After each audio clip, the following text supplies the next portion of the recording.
Alright, so now that I started streaming, I can, if you want, I can also pull up, I can do double stream actually, if you want to just listen to just the audio, or just the video in the background or No, whatever if it's you want fine. to, I don't mind. No, that's fine. You sure? Okay. Yeah, it's fine. Yeah, don't strain your internet too much, Okay. or I'm gonna scream at you. Well, um, Right. okie dokie. And just tell me when you're ready and I can unpause.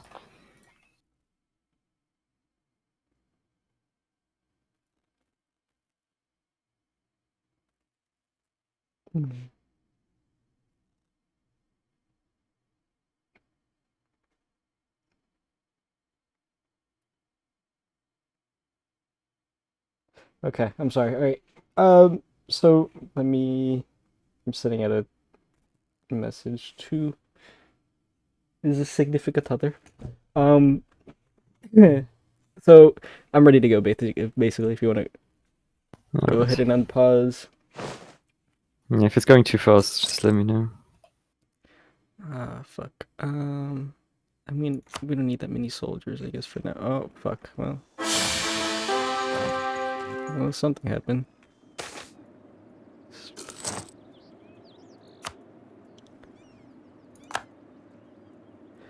Oh, is it because my fucking dude died? Yes. Sick. You know what? He was a piece of shit anyways. He was like 1, 0, and 2 or something. So you know what? Fuck him. Enforce religious unity. But basically, I wanted to talk about this video that I was gonna show up while basically playing a little bit of EU4 with my friend Alex.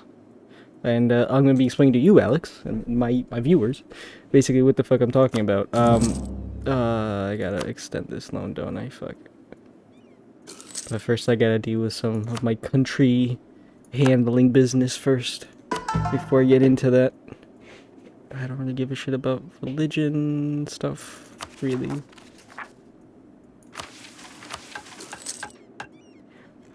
And I need to take out the fucking Air Nation at some point. Probably soon. But I basically brought up this clip. So Darrell Brooks is our defendant that we're going to be talking about here, and I wanted to show this case because this dude is just fucking nuts, right? So really tragic event happened. I believe it was a parade or something like that, right? And at a parade, for whatever reason, there was a driver that decided to just plow through the parade with a red sedan, right? Yeah. And it ended up killing, looming disaster. I'm sorry, what the fuck is happening?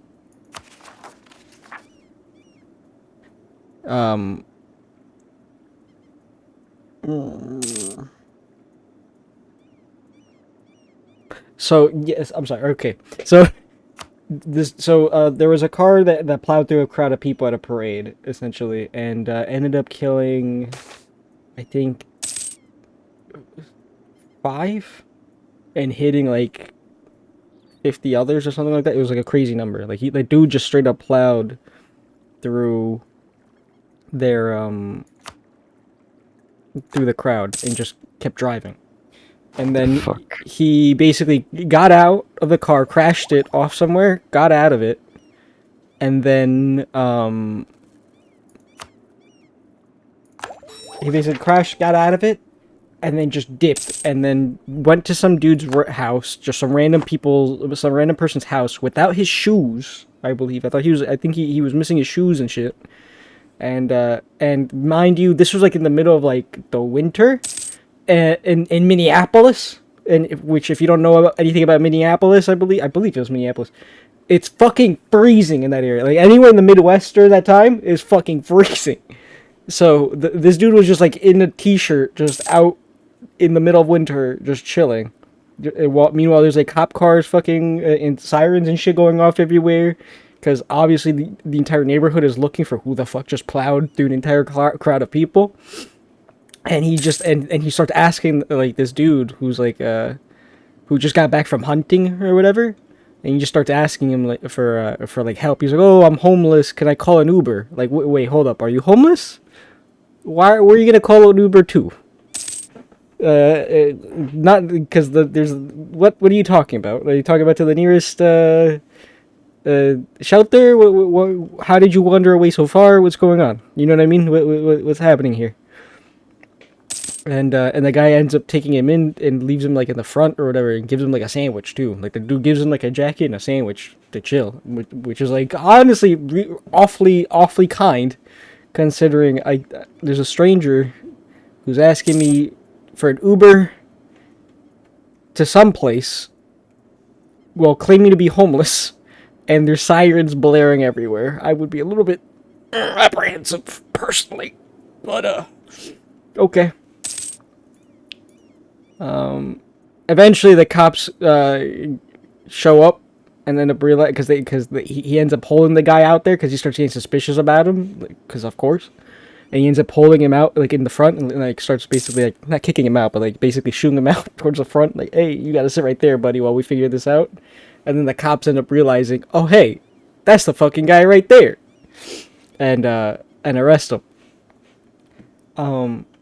And then the entire time that they arrest him and that they have him basically held in custody, and they start doing like this court battle, he just starts throwing like this weird, bizarre like sets of like legal he's trying to like throw these like weird legal theories at the court and shit that have like no relevance whatsoever in American court, like at all. Like the dude's like, there's like a movement called, I believe it's called like the Sovereign citizens. Yeah, sovereign citizen movement. There you go. Yes. How the fuck do I, as a German, know that and you don't? Because I forget the term. Like I'm sure like I've heard it like millions of times. It's just my brain just goes, you know. Morocco is requesting Yeah, fine. That's fine. That's fine. You got to deal with what you got to do. And yes, but sovereign citizens are fucking hilarious to watch. Like there's so many compilations of them. It's just being absolute fucking morons. And that type of brain cancer originated in the States, and I've started to see videos of them happening in other places. Like I started to see like sovereign citizen videos of showing up in like other nations. Like in like I thought I saw one like in Australia or some shit. And I just love that they're just like, nah, we're not taking this shit. We're not fucking around with that here. But yeah, so without further ado, let me just start playing the fucking video, because that shit quite funny to watch. I'm here as a third-party intervener in that matter, appearing as authorized representative for my client. I accept for value and return for value all the charging instruments. Oh, hey, Silver. How you doing? And make my exemption available. Yeah, apparently I do be needing to learn these legal terms. Charges connected with this case. I do not dispute any of the facts in the charging instruments. Also, Your Honor, I would like to make an offer for my appeal, if I may. I'll get to that momentarily. The record will reflect that the individual known to this court to be Darrell Brooks is appearing in person in custody. We are, of course, outside the presence of the jury today. Since they are not here, we are dealing with some housekeeping type of issues and other legal matters. I gotta fight these cunts, but what So do he these is cunts appearing allow? today, Which other ones? in jail attire. He is in custody. Yeah. And it's my understanding, Mr. Brooks, that you were offered to appear in the suit, but chose to come to court in jail attire, which is fine. We're not in the presence of the jury. Making some peanut butter noodles. That sounds outrageous. I'm sorry, making what now? I'm not. Silver's apparently making some peanut butter noodles. What the fuck? I'm assuming you mean like stir-fried peanut butter noodles, like, you know what I mean, like the stir-fry. They put a little bit of peanut butter. They make it part of a base, maybe. Copies of That's what I'm thinking. everything. Mr. Brooks, I know there was an inmate communication form. Who the fuck is the Janae, and why are they so goddamn earlier this big? morning, requesting 6 subpoenas as soon as possible. I instructed my staff to make sure. Is that a ample French copies colony of were- yours? What's going on? The subpoena forms No. were provided. I have to yet to you. leave Europe. I did receive verification that. those I'm were busy dealing with the delivered. English.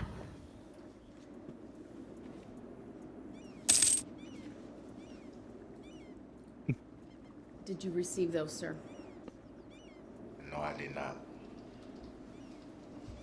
We'll provide additional copies. Again, it's my understanding those were hand-delivered to the jail, and that the jail took care of that in the event that that latter part did not take place. Mr. Brooks, I believe you were requesting 6 subpoena forms. I'm going to have my clerk print out 10 so that you have ample copies, and when that is done and those are handed to you, I'll make a record of that. I could team up with them, but then that would only limit my expansion to We the south. addressed the inmate communication form I sent about. But they would really help out take out the We have a number Ottomans, of and I don't issues want to need deal with address, them. So yes, we'll get to that. Yeah, the Ottomans you can't deal with. You don't believe that that's an important issue that should be taken up before we continue any further in the proceedings? No, like eventually. I mean, like I don't think I could ever. Copy of what was forwarded. I'm not talking about now. Fuck, I can't even take out a fucking small group of tribes. You think I'm gonna take out the fucking Ottomans right now, dude? The noodles are not made of peanut butter. See, yeah, there you go. That makes more sense. The noodles are not made of peanut butter. So the prosecution will receive a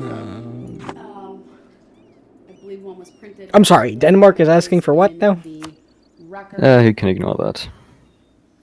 They are at war with the English. Something as well. I don't like the English. I don't know if it was already. Yeah, you can come to my land.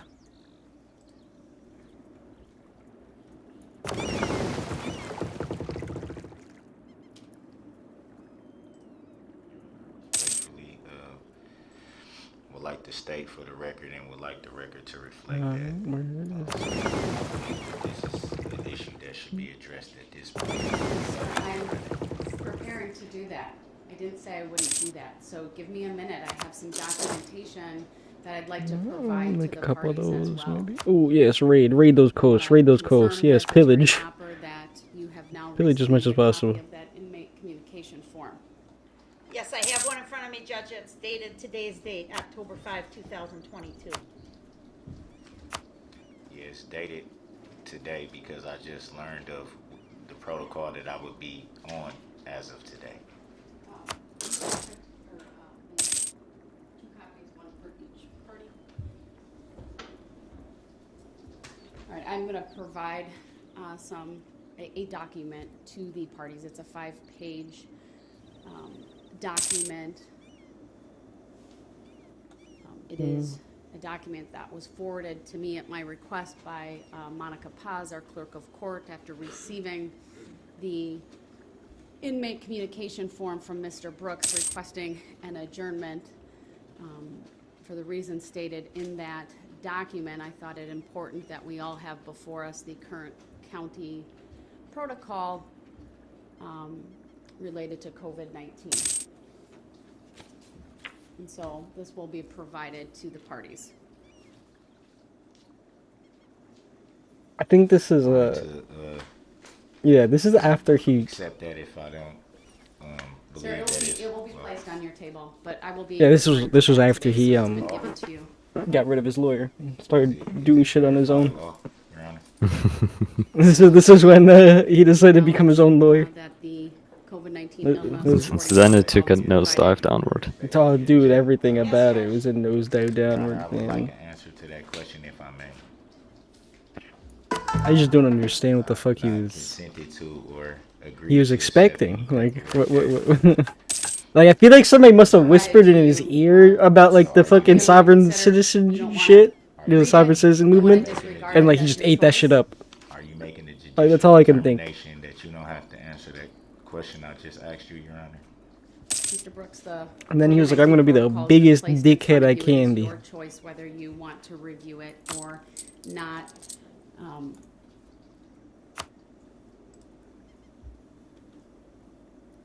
So my understanding, just from the information Mr. Brooks has provided, which is part of the public record, is he is requesting an adjournment of all proceedings concerning what he's on a COVID-19 protocol. I don't have any other information than that, sir. But based upon you providing that information, again, I did I was provided with the COVID-19 illness reporting protocol. I wanted to make sure that I had the most recent information that at least the county of Waukesha is operating under. I also verified with court staff that the location at which you are seated is not within 6 feet of any other individual in this building. Is there any other information you think I should know as I consider your request for an adjournment today?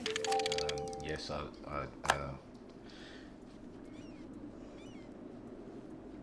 I find it hard to believe that you couldn't consult with jail staff to verify the protocol and verify that I was seen by nurses that I don't have that specifically. information, sir, and let me be clear, cannot be provided to me under HIPAA. The only information I have is what you put in the inmate communication form. Could be verified because I was told when I was brought down here that everybody knew that I was on COVID protocol. That's why everybody Because you advised us. That's why, no, because the jail advised them. That's why they had to wear masks to bring me down. That's why I'm essentially on a protocol that doesn't allow me out of my cell until my results come back.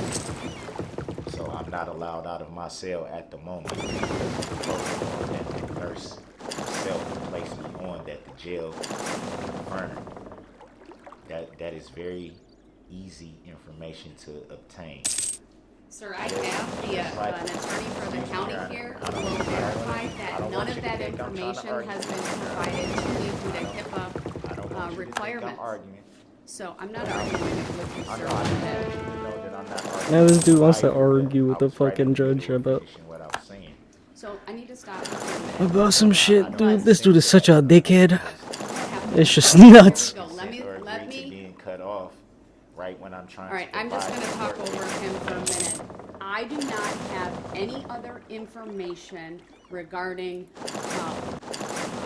the COVID-19 protocol, meaning anything specific about you, Mr. Brooks, other than what was put in the inmate communication, which reads, due to just learning I'm on COVID-19 protocol, I respectfully ask for all proceedings to be adjourned at this time, which is why I asked What? you if there was any other information you wanted to provide me as I consider your request, because the jail has not provided me with any specific information regarding the reason you were placed on protocol, whether you were exposed, whether you are showing symptoms.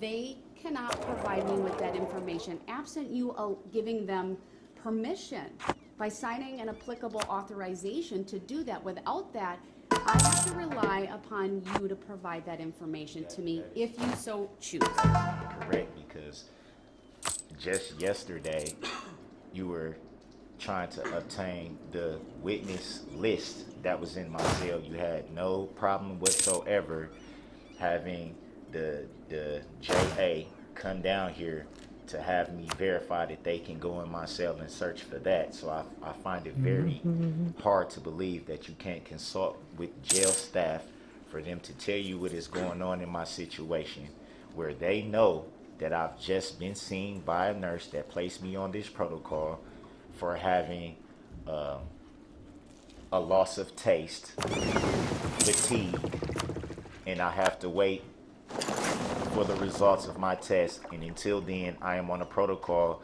which restricts me to my cell. That is very easy information to obtain, and I find it very hard that Your Honor cannot obtain that information, but can obtain a way to communicate with jail staff when there's a witness list involved. We're talking about someone's health that can affect not just you, but anybody else. Not just I know, man. officers, He's so but also fucking dumb. inmates. We're talking This about dude is health, so we're talking fucking about dumb, safety dude. that has a lot of merit. And frankly, Your Honor, I'm afraid. I'm fully vaccinated, and I've never had COVID. I don't know what I'm looking at here. I'm that was the last thing I was hoping I would be told today, Your Honor. So I'm afraid right now. I'm not feeling well. I don't know what's going on with myself. That's the reason why. Clearly, bro, you don't know what the fuck the is going on sick ever with yourself, initially. Diane. I had been telling officers for days that I hadn't been feeling well, but I didn't know what it was. But I felt that I had to put in the sick call slip because I was not able to taste anything. That is the reason why I was seen by nurses. That is the reason why the COVID test was administered, and that's why I'm on the protocol as we speak. Are you willing to discuss with me what tests were done? I Again, don't- I cannot obtain that information on my own. I'm not a nurse, Your Honor. I don't know the name of the test. I don't, like I said, I've never had this Let me happen. clarify that. That was a pretty ambiguous question. So, you reported symptoms as that's what you're telling me, right? Correct. And you're saying some tests Killing were done? diplomats.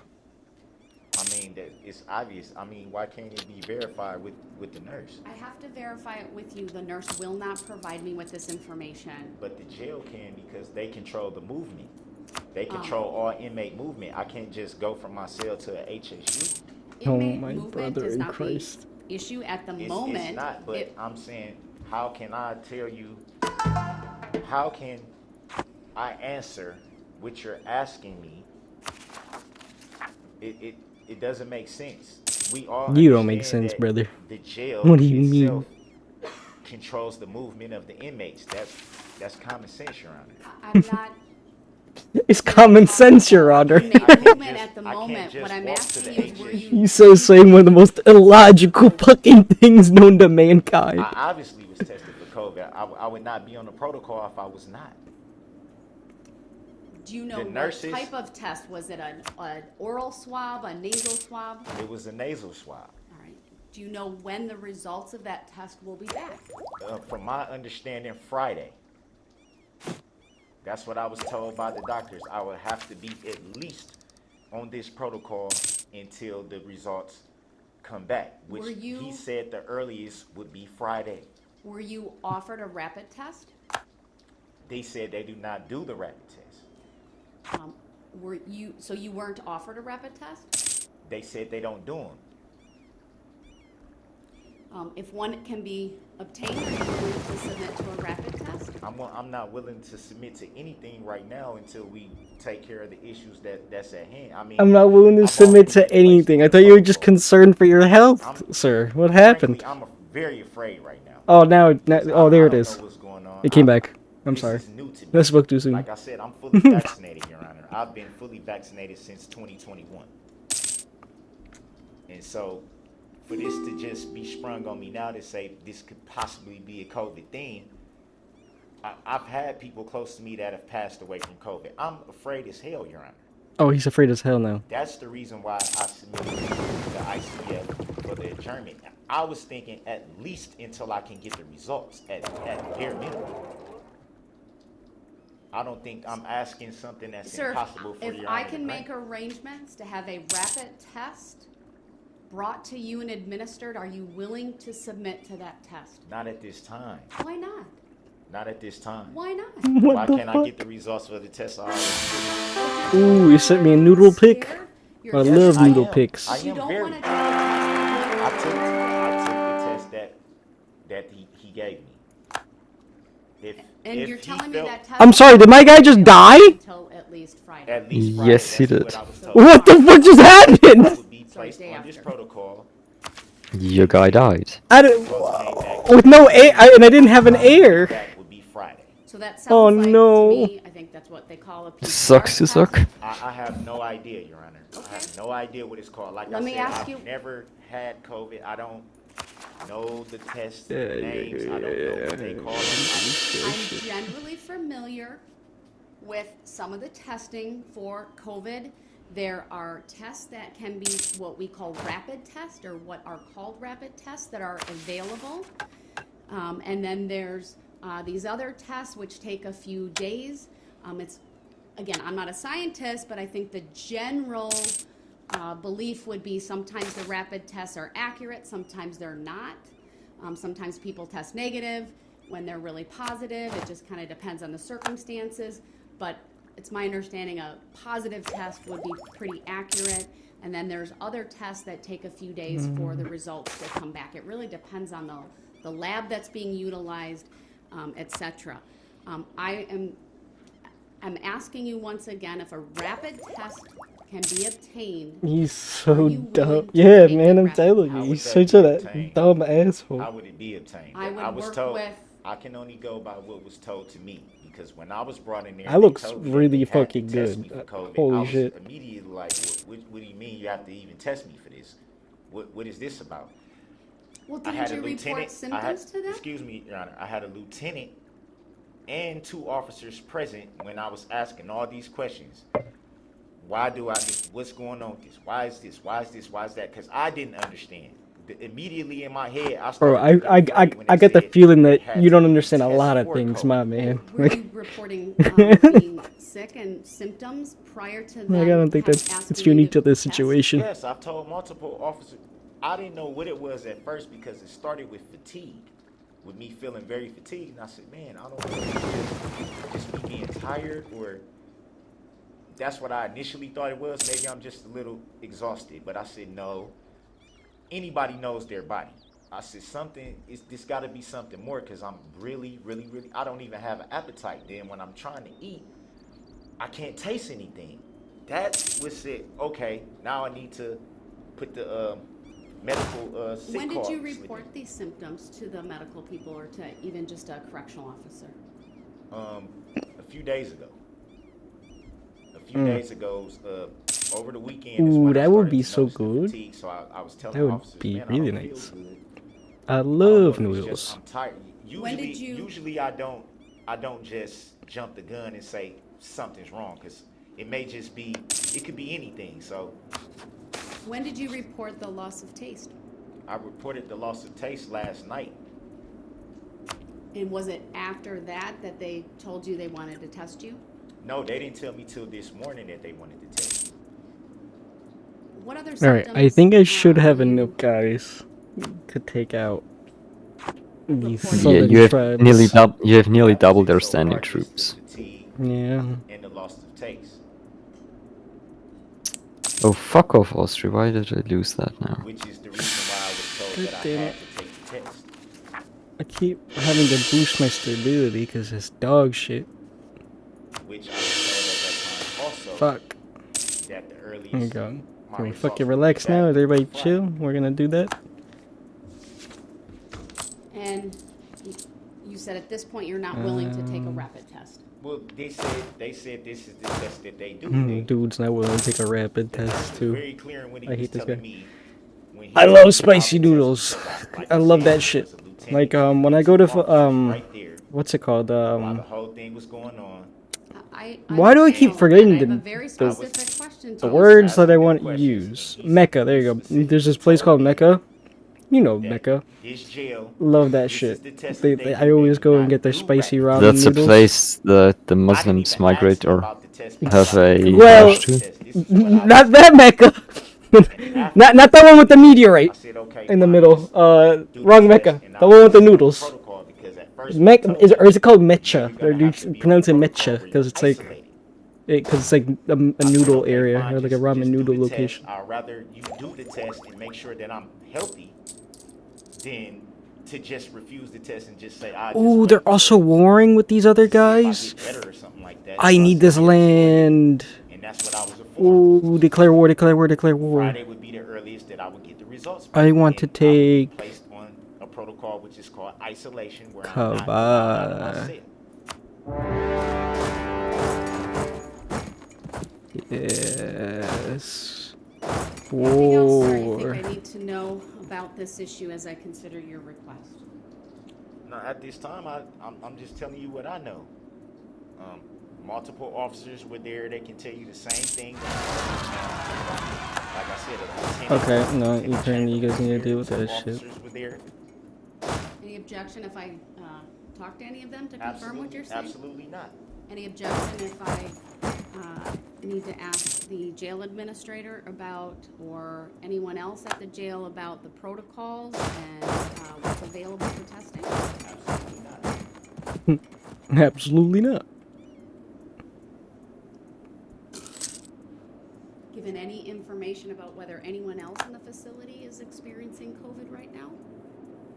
I wouldn't know that. I wouldn't know who. I'm in the mental health medical pod as it is. So no information's been provided to you that there's like either a lockdown or some type of restriction due to any concern over COVID at I'll this just time? be heading into the next I would region. never then. have that information. 'Cause Thank like you I said, kindly. I'm limited in the pod that I'm in. I don't have no interaction with any other inmates, and my interaction with staff is pretty limited. All right, thank you. I appreciate that additional information. I know, sir, what I've provided to you is generally for employees, I fully recognize that the jail may have different protocols just because of it being in a correctional facility, and inmates are, of course, or can be very close to one another. And so I don't want to presume that this is exactly what they follow. And so I'd like for them to tell me what their protocols are as I consider this request. At the moment, I told you this earlier, you're not within 6 feet of anyone else in this courtroom. And I believe that provides ample protection for the other people in this courtroom. As I consider this request, you've provided information to the court. You've been able to tell me the symptoms that you are reporting, your understanding of the protocols, and despite you reporting fatigue, I don't know if you're standing or sitting on the chair. I can't quite tell. It appears like you're standing, but maybe leaning over the table. Oh, me on the chair. Okay, but you've been able to very clearly, coherently make your position known to the court at this time, and I appreciate that. Let me ask Attorney Opper if there's anything you would want to provide or state at this time regarding this request. Yes, Your Honor, a couple of things. Number one, we believe... I guess I need exploration ideas to continue going in this area. No, because they're not at war with you. I think if the nations that you're at war with, I think you can move into them. How could that even? I'm technically at war with Janae. Where's Janae? Yeah, I can't even fucking go into Janae. It's all covered up. Like, it's all like. Okay, select one of. Terra incognita. No, the other. There's another issue because you haven't sieged on the fort. Siege down the fort that you're currently sieging, and then it should be possible. That's the rules of the quorum in the courtroom, sir. We Emphasis on generally should. avoid interrupting one another, so that number one, the record can be clear, and perhaps most importantly, because that is a sign that we all understand that this is a place of dignity, it is a place of respect, it demonstrates that. And also, yeah, I agree. This dude's a complete fucking moron. He doesn't know what the fuck he's talking. Conduct themselves appropriately. It avoids creating disorder or disruption. So I will give you an opportunity to respond, but you need to give Attorney Opper an opportunity without interruption. Go ahead, Attorney Opper. Thank you, Your Honor. Your Honor, again, we believe this is a delay tactic in the defendant's behavior. The Ottomans took some of the lion from the Mamelukes and cut them off of us. I can advise the court, as an officer of the court. Who are they fighting? Has been saying Oh! in his recorded jail cell to his Oh! Why did they declare war If on this trial is you? delayed or adjourned or Oh!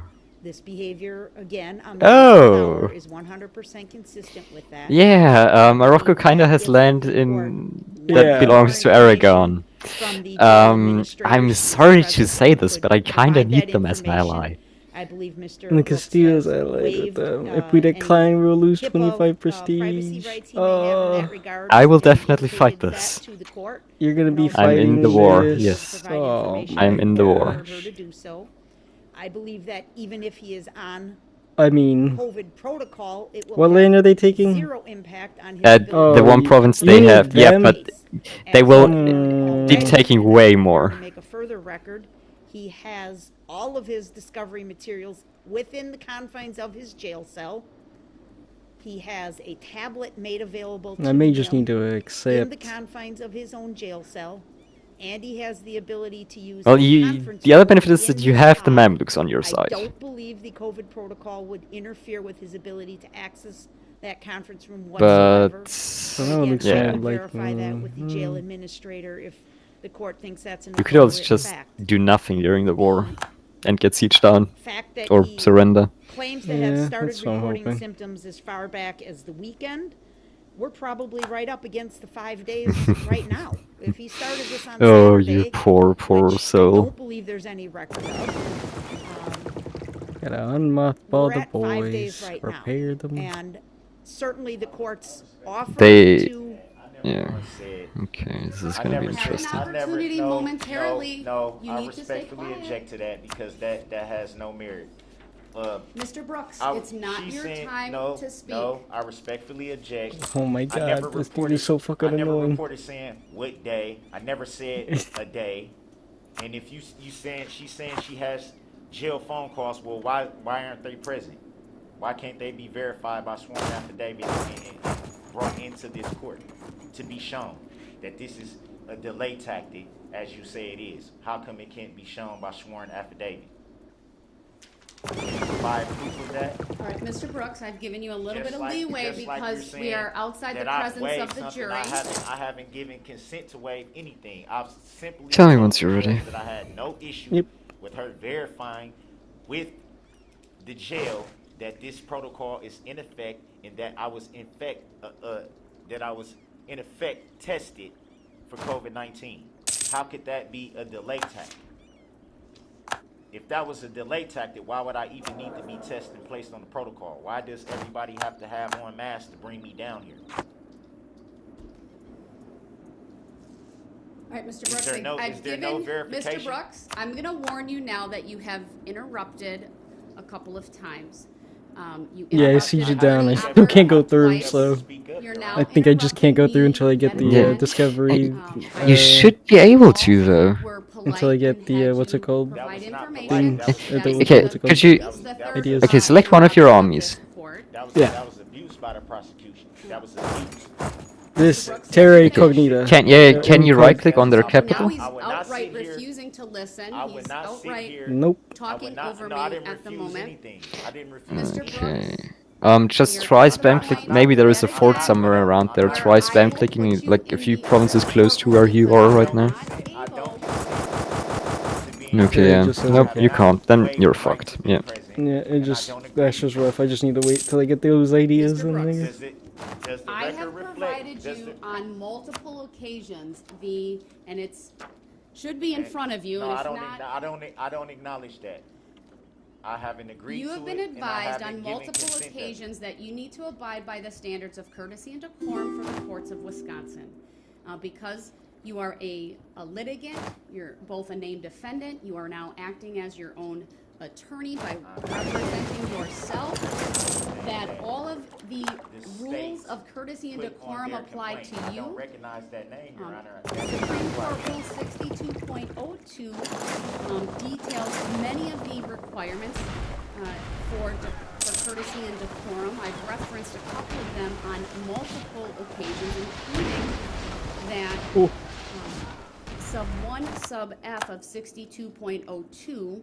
Nope, and that's that your proper fleet destroyed. conduct and Yeah, attire that's is rough. expected within the courthouse and where possible, individuals, including yourself, right, are to refrain from creating disorder and disruption. Sub H, you're supposed to conduct yourself in a manner which demonstrates sensitivity to the necessity of preserving decorum and integrity of the judicial process. You have been advised multiple times, sir, of the expectation that this court has that you conduct yourself in a civil manner. You've been advised multiple times that this court will not tolerate disruptions, interruptions, that when you do that, you run the risk of forfeiting your right to be present in the courtroom. As you know, I have available the courtroom next door that's connected to the holding area. It is connected by audio and visual means. It provides you an opportunity to meaningfully participate by also giving the court the opportunity to control the decorum, to control the disruptive behavior, because primarily your disruptive behavior is repeated interruptions of this court. Oh, talking shit. over this court, now talking over the prosecutor. I appreciate that you have not interrupted me for quite some time. So at this point, though, I need to warn you that further interruptions may very well result in you being removed to the other courtroom where you would participate by audio-visual means. At this time, I would like to hear from the court administrator, especially as it relates to the protocol. Did I say the court administrator? Yes, that's all right. That's okay. We're in court, and I would like to hear from the jail administrator. Thank you very much. And just to get some general information and perhaps even some specific information regarding the what Mr. Brooks has provided, since he indicated I could verify all of this information with either the lieutenant or others who are present. So I believe we have Angela Wallenhaupt here, if she would come up to the witness stand.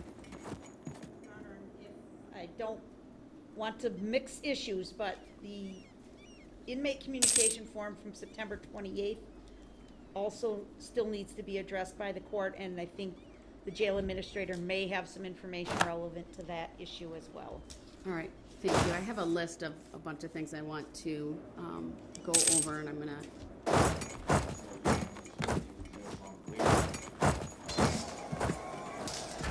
Oh, you picked a very bad timing, especially with your shitty ass military tech. We are 3 military techs ahead of you. to the September. Yeah. I was really You hoping are- the Moroccans would jump No, into this. even if you are military tech 8 and we are military tech 9 and The most 8. recent inmate communication form that is dated I October would have 5, suggested for you to just and sit that there and take the addresses L. a request for an or adjournment. not join them. So I'll have you sworn in. I'll just do it. Raise your right hand. Do you solemnly swear that the testimony you are about to give shall be the truth, the whole truth, and nothing but the truth, so help you God? Yes, ma'am. Thank you.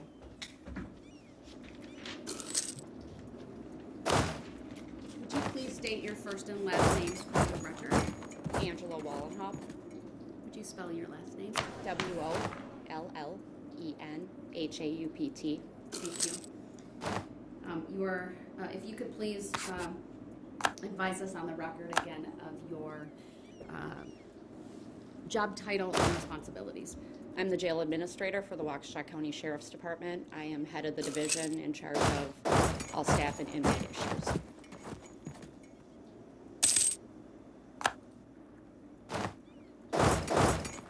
Could you provide information to the court on the general COVID protocol within the jail?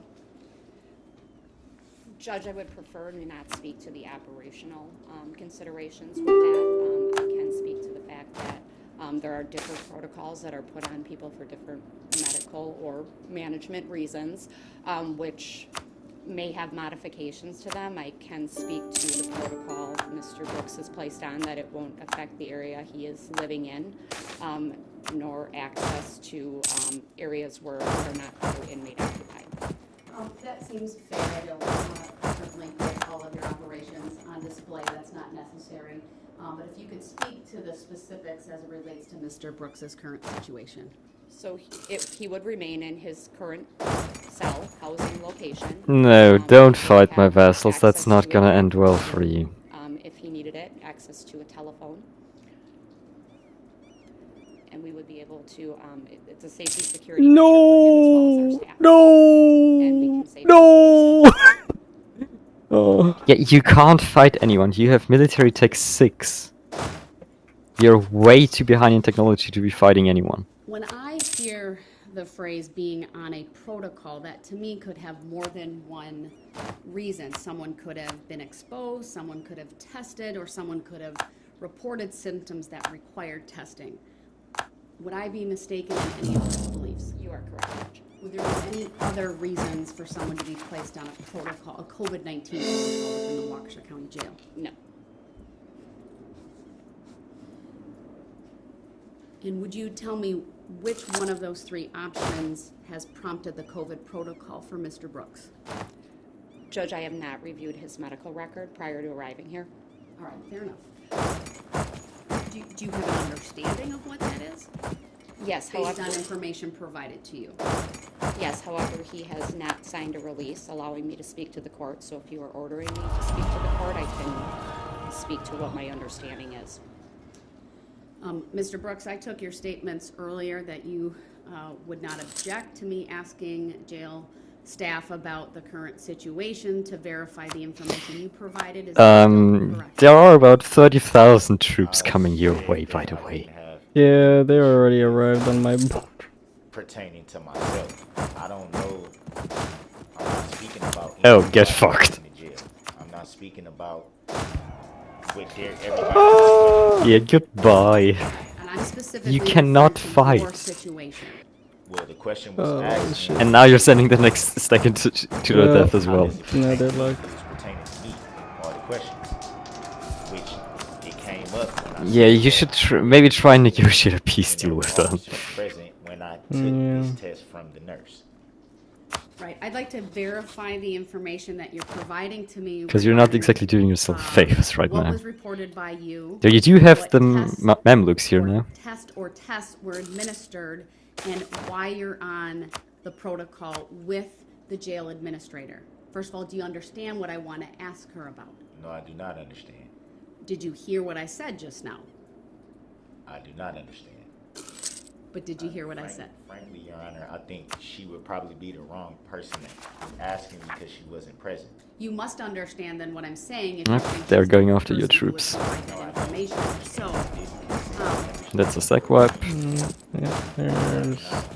And that'll probably also be a sec I wipe. took his statement. Yeah. I realize you don't have a written Yeah. waiver as to be. Let's try and negotiate a verbal peace waiver deal for and, you.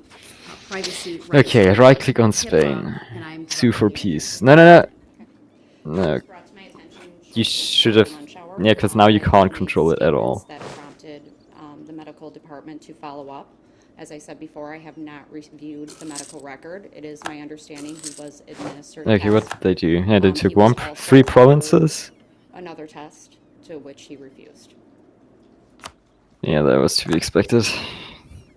Do you have any information regarding whether this other test is Uh. a rapid test? I believe it to be. Do you have those tests available in the facility to offer to an individual? Yeah, you should have not went into that fight.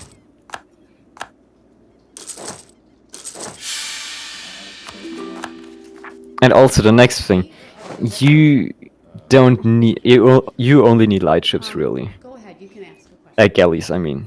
Because, Well, if yeah, it's Don't just... light ships do trade. different Galleys don't Yeah, do any but... trade. Yeah, but the thing is... That doesn't do that much for you. when I first was tested. What do you mean? And it just costs you a fortune.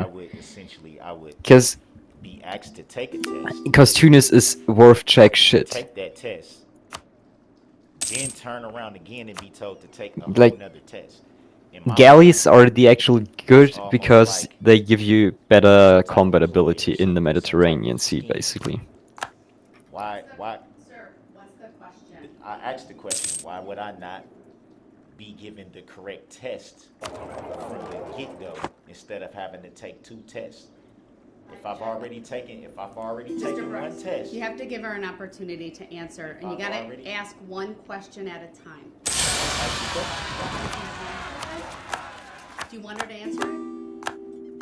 I presume you do, since you asked the question, so you need to stop talking so that she can answer it, okay? I'm sorry? I don't appreciate being the way This fucking dude. Objection is over. Go ahead and answer.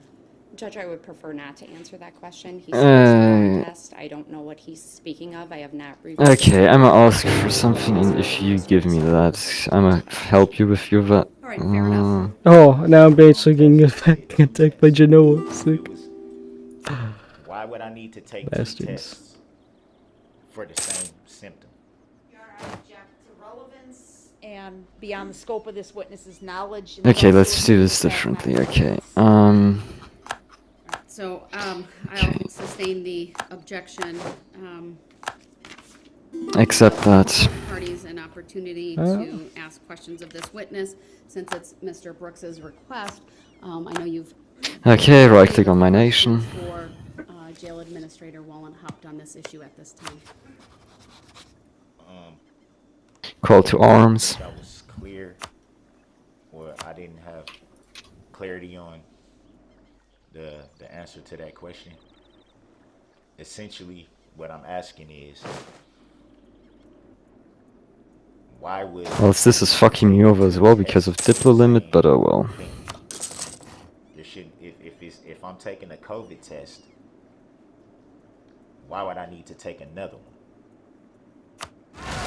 Lack of foundation beyond the scope of this witness's knowledge, Your Honor. The objection is sustained. I'll direct the witness. She does not need to answer that question. Next question, if you have one, please. This is definitely not going well for me. I still don't have clarity on that, Your Honor. I'm baffled. Do you have another question? A different question?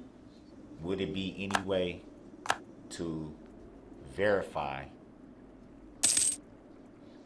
why I would need to take 2 tests for the same symptoms? I'm not sure I understand the question, sir.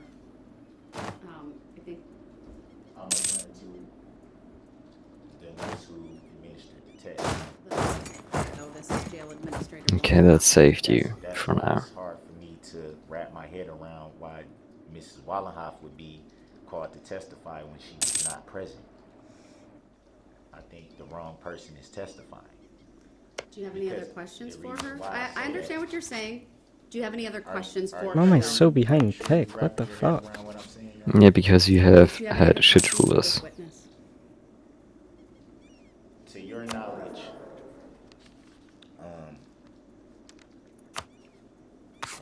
you just said that you have a rapid test available right now. When did that become available? Because I was told otherwise. I know there is a rapid test available right now. As I stated before, it is my understanding that you were offered a rapid test and you refused. So why was I not offered a rapid test from the get-go?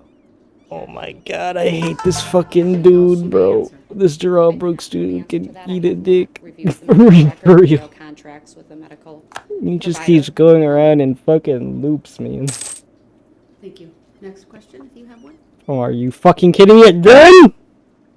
So there are more than one type of COVID test administered by this jail. Again, the jail contracts, Judge, I prefer not to answer that. The jail contracts with the medical provider. I do not tested for medical conditions. That would be our medical contract. I believe the record's clear that. Yep, they took a fuck ton from. Yeah, it's good if you annul your alliance with Fine, Morocco. Mr. Brooks. The record's also clear I that I he did object to that, submit. Your Honor. he- Cause, he did yeah, submit they to can't the help you test, anymore. But this witness is not able to answer They're kind of fucked. whether that was a rapid or not, given her role in the Waukesha County Jail as the administrator and not in charge of medical, I will find she does not need to answer that question because it's outside her scope. And to further answer it might be speculative. So, do you have another question? So would it be fair to say, you just said it would be speculative, so would it be fair to say that it would be speculative that the second How much test are you in debt? would be a rapid test? I will make a What? determination on your motion after Made it. all of Okay, the um, I just The- have testimony a on loan this that to issue pay is back. received. That's Yeah, two okay. loans. Now I just took Okay. out another loan. I can give you a bit of money then. Okay, let's go back and look at the piece offer that they're giving you. We just said it would be speculative. And you, okay, one thing first. You need to up your stability by 2. Are you, and I'm not gonna answer that Yeah, I question. know. I'm not a witness in this. Because that is I what's make the fucking you over determination. majorly right now. Wait. Wait, no, scroll down. Scroll down. In that piece Question thingy. I'm for still trying to Jail figure Administrator out how- Wallenhaupt. Okay, scroll down. Testimony was supposed to be the prosecution. Okay, and defense's Tunis. time Okay, let me period. actually look how much that would I have actually another question, cost. otherwise I'm gonna ask the state if they have any more for this witness. I asked the question, would it be fair to Okay, say you that can it's accept that speculative deal if you about want. Wait, what no, the actually, second test actually was? Mr. Brooks, I don't understand your question. What isn't to understand about it? will, wait, will release Milan and Corsica. Okay, yeah, accept that deal. No, it's a question. Hold on. I'm You're getting asking I'm a going somewhere. I'll let you get the question out, but I would just note you're asking her a hypothetical that, given her role, she might not be qualified to answer. But you can go ahead and ask it. Well, it's not hypothetical. It's Okay, let's continue. Okay, then you're gonna do me a favor and right-click on Corsica, the newly released nation, Another test that could have been done right and from revoke the beginning. guarantee you have on There them. would be any issues if there would be Right, Mr. Brooks, it's not relevant what she would do. So that's essentially an argumentative Okay, so question, why- and so it's why would I not do it? relevant. So Why would sit I do it down. then? You're done asking questions because you've So now is that a asked. judicial determination? I haven't made a judicial determination. You're practicing self-defense by being able to ask Mr. certain Brooks? questions of yourself. Mr. Brooks, okay, here's your warning. I'm giving Attorney Opper an opportunity So to you're ask this practicing law from witness the bench. questions, and if you interrupt her, you will be removed to the next courtroom. I don't consent to being removed to the next courtroom. I don't consent to even being at these proceedings if I'm not able to put on a proper defense, which is my constitutional right to be able to do so. I haven't agreed to any contracts. I haven't consented to any contracts, and I have Your not objection is noted. Attorney Opper, go I ahead. have not consented Thank you. to. Wallenhaupt, although Dude is Mr. such Brooks a is under a clown, COVID bro. protocol, is he still allowed to review his discovery For materials real, in his like jail these cell? students are just Yes. not. To your knowledge, are those materials? This dude's just so annoying. I'm sorry. To your knowledge, if you know, are his discovery materials currently in his jail cell? Yes, ma'am, to the best of my knowledge. Is he I still object to able? that, Your Honor. I'm not allowed to Her keep. answer stands. There's no question to which to I object. object to that. There is. You can't testify at the moment. If you want to provide further information after she is done testifying, I will give you that opportunity. Your objection is Will she overruled. be able to stay right there so I can ask the question? It's not your time yet. You have to wait. So this is the final warning. Okay, I've given you a lot of leeway today. You have not, Your Honor. You have. No. I you am haven't. turning to Attorney Opper. It is her There goes your opportunity, debt. her turn to ask this witness Oh, a boy. question. And Thank it is you. my right to be able to object just like she objected And- when I was You- asked. And when the court rules on an objection, usually the party who objects stays silent. I rule on the objection. The parties don't debate the ruling. It's noted for appeal. And then we move on. Then I would like to put you on notice that I will be appealing that judicial decision that you are making. Next question, Attorney Opper. The judicial determination. While on COVID protocol, does Mr. Brooks have access to the tablet in his jail cell? Yes, ma'am. And that tablet has Yeah, legal the next move for you might be available for to him declare access if he war so upon chooses. Is that correct? Yes, ma'am. Morocco, And while he's on possibly. COVID protocol, does he have access Or to I might the help you conference room, with which a few of your also next wars in Africa, contains simply a put. computer with further legal materials? Yes, ma'am. And nothing about the protocol would restrict his access to any of those materials, is that Because I don't correct? think you will be able to fight And Castile anytime soon. indicated I object to that respectfully, Your Honor. Oh, and another thing that you can do, right click on my Objection nation. goes to whether there's lots of rules of evidence that apply, but if you're objecting to her answer, that's a different you thing. Scroll down, Argue the meaning of that language. or in the action You bar, object, scroll down but then you have to, say scroll objection more, before she answers. You objected after she answered. more. The objection Favor. is You can no, ask, overruled, her or answer may stand. you can trade favors for soldiers, for just well example. enough you're aware Which would mean that there you has been digital discovery made available yeah, to Mr. Brooks for can get manpower for him free. to For that, utilize in you'd Waukesha basically County Jail, correct? have to go to something, yeah. You'd have to curry favors with my nation, and that way you can get them rather quickly. In his pod, I correct? respectfully object to that. Overruled, you may answer. Correct, ma'am. And So you gonna the overrule protocol- everything, Your Honor? All right, Mr. Brooks, you have got to stop. It's fine if you object. I will rule on it as I deem appropriate under the rules of evidence, which, by the way, I provided a copy for you. See that big book over there? No, I don't It see has it. the criminal statutes. don't see it. It has the traffic code. It I has the don't see rules it. of evidence. Well, it's on your table. It's behind the microphone, and it's there. I provided it to you as a courtesy. Dude, he really so is that you though. have Like, that I think they put him in the other available to- courtroom and straight up like mute his mic. Like, Right, I'm 8 different directing the times or bailiffs something. to remove him to the other courtroom. I've provided ample opportunity for Mr. Brooks to abide by the simple rules of decorum and civility. Your Honor, I don't He is- consent or agree to what you are doing. Your lack don't of give consent is consent. noted for the I record. don't give consent to an estoppel. I don't I'll give make a consent. more full record when we I are don't open give consent again to an the public. estoppel. I don't give consent to be removed. Madam Reporter, the able to records exercise reflect my the court is constitutional stepping right. off the bench. You may step off. I if you move. want. I move for a motion to dismiss. You still haven't even ruled on the claim.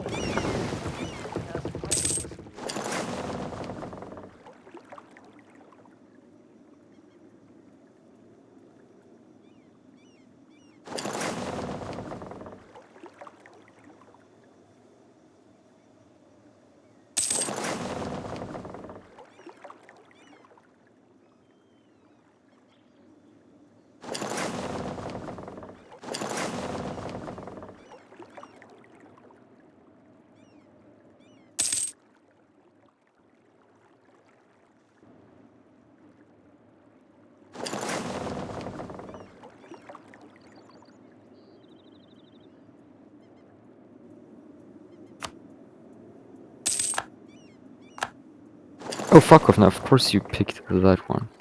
Fuck off. Hmm.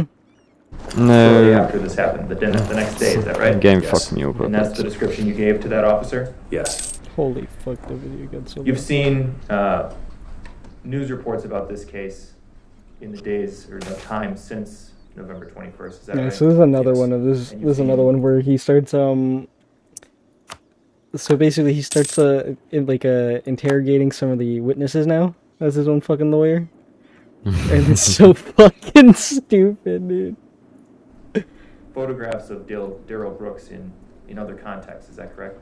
Objection. I do not consent to being called that name, nor do I know that individual and his Go ahead, you may answer the question. speculative. It's not speculative. Clearly. Yes. The person you saw get out of the driver's seat of that SUV on November 21st, do you see that person in the courtroom today? The Yes. objection is hearsay. How he's speaking as a first eye-hand witness. Overruled. Mm. I believe he answered, but could you state it again? Yes, I see him. He's sitting at the defense table wearing a suit with a blue tie and a white surgical mask. Whoa, they made manga into a real place. Please have Mr. Brooks remove his mask. I'm sorry. That's so stupid.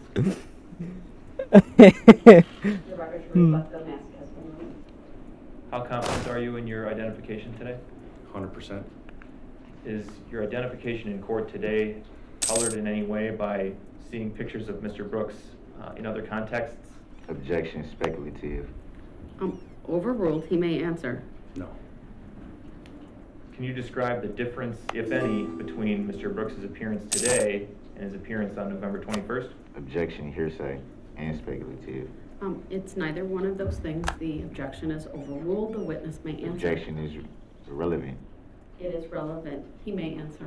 Not if he identified me already, so he said. Mr. Brooks, please. The objection's been overruled. This The dude's witness such a may answer. dickhead, bro. He's got very short hair right now, and he didn't then. What did his hair look like on November 21st? Objection, Overruled, you may answer. relevancy. Go ahead, you may answer, please. He had longer hair. I'm going to ask that we put up for the witness only exhibit number 65.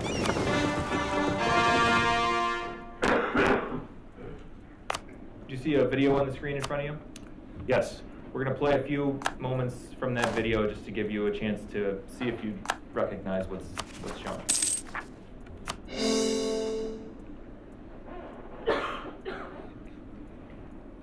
Yeah, dude, he just keeps interrupting Okay, that's like it. consistently. It's really fucking 7 seconds out of the total. annoying, the 36 kind of funny to seconds. watch. You recognize that video? Yes. What does it show? It shows me walking south on the east side sidewalk of Maple, just south of, I think that's Prospect, walking with Elvis and walking with my oldest daughter, Ava. Is that an accurate depiction of that scene as you saw it that day? Objection.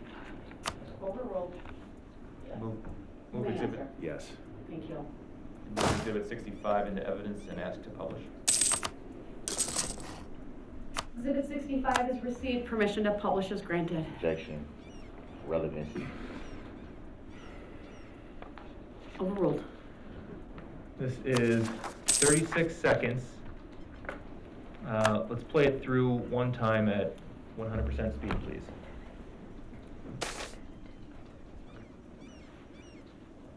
You can go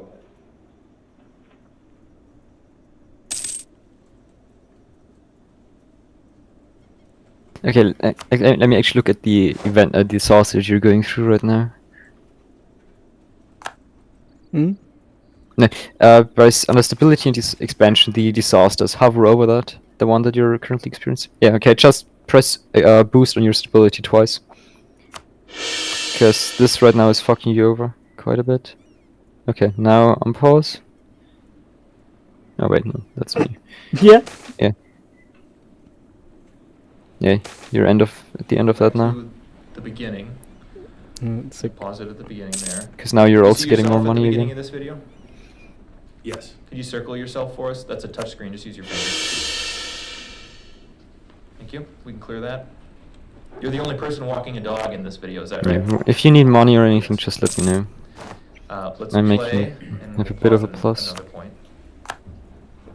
sugar daddy France. Pause there. Yes. At 4 seconds. You mentioned Prospect. Could you draw a line down Prospect for us? Okay, so that's the only cross street we can see clearly in the video. Correct? Yes. And do you see any vehicles on Prospect at this point? See two. Could you circle the one with... Clearly more than 2 vehicles. On Prospect. I'll clarify. No, you said on Prospect. He answered. His answer may stand. Where's Prospect? Where you? He already drew a line. The witness would redraw the line for Mr. Brooks. Thank you. Go ahead. Do either of those vehicles have, appearing to you today, She goes, I'm missing to the have an Renaissance. inoperable headlight? Yes. Which one? If you can circle it, please. Objection leading. It's not leading. He may answer. Thank you. We can clear that. And we'll resume at 4 seconds, please.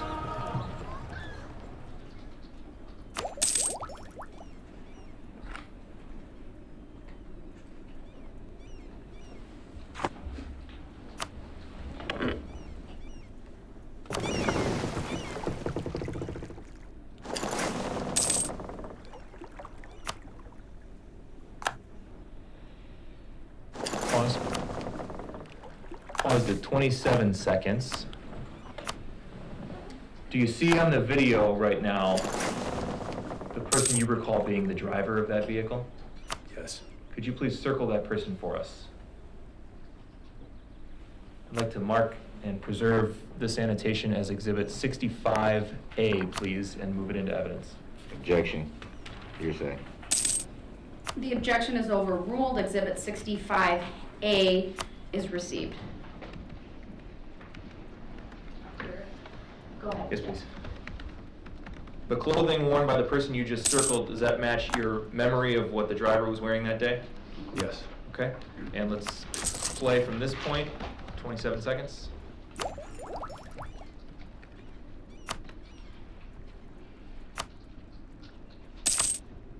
And we'll stop there. From the 27-second point to the end of the video, the person who you circled, does that match your memory of what the driver did that day after he got out of the SUV?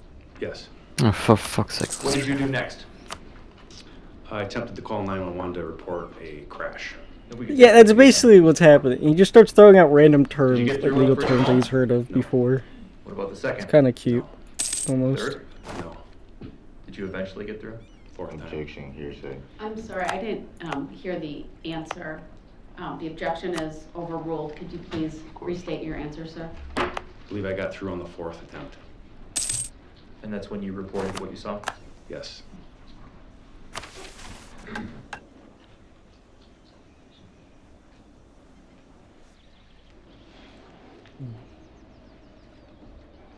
That's all I have, thank you. Any questions on cross-exam for this witness? I do. Can we pull that exhibit back up again? And publish? 65 will be shown. Go ahead. And publish. Granted. Permission granted to publish. It's been received.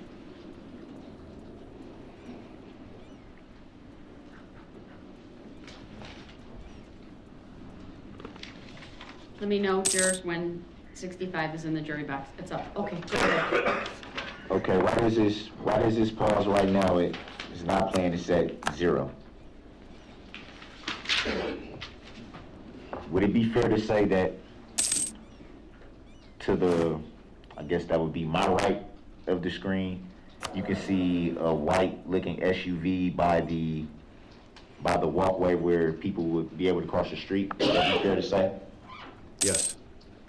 And would it be fair to say that the side street that you lined as being Prospect, I think you said it was, where the 2 do not enter signs are, that would be the side street you're referring to? Would that be fair to say? Yes. Would it be fair to say that from the position that you're in, approximately here, and the side street being here, And just so the record is clear, Mr. Brooks has annotated the touch screen with a line depicting the direction of Prospect, intersecting with the street, the perpendicular street. I apologize, I don't remember the name, and then an X where... Prospect, you said? Prospect is the street in the direction of the line, but there's a cross street there. Okay. But the X is indicating where this witness, his dog, and his state needs daughter the money. are in the video. Go ahead. And is it just also building like So, churches and where you manufactories, position or X, rather workshops is what they're called, I think. you can see Mm, down this street from the position you're in. No. So how were you able to see if a vehicle would be coming from this way from the position you're at? I didn't see the vehicle driving on Prospect. I saw it driving behind houses through the yards. So you were able to see the vehicle behind houses? Between houses, You behind said houses. behind. You said behind. Right, through the yards behind the houses. And you were able to see that from where you were? Yes. Can we take those marked lines and stuff down? Can you play it a little bit? I'll tell you when to pause. You just confirm confirm you went full speed?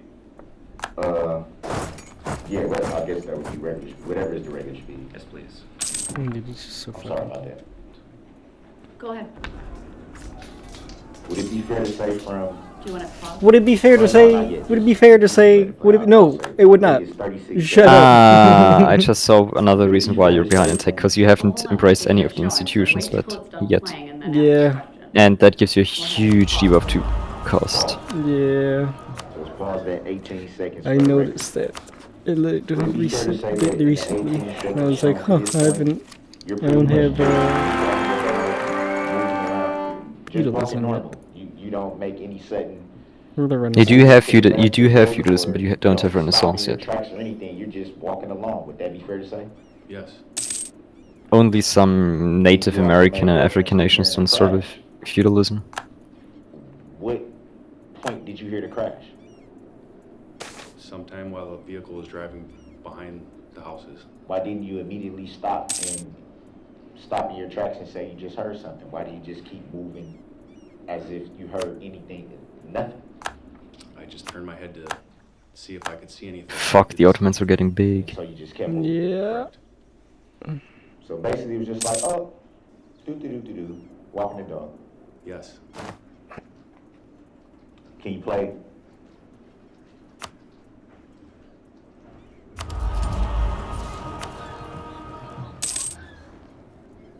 Pause it. Would it be fair to say that? No, another roughly bro. 8 seconds to play from This dude 18 just keeps seconds saying, would it be 22 fair to seconds? say? Still, you didn't stop in your tracks. Still, you didn't turn Over and over and over again. to Holy look shit. at the other side of the street in any manner. You're continuing doing what you're doing. Is that fair to say? Yes. Why so nonchalant? When the vehicle emerged from the back of the house, I saw that it was damaged, and then in my mind, I knew what I had heard. With all respect, that wasn't the question. Why so nonchalant at that point? I didn't think it was anything of great emergency at that point. I just figured that an intoxicated driver may have just struck another vehicle in the back of that alley, and now he was going to take off and run. And Okay, the next war that you're gonna start, I will fully support you.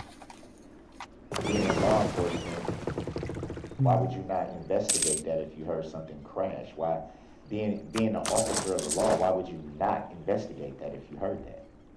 I was with my daughter, and I would in no way put her in harm's way.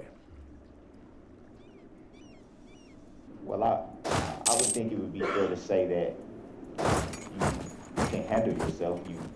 You're obviously a officer of the law. You're trained to be able to handle yourself. Would it be fair to say that you could have at least investigated the sound that you heard? I don't know, The sound bro. like a crash, at least? It doesn't. What he be saying doesn't make Wow. any fucking Sustained, sense it's to me. also a compound question. Please rephrase. So all these thoughts, maybe it was just a drunk driver, and they're gonna run anyway, and all these thoughts, and that never piqued your interest to investigate? Sometimes being a good witness is the best thing to do. That's why I called 911, to report it immediately. Now, that's fair, but being an officer of the law, you're right there. Again, Objection. That's not a question. Also asked and answered. Also argumentative. Sustained as to the form of the question. You don't need to answer, sir. Next question, please. What if someone may have been hurt at that point? You don't think you would have an obligation to investigate if someone may have been He's not injured on at that point? duty, dickhead. that's why I called 911. Can you play the rest of the video? We sure can. Go ahead.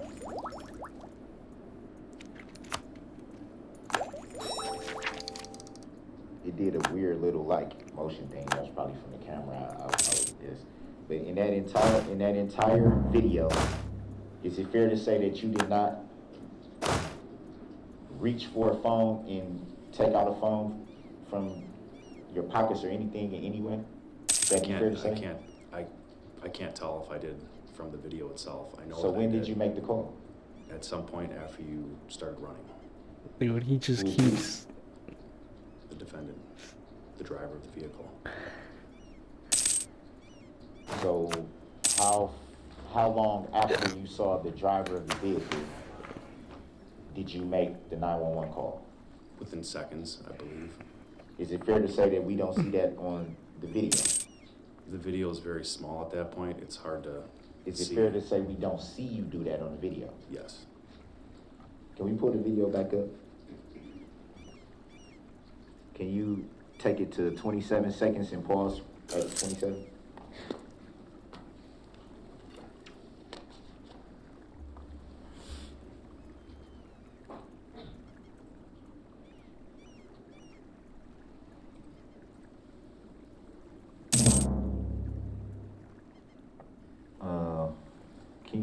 Maybe 28. I may be mistaken. Maybe just go one more second. Maybe to 28.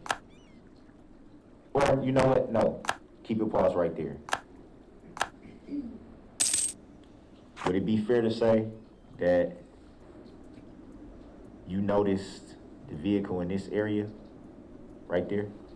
Yes. I really don't know what the fuck he's trying to prove, Can you man. remove the X? I think he's literally just bullshitting, trying to buy as much time as possible. What do you see? I honestly just think that Right that's what's there. going on. I don't understand. Do you see anything right there?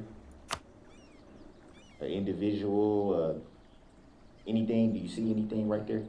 It's Inside hard to the tell circle? from that picture what I can see.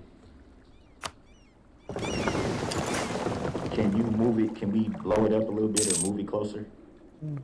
Just a little bit. I don't know that it can be zoomed in. Is that Can it? capability?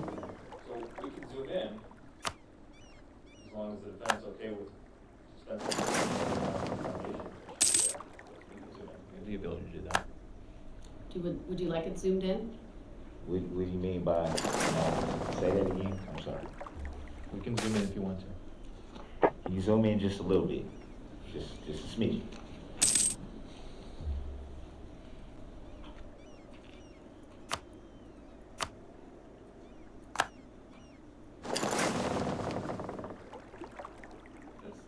That's the extent of our zooming capabilities with this No, software. that's fine. That's fine. Can you see anything there? It looks like something white. I don't know if that's the driver. Looks like something white. Yes, it's light colored. White color what? It's light colored. Light colored, but you did say white. Is that fair to say? That Ah, just you said can white? embrace one of the institutions. You should really do that. Can you erase the circle? Zoom back out. Take the. Oh, box there in yes. the corner that's kind of Finally. Zip it off. Take it back to the regular.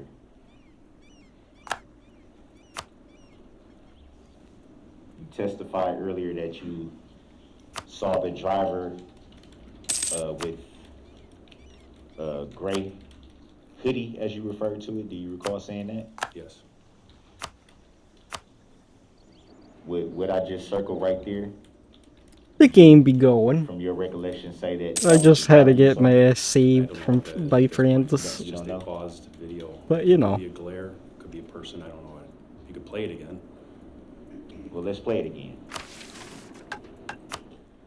From the 27th. Stop right there. Okay, Yeah, no. from the 27 mark. I think it just played maybe, what, a second, half a second or something like that? Did you see that whatever you said you didn't know what it was, could have been a person, could have been something else? Did you see it move from the position that it was before? Yes. And you also identified that that was white, right? That's what you said, correct? I did say that. And would it be fair to say that you saw the driver in gray? Would that be fair to say? Yes. Take the circle off. You also stated that you were about 50 feet from the, well, you added the vehicle in too. You said maybe 50 feet, and then depending on the length of the vehicle, would that be fair to say? Yes. And from where you are here to here, because it'd be fair to say we can't see the vehicle. I'm not gonna lie, my brother. I might need to Picture go to it that- war that against would these say we people, can't but see I the don't think I vehicle. can. I literally need like the Basically, ID to be able to like you can't see discover the what the fuck is vehicle, going on basically. down there. From this angle of vehicles obstructing You already So that have would so be much 50 of feet them from spied, so it's not approximately that big of a 50 deal feet from X anymore. to X. Approximately. But yeah, I get what you And mean. you were You able could to technically see go the to war from driver and the description from where you're if you standing go to now war with no, nah, your military tech is way too fucking shit for that. to Never where mind. the other X is. Yes. And you were able to You know, make they out have the a base relation with the of Mamelukes, the so they driver Yeah, might no, be. that's fine. Like I can from where you were technically at. carry you through this war, I guess so. but that would require me Yes. to So you're not 100% commit for certain. everything I I have. wasn't for sure. Yeah, And that'd get a bit no. too at that much. time.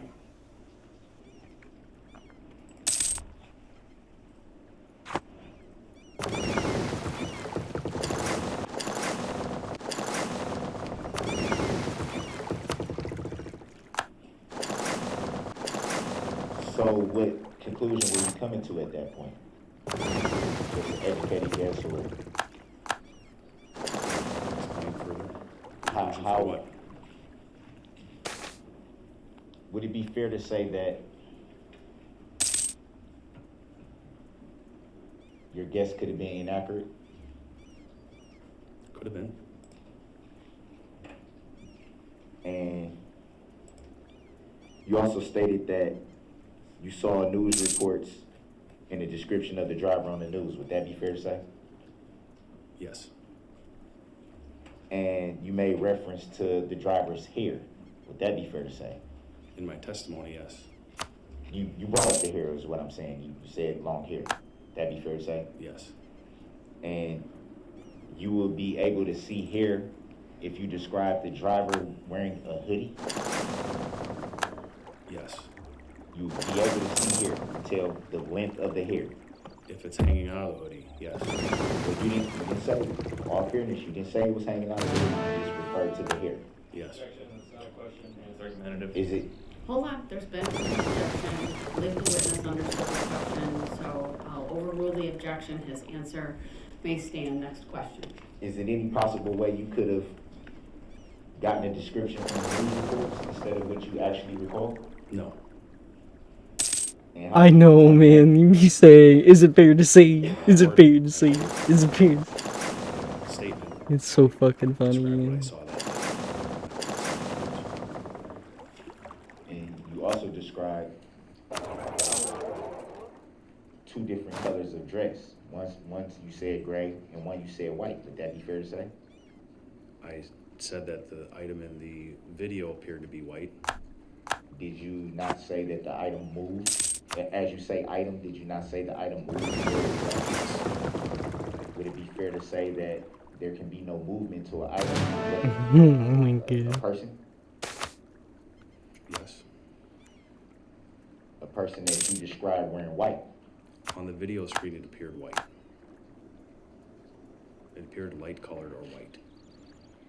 Would it be fair to say that you said white? That was your first? Yes.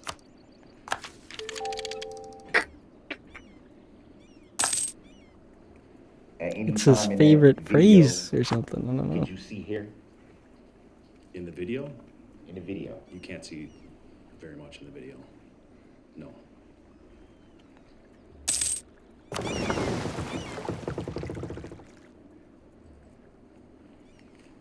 After making the 911 call, did you return back to the For scene fuck's where sake, you people, leave the coalition noticed against the me. vehicle? And did you investigate at that point? Yeah, I have a very small Yes. coalition against me. So what changed from the point that you heard a crash, as you say, and then returning back to where you saw the vehicle? What changed between those times? As I was talking to the 911 dispatcher, I wanted to give them better details about the vehicle, so I walked back over. to Okay. give So at the them- See you time, later, at Silver. the time that you initially made the 911 call, there was still details about what you saw that you were unsure of. Would that be fair to say? I believe they asked me what the license plate was, and I couldn't see it from where I was at, so I walked back over to give that to them. So you couldn't see the license plates of the vehicle from where you were at. There was no license plate on the front of the vehicle, so I could not see it.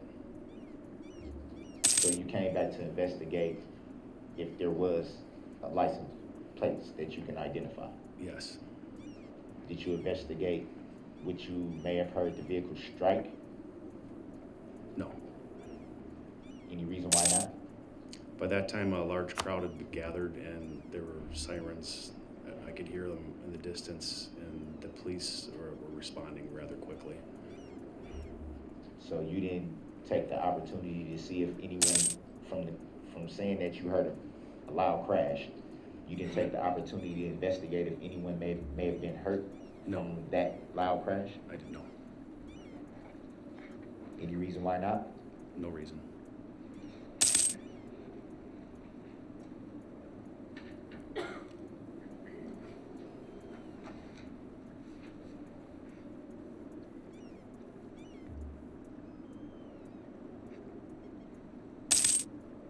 Hmm.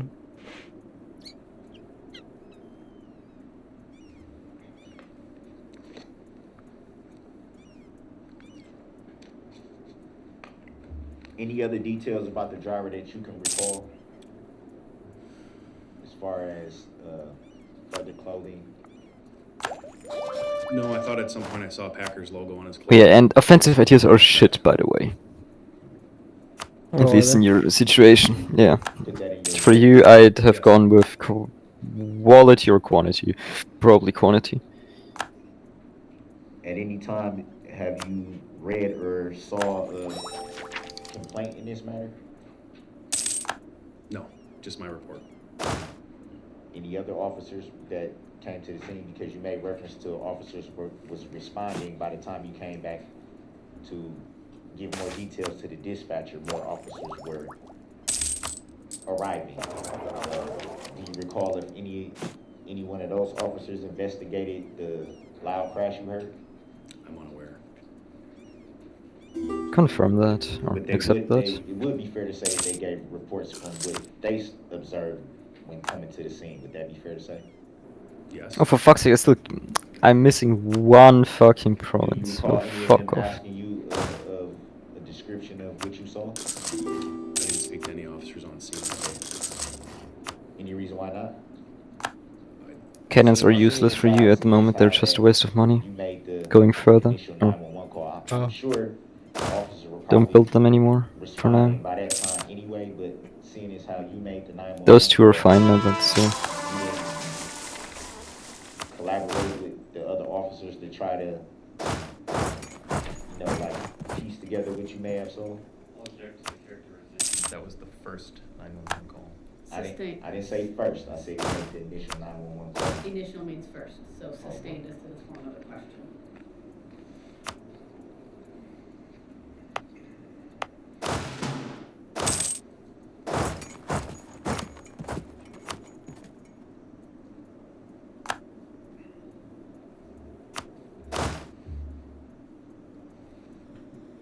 Besides, let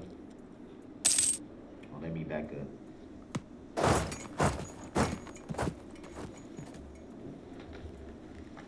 After seeing the description on the news, did you say to yourself, that's the driver that I saw?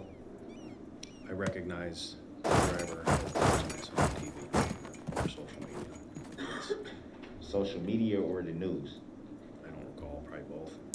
Both. Did you report Oh. that? I guess I gave my can't statement. explore That's this my area. Yes. Yeah, I because am you don't have military access. You need to be at war with them. Mm.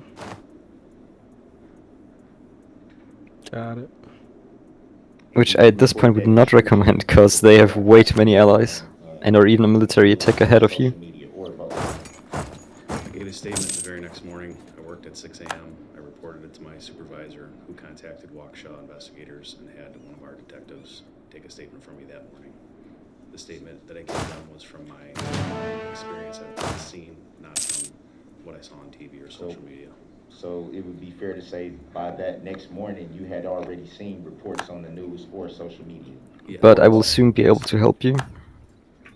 And your report was the next morning, so could it have been fair to say that that's where you got the description?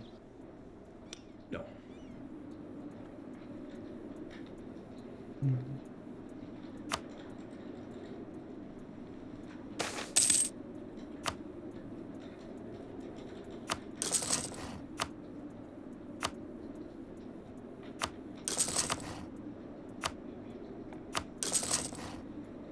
Did you learn any additional information that you don't recall having via social media or the news after you had already made your report? I don't understand the question. Did you learn any additional information after you had already given your report? Learn information about what? About description of the driver, what had happened at the parade, anything? Well, originally I had no idea what had happened at the parade. I thought it was just, I witnessed a hit and run crash. I had no clue what had happened at the parade. So you just said now you witnessed a hit and run crash. Investigate the crash that you heard. Correct. So how would you characterize it as a hit and run crash if you never investigate what you heard? Because I heard a crash and then the driver ran. Well, you also stated, to be fair, that you didn't investigate the crash. Okay, but How just... was there any way to know Okay, if you didn't investigate? request share Because I maps, heard a crash. And I saw the Maghreb. driver. So in my mind, I assumed that was a hit and run crash. So it was an assumption, you didn't know. Yes. I heard a crash. I didn't see the crash. Correct. So would it be fair to say that Okay, now, because I don't want that there was to be in such a So prestige port- negative, just to help you, right-click on My Nation. Support Janae's independence? No, I can't do that. right No, now decline. 'cause You, of Shanghai. yeah, just decline. Yeah, decline. Yes. Okay, right-click on My Nation. for the record that you did not do that, correct? Yes. So why would Scroll you down report it as a hit and run crash if you a bit were more. not Yeah, there. sure what it was? Request share maps. Well, based on my training. Oh wait, never mind. You experience as a can't. You crash even can't. investigator, Fuck. That's what I. Because you don't have armies anywhere. Ah, no. Go to North Atlantic, please. And confirm. Okay, good. So, by the way, I now have 20,000 troops down there.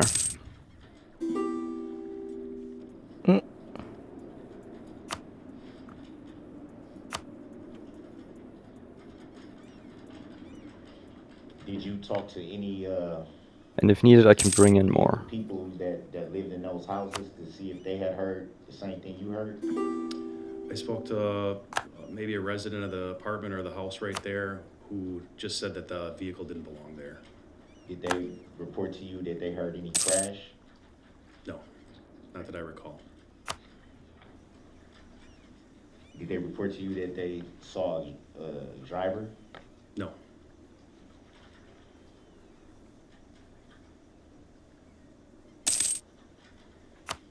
So as far as you can recall, you were the only one that heard the crash. As far as I know, yes.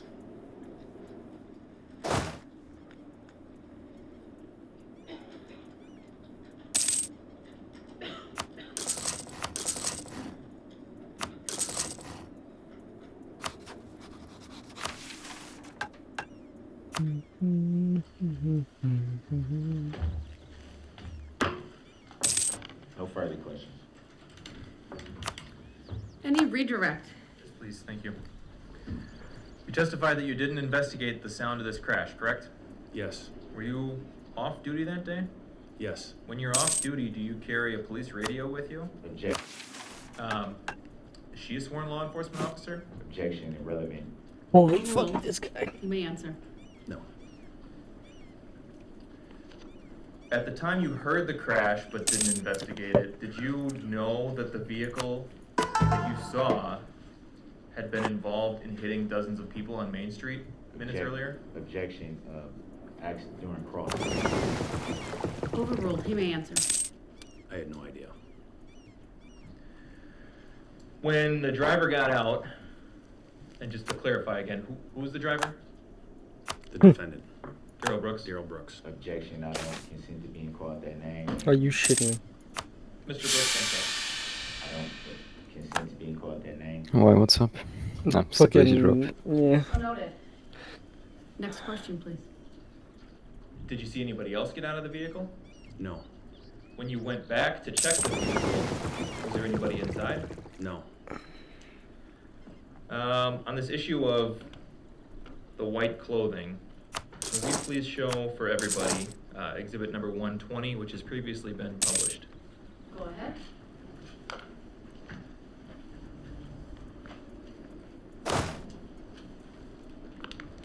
Like I said, if you now move down your troops, I can help you in your war against Exhibit Songhai number 120 on and the stuff. screen in front of you? Yes. See the person Okay. appears to be behind the driver's wheel of the red Dun, SUV dun, in dun, the dun, picture. dun, dun, dun, dun, dun. I think you I can have- take Overruled, you may out. answer. I have 20,000. The only thing that I'm worrying about a bit is the fact that I don't exactly Gray or white. have vision down there, so we'll see how that goes. I'd have to take out Nupe That's all I have for and. this witness. Wait, what? Austria. Austria is a junior partner of Two Sicilies. Hmm? Mr. Brooks? Holy shit. You then, this is your opportunity to address the court. What, if anything, would you like to say, sir? I do have a lot to say. I would like to stand up.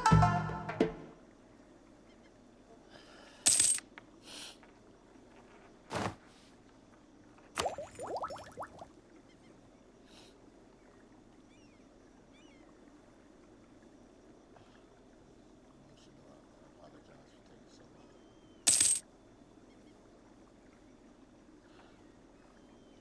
I want to start first.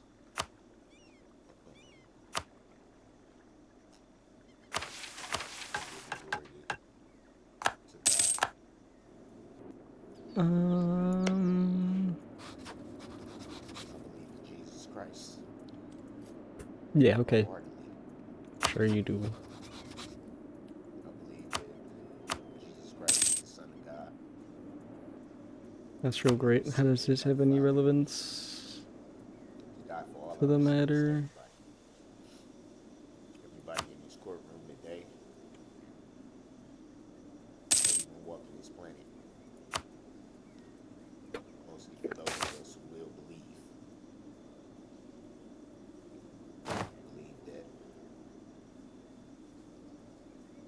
he was crucified on the cross of Calvary. And he shed his blood on that cross. He died. He was buried. He rose again after 3 days to glory. His glorious place at the right hand of the Father. The Bible says that he was exalted, given the name that is above all names, so that at the name of Jesus, every knee shall bow.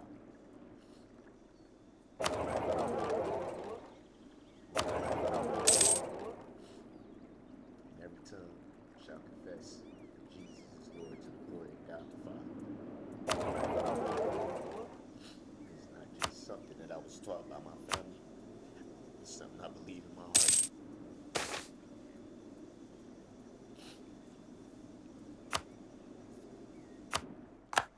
I just want to clarify one thing. Oh, Morocco is at war with the Mamluks, with the Ottomans, so right now would be a good time to fuck with the Moroccans as well. One of the Yeah. things I said, Oh, you just did that. Wait, no. No, I didn't yet. Ah, hold up, no, that is... They're just coming across the Yeah, land because they're. Castile... Yeah, Castile is now also fucking with them, by the way. having the time to think about Okay. Yeah, I'm in that war already as well, but... to Yeah, you won't be able to outbeat them in that war.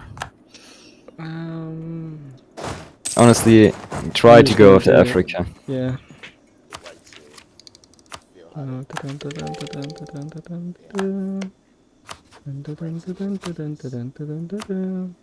understanding that We're in war over Telegram. You need to call me in as well. hatred, We are It's forced kind of to go fuck. to a lot of war. emotions. Yeah, but you need to call me in because How do right now I you're pause? right right click on my nation. Yeah, because and if you're unlucky, this might fuck you. The narrative that's ran with and taken out of context. That comment was made Nope, it didn't fuck you. Okay, good. Who are we at war with? Those fuckers. Okay. because I I'm made a siege down Katsina. the decision to rededicate my life to Christ when this tragedy happened. In no way did that comment refer to not having remorse, not having any understanding.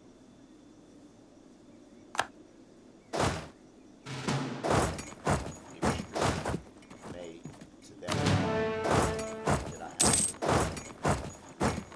I have asked God for forgiveness, that I have said any prayers. Bro, what does God have anything to do with you being a dickhead and ramming over a crowd of people? It doesn't compute. Learning how to wrap my head around this whole situation is extremely hard. Man, I sure hope Yeah, my regular vision doesn't fuck me here. Yeah, I might not be looking down there to tell me if I need to go somewhere. Get minimal time to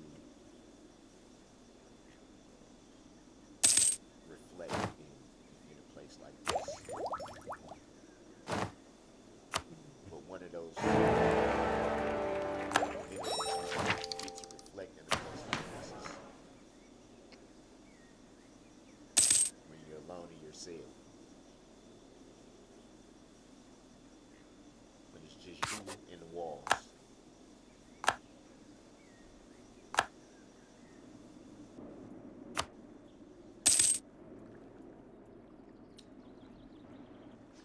One of the victims made a comment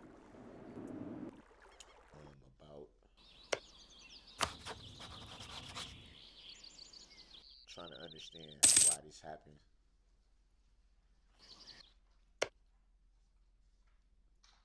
That's a question I struggle with myself. The why, the how.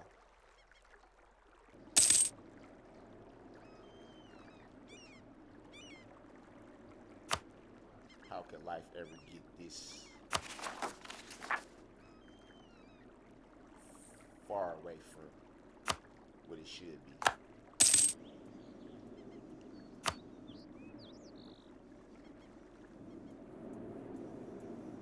Regardless of what a lot of people may think about me, about who I am, about my family, about my beliefs.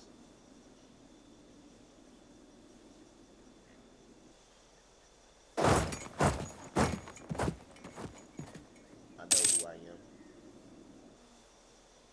God knows who I am.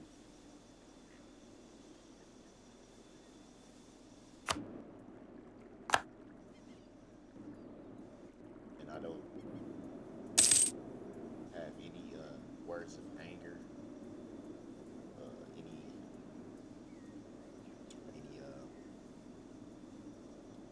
shots, so to speak, to throw back. As I said before, I had to look inside myself and understand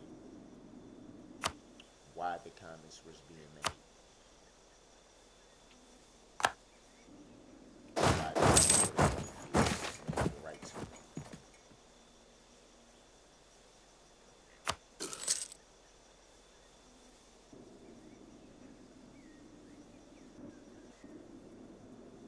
If I may,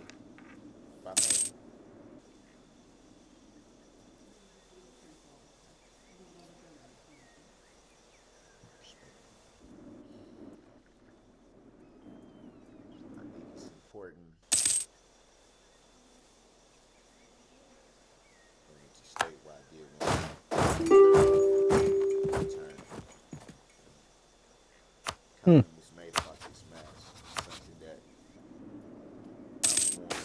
I'm No, just wait till we've got everything sieged down. incident.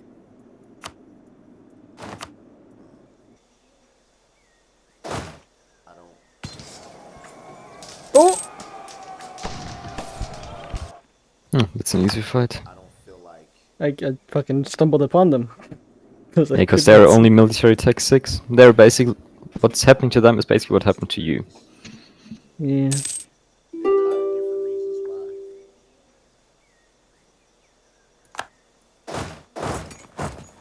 why. I got fucking roll. Hiding.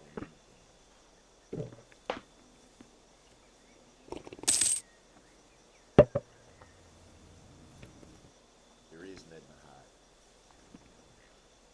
Mm-hmm. When you're on TV every day,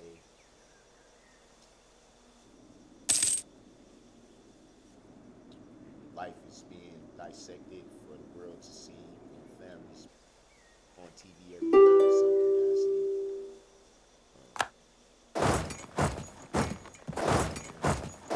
capacity. Okay, you can make a peace deal with Katsina. Oh wait, never mind, I need to give all these provinces to you.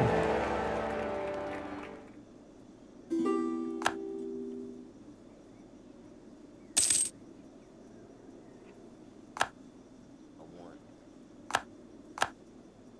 each and every victim in this incident, Now we can make peace with Katsina. members, those who lost loved ones, those who are still healing, want you to know that And the land that you don't see, you can still demand in a peace deal by clicking on the names of it instead of the provinces Yeah, at it the top. requires more than 100%.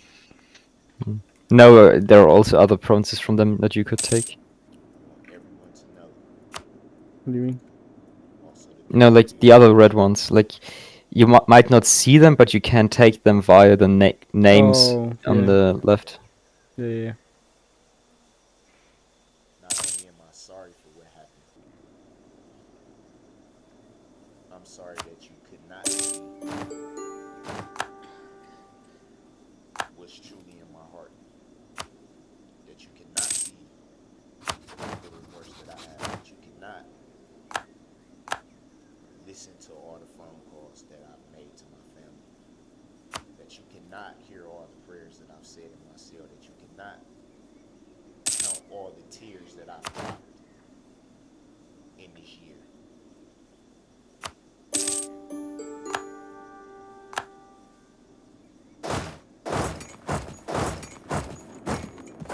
Truth is hard a lot of times.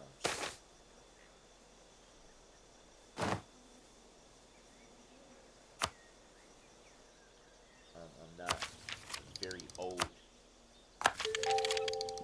by age standards, but I've been alive long enough to understand that a lot of people are comfortable with hearing what they want to hear, being told what they want to be told.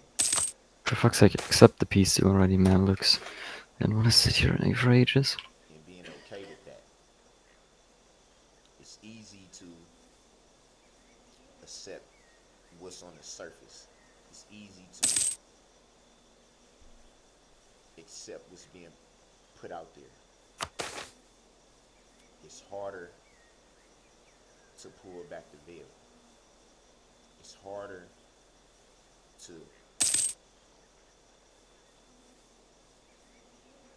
look deeper than the surface.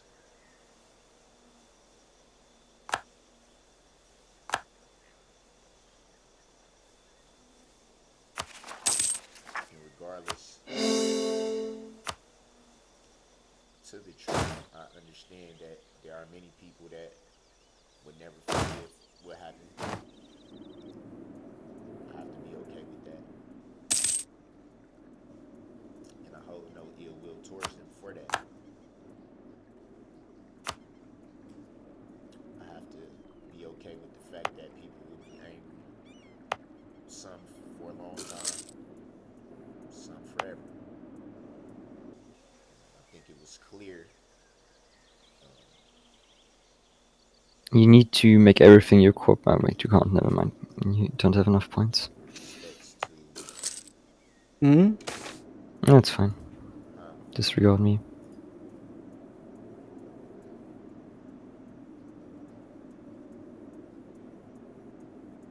I will not respond to For fuck's sake, make peace already, Kid Steel. either. I'm sick of this fucking war.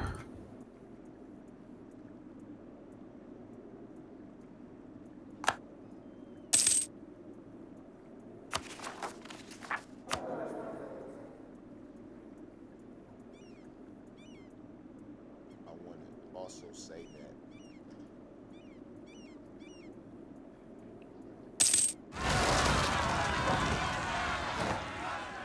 it is not me that can take any pain away, replace what was lost.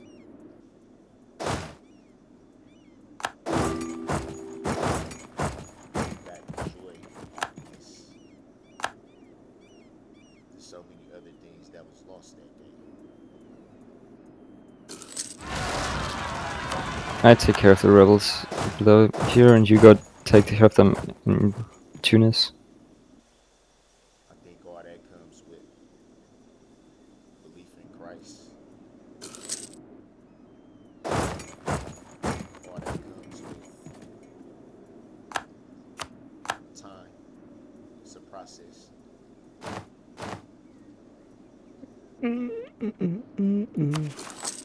Thank you.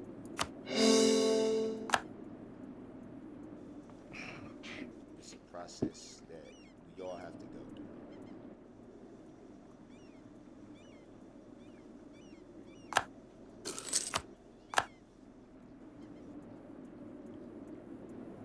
I noticed a lot of things that that I said over the duration of this.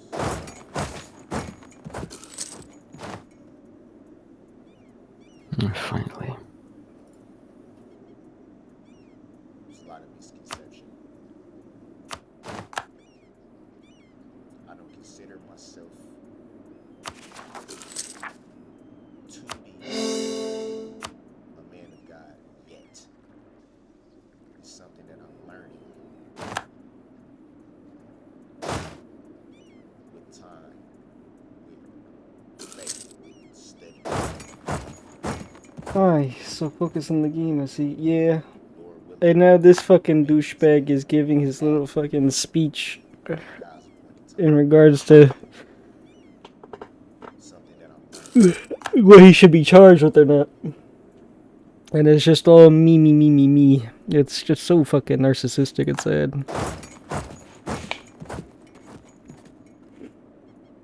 I'm honestly surprised. I'm like genuinely surprised that motherfuckers like this last as long as they do.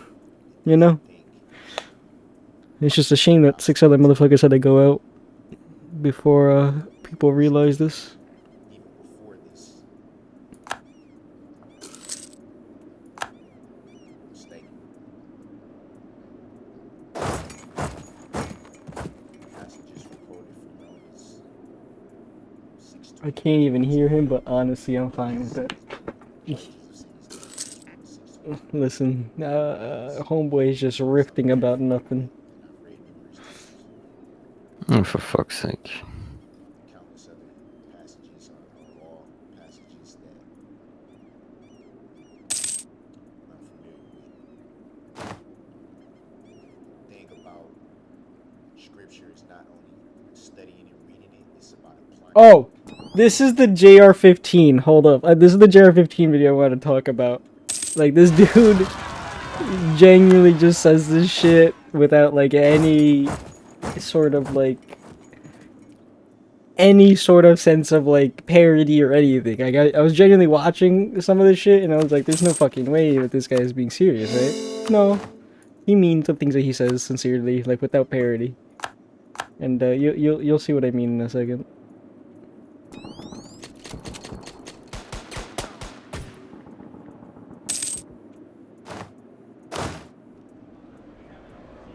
It is now day 3, SHOT Show 2022. I'm here at We1 Tactical with Eric. Eric is the owner. He's also the idea behind what he's holding right here. I just want you to look at that thing and just tell me what the like, dude. For fuck's sake. Like, none of this shit's a parody. Get him one like yours. And then it's a picture of a fucking baby skull with a tactical pacifier in his mouth. What is happening? Is America okay? I don't think America's okay. No, they never were. I don't like.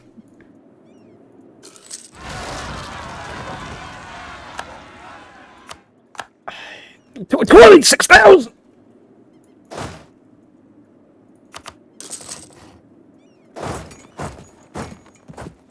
I'm sorry, 26,000 fucking Tunisian rebels. Yes, bringing my army up. So Eric, what is this? This is the JR-15. So what we have here is a scaled down AR-15. Doesn't say it with an ounce of like sarcasm or like joking. Like, this dude is serious. Like, I hate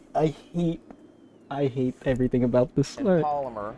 It also weighs 2.2 pounds, and it's about a 20% reduction in size. So it fits the kids really well. And it fits the kids, quote, really well. Yeah, maybe it shouldn't. You ever think that maybe it just should not? You ever think that maybe it just shouldn't? Am I the only one who's thinking this is not it, Chief? And that'll give them confidence to hold this thing the way they should have confidence holding. No drop down in the front, trying to manage a weight that's not right for them. It's also just great. It just fits them. It fits them really well. Yeah, and that's yeah, I've got kids, and so I've got their. Dear Lord, somebody fucking look into that. Somebody make sure that his kids are okay, cause Jesus fucking Christ. Guns kill kids, so many kids. Why does he want to make it? Like, listen, I don't understand. I just don't understand the whole. Like, I could understand maybe like a 10-year-old shooting. Like, once we get them into the double digits, I could understand teaching them about it. You know, but like, what the fuck are we doing, dude? Like, I think this guy literally says like how old he starts having his kids shoot, and it's like a ridiculously young age. Like, I think he said straight up like 6 or some shit, and I'm like, 6? Dude, how can a kid fucking fire a gun at 6? Well, like, it presses the trigger. Well, yeah, but like, I mean, like, how is a kid like supposed to be operating this thing like on a consistent basis? Like, I don't think they should. I don't think that they. I don't think. I just don't. Honestly, if you gotta go down that route, you don't trust 16-year-olds or 18-year-olds to drink. So why the fuck would a 18-year-old be allowed to shoot a gun? I love the argument that they're just like the other argument that I love from conservatives is just like usually like the idea of like, we need to limit as much of your ability to like vote and shit like that because we think you're stupid and we think, you know, people can take advantage of that, but we can't take advantage of a fucking gun. we can take advantage via voting rights, but we can't take advantage via guns somehow. Because if everybody's armed, it somehow makes everything much better. Like, no, you idiot. Come on, deal with your fucking rebels. I'm not gonna do everything for you. Yeah. Like, you're not paying me enough for this shit. I'm not paying you at all. Yeah, that's the issue. You better be a fucking good-ass ally later on. Well. Don't you me. I don't... That's gonna be a yes, sir, and nothing else.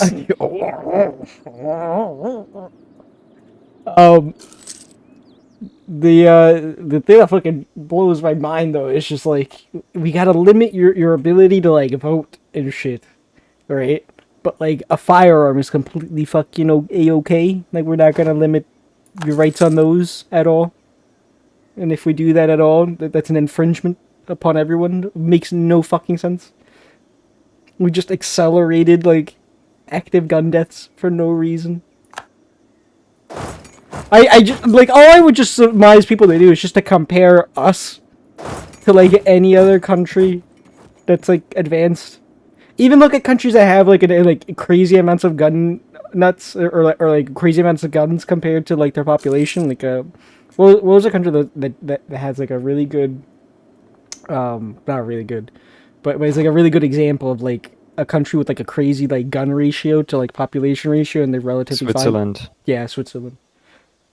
But that's because like everybody's like actively trained to use their weapons, and they have like policies that make sense on like what is not allowed to be used as a firearm in their country, and how you can distribute those said firearms. But no, we can't fucking do that at all, or else it might cut into the profits of the gun makers. Like it's The NRA. it's so fucking disgusting. Leave the poor NRA alone. They did nothing wrong. But how is the NRA gonna make money? They're now Yeah, they've done nothing So they wrong. both started shooting age 3-ish. I mean, one of them I'm sorry, age 3 he had his kids shooting. He had them shooting out of a room. What? What did you do next? You just put the mother's uterus right next to the fucking firearm and have little Timmy shoot through the hymen? What do you? What? Mad. What is happening? What? That's crazy. The mad lad. What is that? What is that? There's no way. was just under 3, one of them just over 3, but they've been shooting. One of them just under 3. I'm sorry. You had a 2-year-old shooting?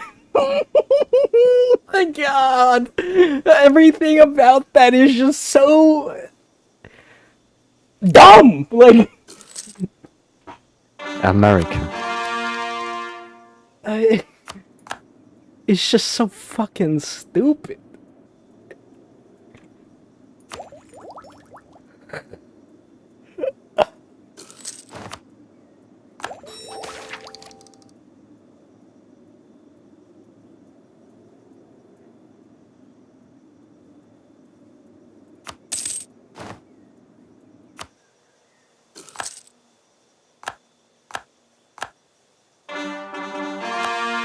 Oh, fucking natives. Oh, well, I lost. Oh, for fuck's sake, you need to garrison those Yeah, with how you have it set up. Yeah, I completely forget. Bunch of natives start fucking bullshitting.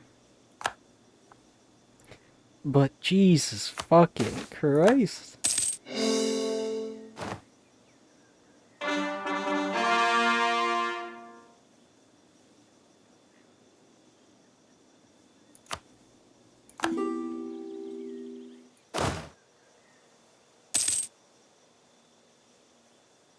Attacking natives just pisses them off, or what does it do? Basically.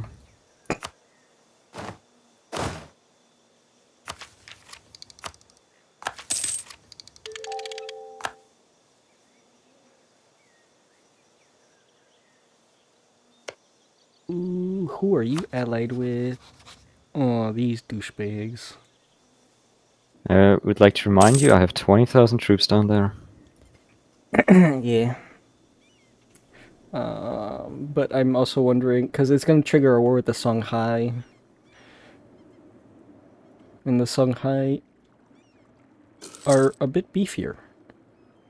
Songhai? They're nothing. They're 23,000 troops, they're nothing.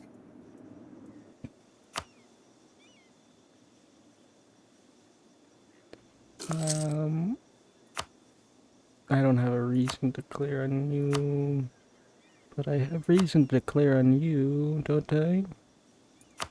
Hold on, let me see. What's my...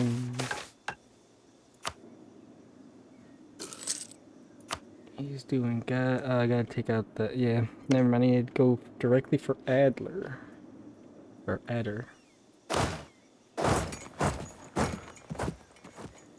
Yeah, the fucking H3 comment is just nuts to me. For as long as I could have guns around, right? That's awesome, Barrett. And Yeah. That's awesome, Barrett! The way he responds to him commenting that he had his like 2-year-old shoot with them is that's awesome, Barrett. because they have the answers. They started asking the questions, and I'm a huge believer in. Because they started asking the questions because they have the itch. Oh yeah, they're not grooming though. They're not groomers though. They're not grooming their kids into being interested in weapons. No. They're asking daddy for the guns. That's what's happening here. They're the ones they're asking questions of them. So I have to tell them all about guns. Like, yes, they're gonna ask questions about things you show them. You fucking retard.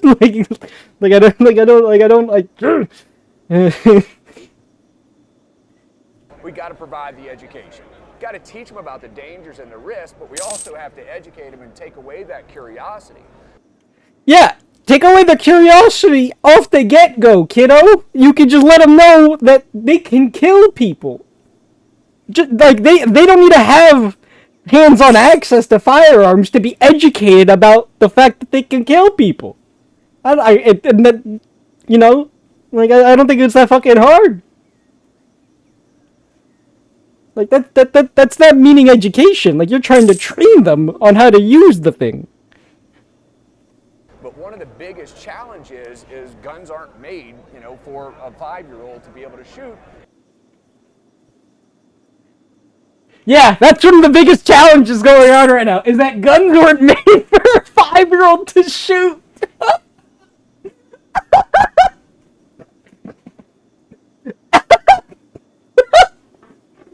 I can't believe that's an actual fucking word that came, like a sentence that just came out of their fucking... Wow! Wow.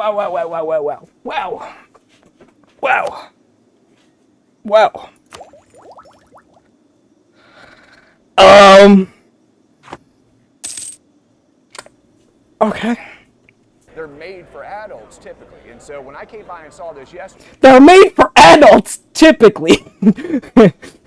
Emphasis on typically. Yeah, I'd like you to point me at any firearm that was made not for kids, other than whatever the fuck this abomination is. And don't point at the AK, just because kids are happening to use them, okay, doesn't mean that they were made for them. I feel like the United States really just looks at like third world countries and just tries to replicate things that they see. Like, oh, kids using firearms? And like Somalia and shit? We gotta do that. Fucking kids working in lithium mines? We gotta bring the kids back to the mines. Like, what are we doing? What the fuck are we doing?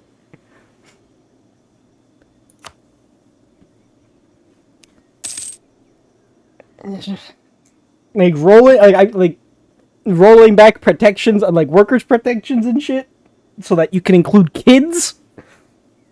Like, yeah, all right.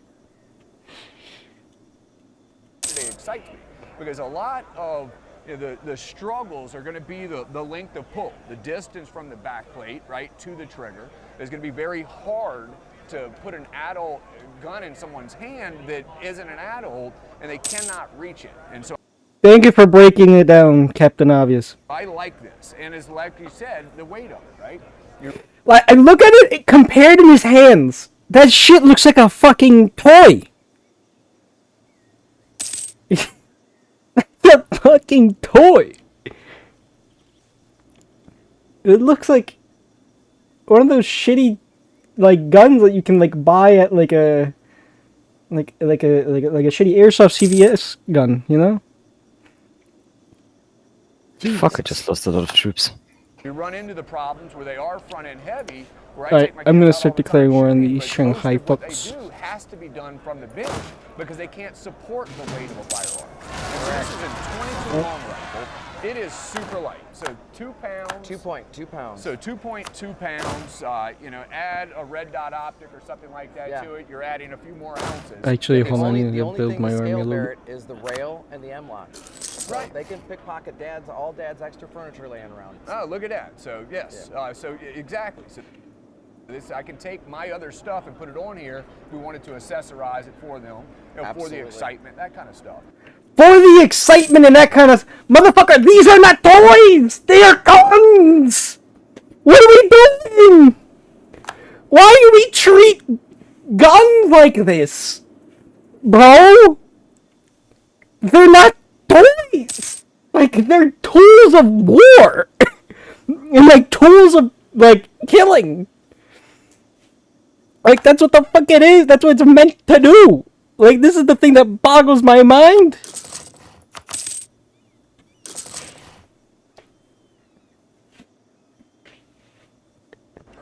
So one of the features that's a little bit different on this than a standard AR-15 is the safety design. So what about, tell us a little bit about that. What is different about it? Sure. So when we set out to have, to produce a small firearm. Oh, you are a in vessel? Oh, that's good to know.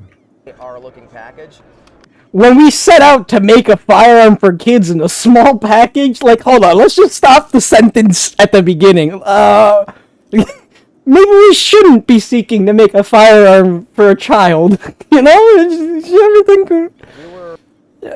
I feel like that should just be blatantly illegal. Like, you know what I mean? I feel like that should just be illegal. Like, making firearms targeted for children should be illegal. We're pretty sure we needed to have a wow factor in the safety area, right?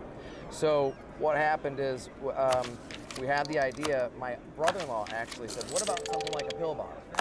And I said, let me go to work on that. Paper napkins, a couple notebooks, and here we are with a patented tamper-resistant safety. And how it works is the adult would put it into fire or safe, roll the gun over when we're done shooting, pull it out, rotate it, 180 degrees, drop it back in, and now the safety is locked out.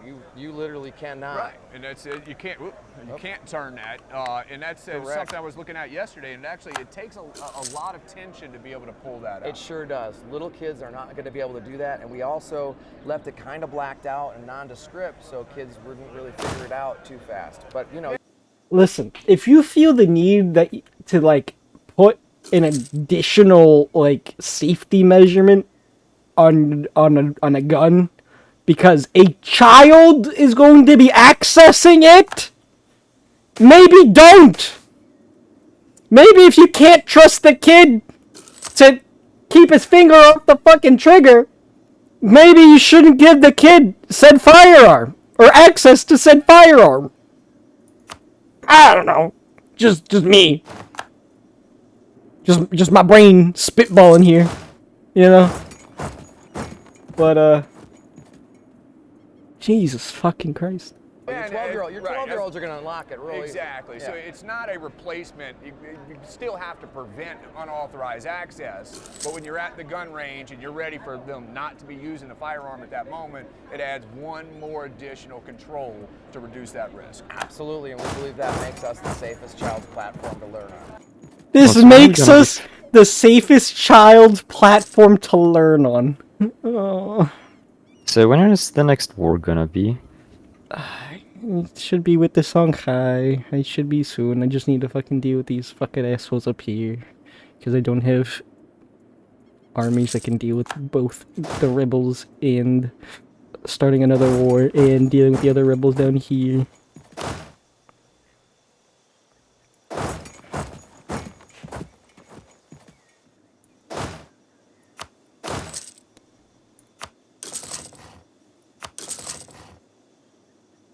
Just think that's just crazy.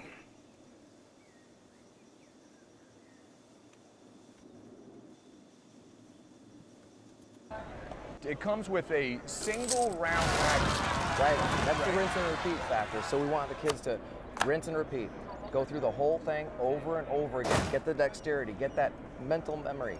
Yeah, absolutely. So they learn how to do it, but Okay. yet we're still Talk able to you keep later, that risk Silver. just a little bit lower, where you don't have to worry about a 5-year-old doing a mag dump or something right Yes, there, right? So yes. it's reduced down. Why would a 5-year-old have the ability to do a mag dump? Are we not asking these questions first? Should we maybe not put ourselves in a scenario where a child has the capability to mag dump? No? Just me? Okay. To one round in the magazine, but as their skills evolve, then you've got the higher capacity magazine. So Yes. you got a 5 round, 5 rounds, 10 rounds, 15 rounds. We've got people pushing us to make a 20 round so Awesome. probably be coming. And I was by here yesterday. I know one of my questions, probably one of your questions as well, is what about the threaded option? And so I've heard that comes up a lot. How many right? trips do you have, Venice? So what we thought about, we've got all kinds of ideas from the SHOT Show, of course, but we're talking about having a brace on the back end. Holy we're talking shit. about leaving the tube off, and actually we believe a dead air, little cameo for dead air, but might go right inside and twist in. Okay. Hang out the part just about there, so we can get a can on it. Okay, awesome. Yeah, absolutely. So I think that this fits where it needs to fit, right? For those of y'all that are out there, you're looking for something to be able to educate the young kids on, to teach them about firearm safety and remove some of that curiosity, I think you'll find that this is a good fit for that. So Eric, I appreciate you taking the time to tell us about it. Again, SHOT Show 2022, Eric with We Won Tactical. Yeah, that's just, that makes me a little bit sad. I'm not gonna lie. Not going to lie. That shit blew my fucking mind.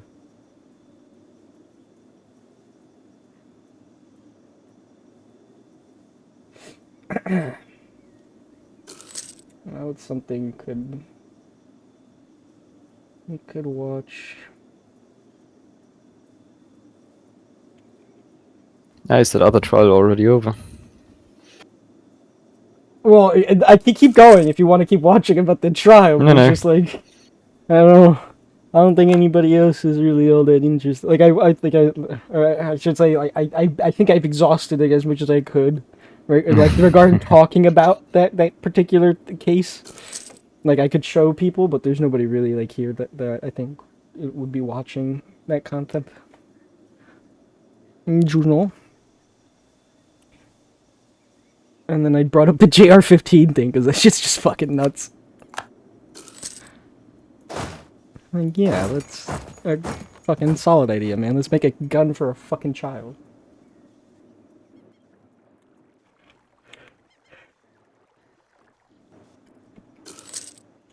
Oh, boy.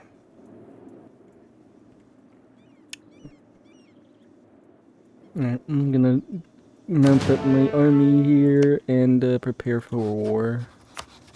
Take war. Yeah, I want to take Adder. And... Thank you.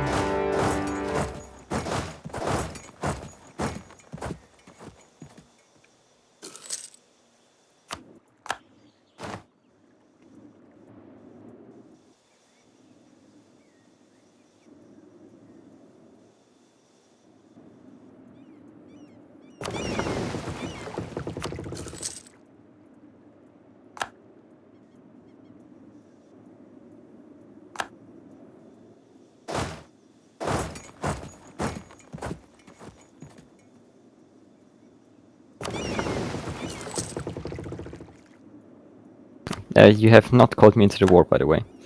Oh. Let me fucking pause my bit. I thought I did.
Oh.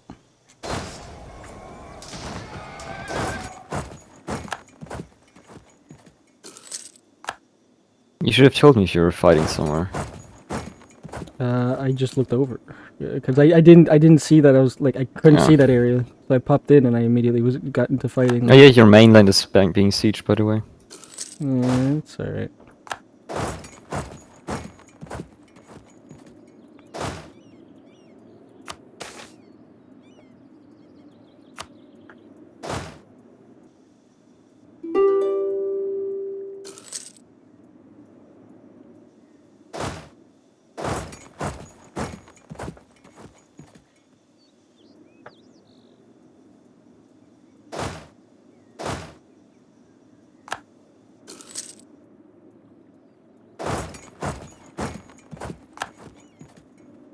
Up top we go, boys.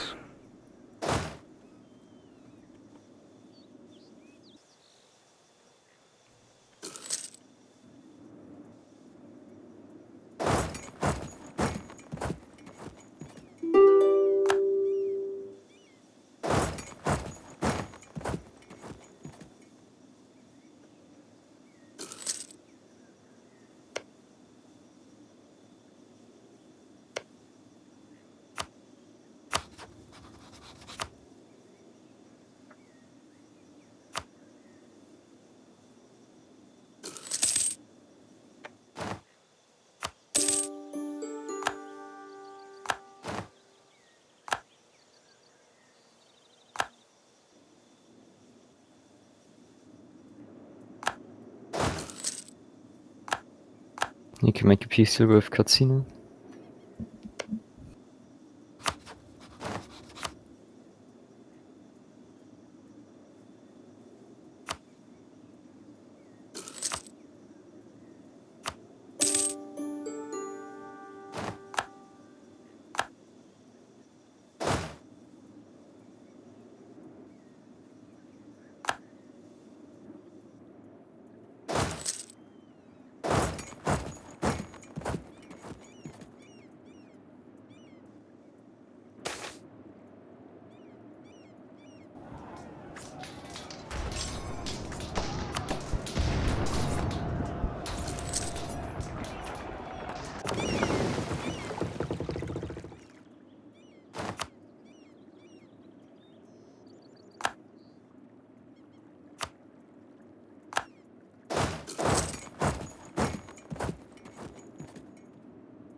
You can also request manpower from me if you want.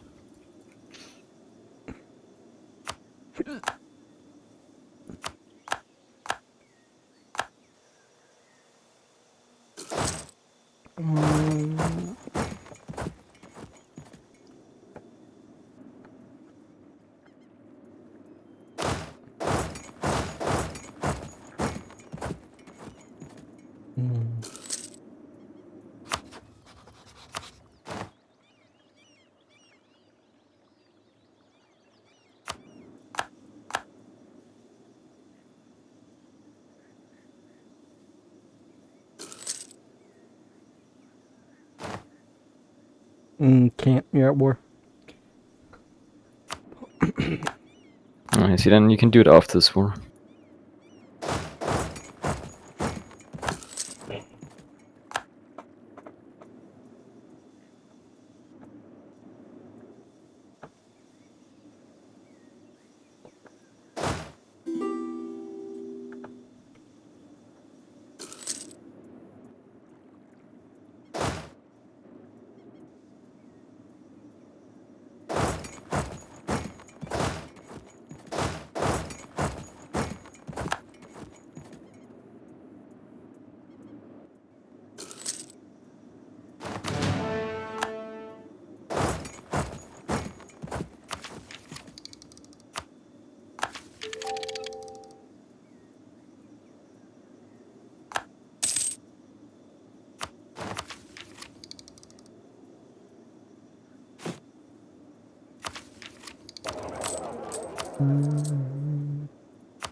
You will soon be able to do a peace loop with Yao as well.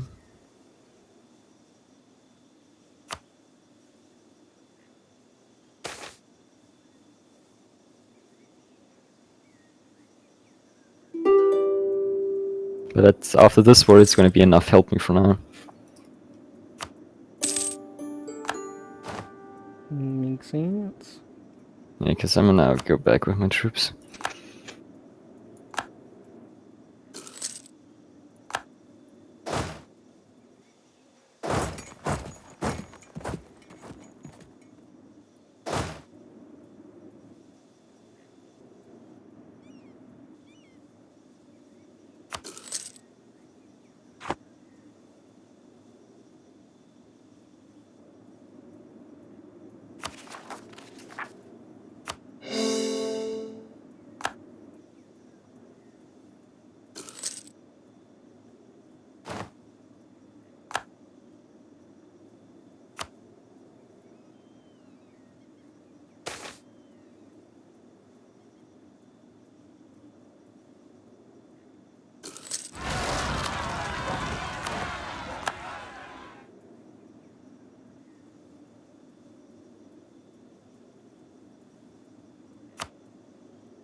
Careful up there, by the way.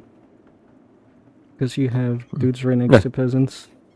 Yeah, peasants are going to do something against 20,000 French troops. Sure. What was that about peasants? It'd be a problem for me.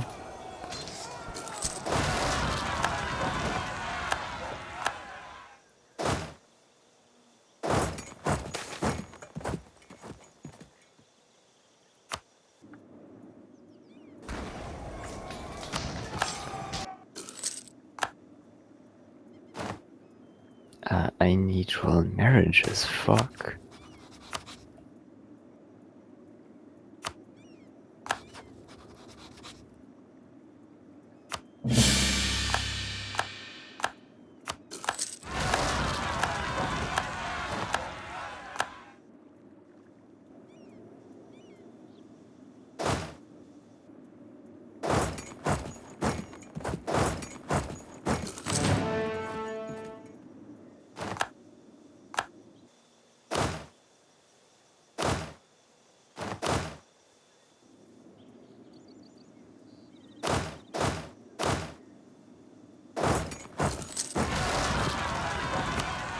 Oh my god, bro. Yeah, you're a bit overextended. Yeah, you think? I not only think so, I'm 100% sure. Oh, for fuck's sake, now of course they have... Ugh. Shit. Let me see. Ah, fuck.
the shooting range.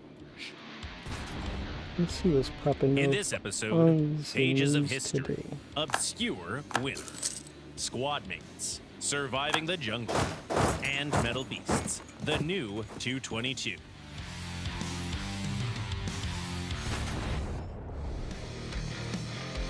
Oh yes, the shit that's going on in Sudan to rescue U.S. is diplomats and their families rough. from the war-torn capital of Sudan. I'm gonna learn more about that. 100 people were airlifted from the U.S. I embassy have in no idea what's going on there, so No, there's civil war. interesting. Another one caused by the US, question mark? I mean,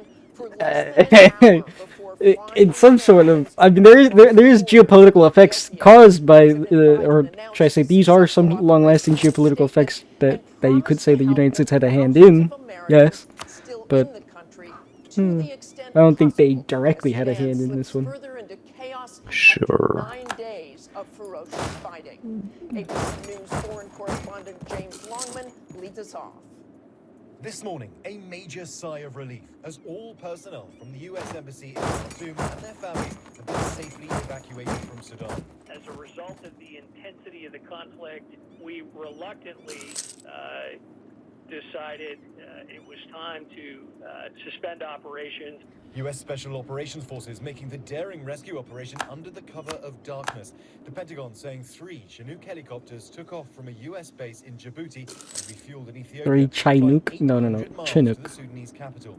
On the ground for less than an hour, they rescued fewer than 100 people, including Americans and other nationals. President Biden praising the, quote, unmatched skill of the 100 or so Special Forces members involved.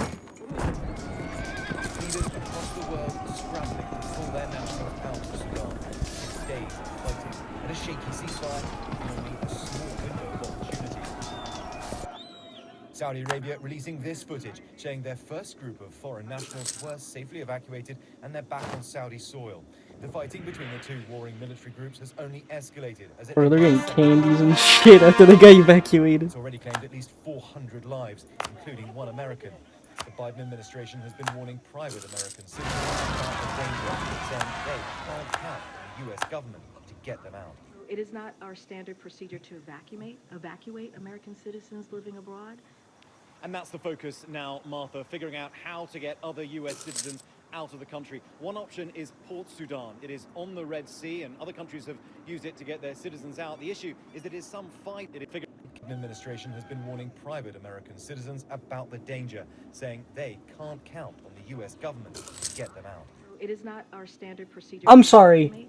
Then what the fuck is the point in us spending $80 billion on the fucking military if the military cannot go in and take out Americans that are stuck in there if they need to? They take out? Oh, why do you want to kill your Americans? I mean, sometimes you gotta do what you gotta do. Yeah. But I'd say it's probably because they don't want to actually partake in the war, and it would be kind of hard to do without them actually intervening, because they'd actually have to fight, most likely. They would in either case.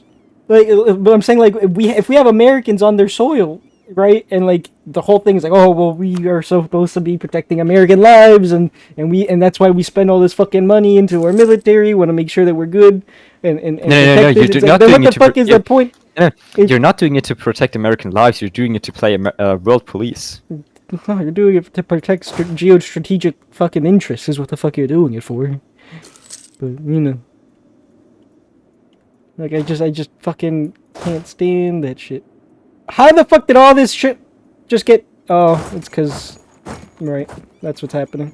Oh, for fuck's sake. Triple E is now its own thing. Why haven't you told me? Cause I didn't realize that, they could do that. Well, it literally told you in the tooltip. That's rough. That they will become an independent nation soon. Yeah. Another nation will soon as well. Oh, for fuck's sake. I might be doing my best. I have no manpower. That's the rough Yeah, you thing. can ask from me. I've told you that so many times. I tried, but I can't. You can. You can. You can. No. I said you were still in the war when I did. Yeah, I'm not. Well, now I can do it.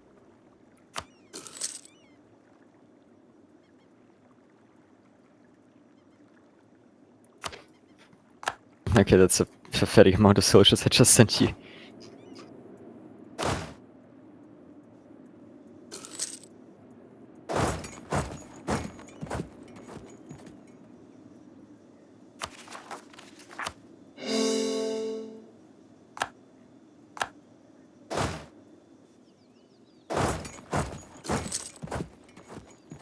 Oh god.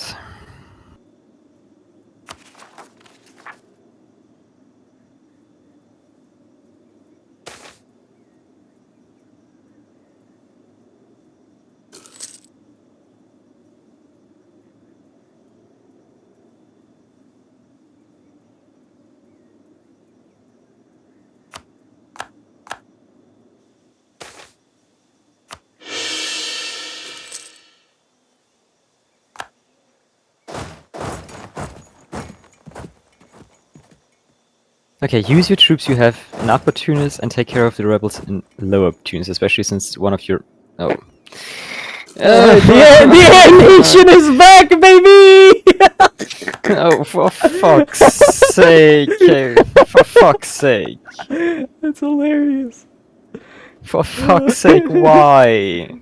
The Air Nation is back. I've lost thousands of French troops.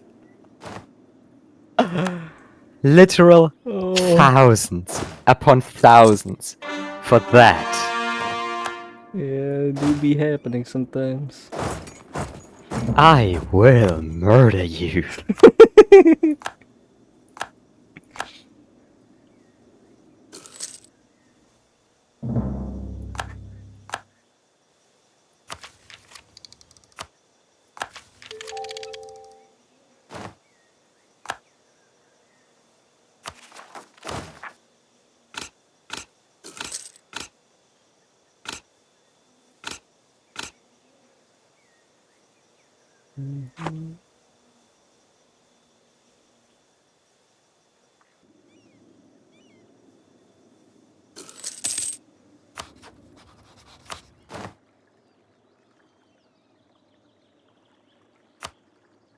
Why? Just why?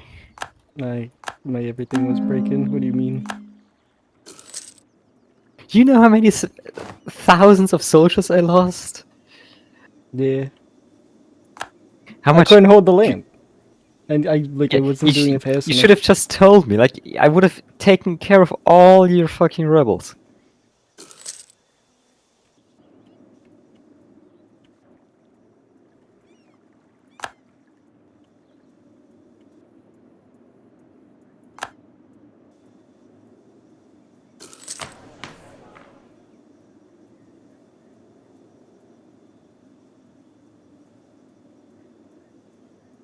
Hey.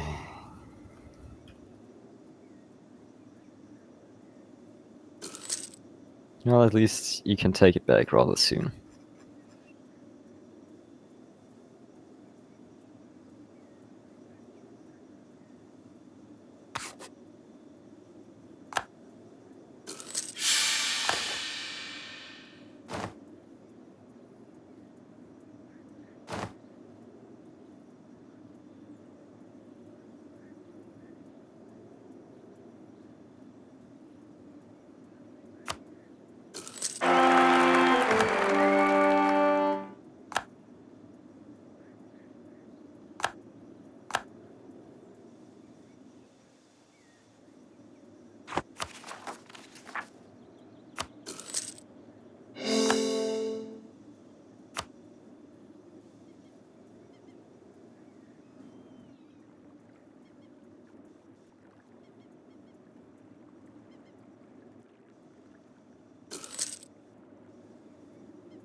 I'll be right back.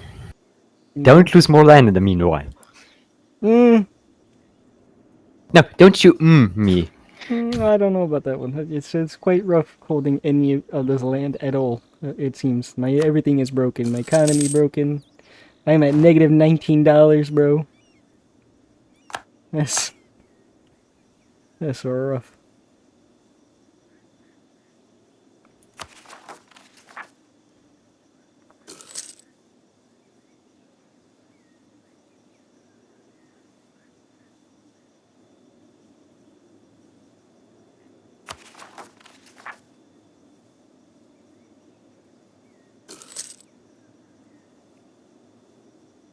I have returned.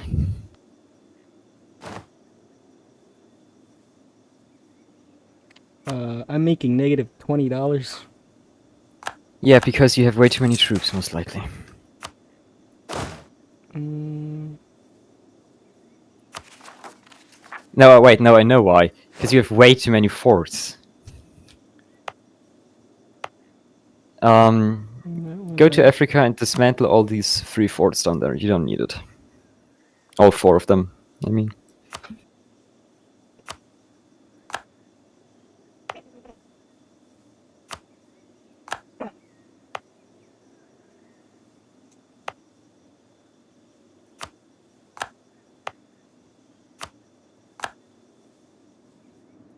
Okay, now go to economic overview.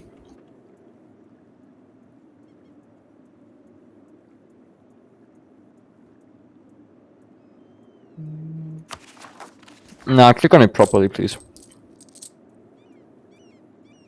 Okay, you are paying a fuck ton in interest. I'm gonna take care of that. And army maintenance.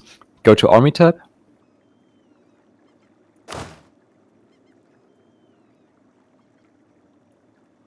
Yeah, you need to destroy 7 troops.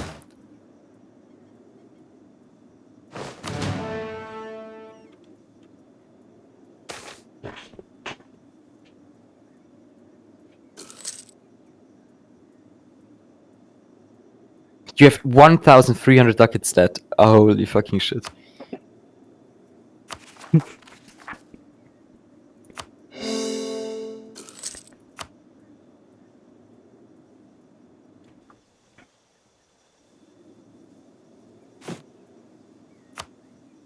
Just how?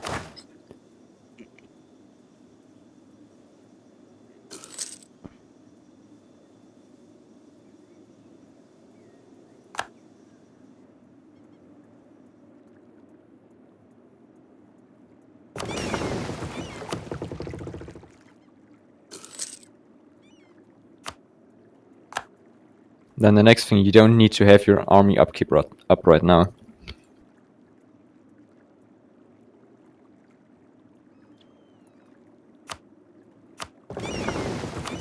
And use that money to repay some of your loans.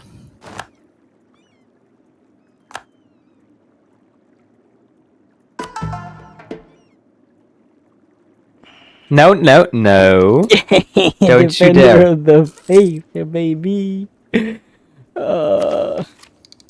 Ooh, institutional. Yes, do that. Embrace institution, but then fucking embrace. Then pay back your debt.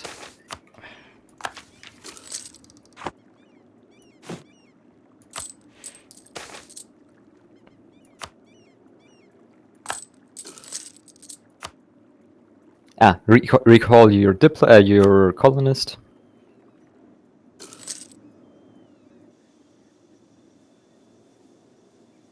Recall my colonist?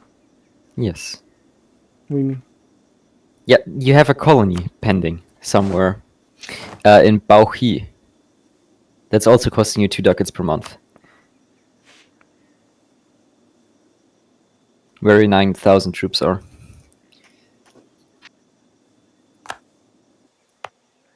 Like, just straight up tell them that. Recall, yeah. Just press recall.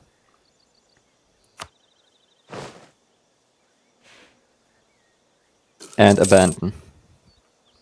Because you can't afford that right now.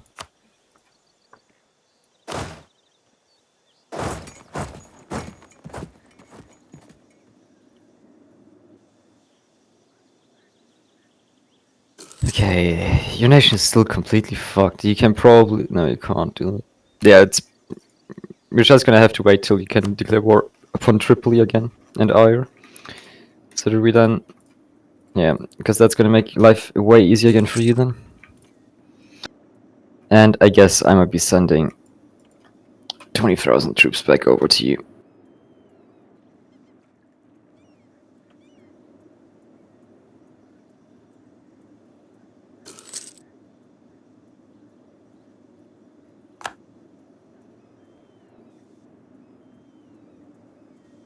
Oh, we already have 20. Ah, I already have 4,000 over there, 40,000 over there.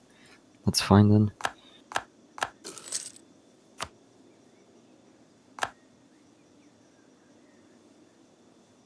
Dude, why am I so sleepy?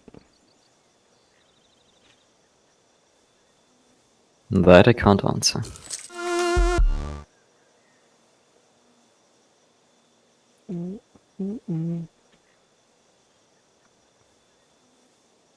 Evacuate American citizens Yeah, they're allied with air. That's perfect. Now, Martha, figuring out how to get other US citizens out of the country. One option is Port Sudan. It is on the Red Sea, and other countries have used it to get their citizens out. The issue is that it is some 500 miles away from Khartoum, and it is too dangerous right now to leave your house, let alone the city. It is worth repeating. 16,000 Americans are still thought stranded in Sudan.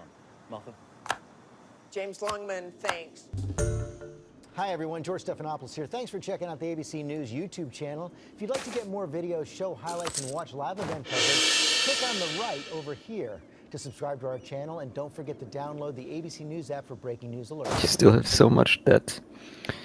Okay, you need to put down your army maintenance, please. Oh. Yeah, because that's fucking you over. After a long winter of 2022 into 2023, Completely to zero. characterized by Russia paying a heavy toll to make very slow progress in the nuclear Bakhmut. The weather is turning. Okay, then the next thing I'm at. Speculation is that Ukraine will soon Okay, yeah, that's hurting you a lot as well. Okay, I see. Yeah, you need to. Yeah, no, it's fine. No, it should be doable. is that their plan will prove pivotal, moving away from the winter attritional phase and to a place where they can see the light at the end Repay of the loan. tunnel. With that in mind, let's discuss some Defender of the faith. counteroffensive could turn I will single-handedly destroy your nation. China might influence the proceedings. We begin with the obvious option. Ukraine just wins. It is a war, so outright beating the other side seems like a sensible solution. We have described the likely Ukrainian game plan before, but let's summarize the basics and discuss what has changed in the interim. This is the Crimean land bridge. The odds-on first step for Ukraine is to drive a wedge in the middle of it. The last You're finally making money. has been a war of logistics, so disrupting Russia's ability to resupply will be a key goal for Ukraine. In that light, Okay, I'm gonna be real. I don't see how, like, a long-term, like, attritional combat. It's gonna be easy I think because it you is still. Okay, let me feasible explain. for Ukraine. What? Okay, never mind. I thought we were talking about. Like, never mind. Oh. Well, as long as they don't run out of manpower, that they will not run out of equipment. So, like, yeah. That's the thing. Like, Ukraine's manpower versus Russia's yeah. manpower And, is just not. Yeah, it would be interesting to know the KD ratio, because that's the important part about it. Well, the KD ratio is like fucking 4-1 right now. Yeah. Which is like accurate and seems to make sense from like what we understand about like attacking principles.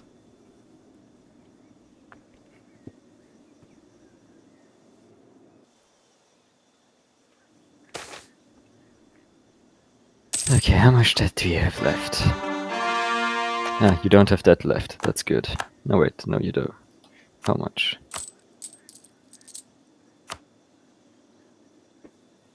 Okay, that's your debt settled. Okay, good.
Okay.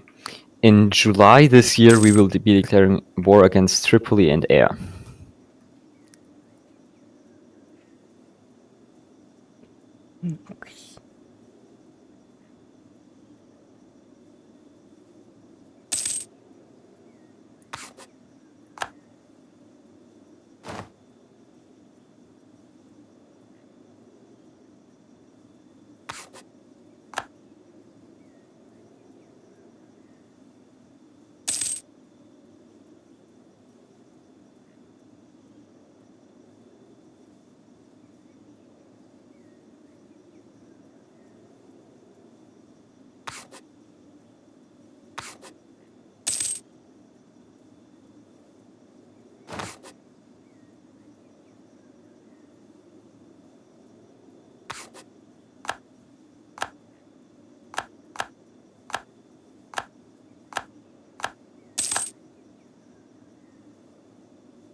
No. You do not have the money for that.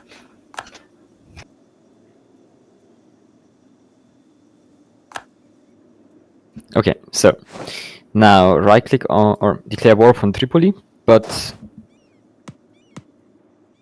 no, you don't need to. Don't bother. Keep your army. Yeah. Okay.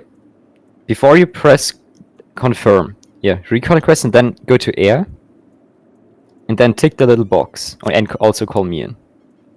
Yeah, click that box and click me. Yes. Now declare war or confirm.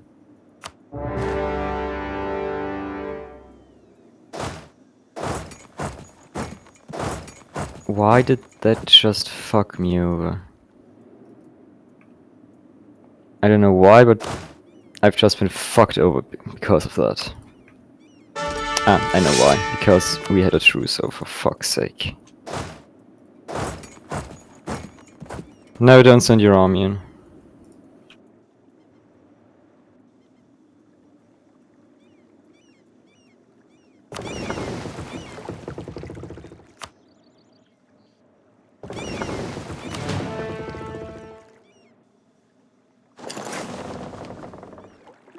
Okay, please blockade Tripoli.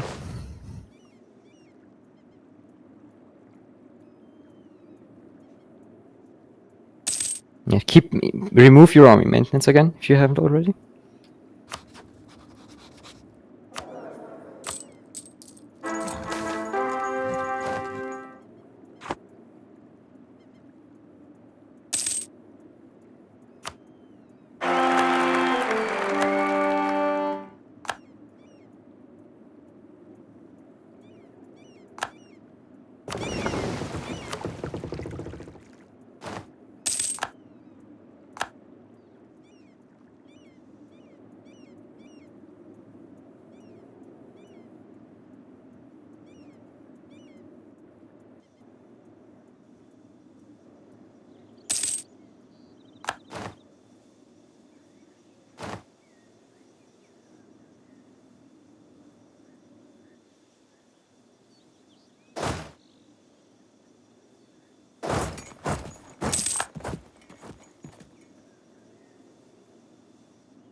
A race to Melitopol is a logical starting point for the attack. Besides having a pre-war population of almost 150,000, it is also the crossroads of two major European highways. The east-west M14, which runs to Rostov-on-Don, one of the original staging grounds for the invasion, and the north-south E105. Run away with your troops, yeah, because why are you trying to fight if you don't have army maintenance? I don't get it. Oh, okay, my bad. Ukraine would want to cut off Russia completely by reaching the Black Sea. That's what that Once does. there, Okay. the blue and yellow troops will have the ability to go after Kherson, without having to execute a dangerous river crossing along the Dnipro. Going around is the only real option that Ukraine has there, given that Russia blew the bridges during its November 2022 retreat. To further aid the siege, Ukraine may also make a second play on the Crimean Bridge, which was first attacked in October 2022, but according to Russian sources, completely reopened in February 2023. Another successful hit would limit the area to resupply via boat, effectively allowing Ukraine to quarantine the peninsula. If all of that pans out, there will be a question of what to do with Crimea afterward. But that is a much larger issue that is better resolved in another video. Heading north, Ukraine would then try to take control of the Donbas after 9 years of fighting there. Of course, that is what everyone thinks Ukraine is up to. The last time everyone thought that Ukraine was going to launch a campaign was back in September 2022, when the world was convinced that soldiers were going to pour into Kherson City. That did happen, but it was 2 months later. In the meantime, Ukraine pivoted past Kharkiv and made lightning gains in the north. Returning to the current status quo, let the speculation begin about where Ukraine could pursue an alternative. That said, any type of military route is an incredibly unlikely outcome. Ukraine's counteroffensives... Okay, right click on it. Oh wait, hold up, I first need to give you all these provinces. But the total percentage of land recaptured was comparatively modest. After August 2022, Russia controlled 12.95% more of Ukraine than at the invasion's beginning. The counterattacks made a sizable dent in that, but still collectively only cut Okay, go to the peace screen thingy with air. There are limits to what attacking troops can do without periods of rest and Then go to the third tab. No. There are also important No, differences okay, first clear offer at the bottom left.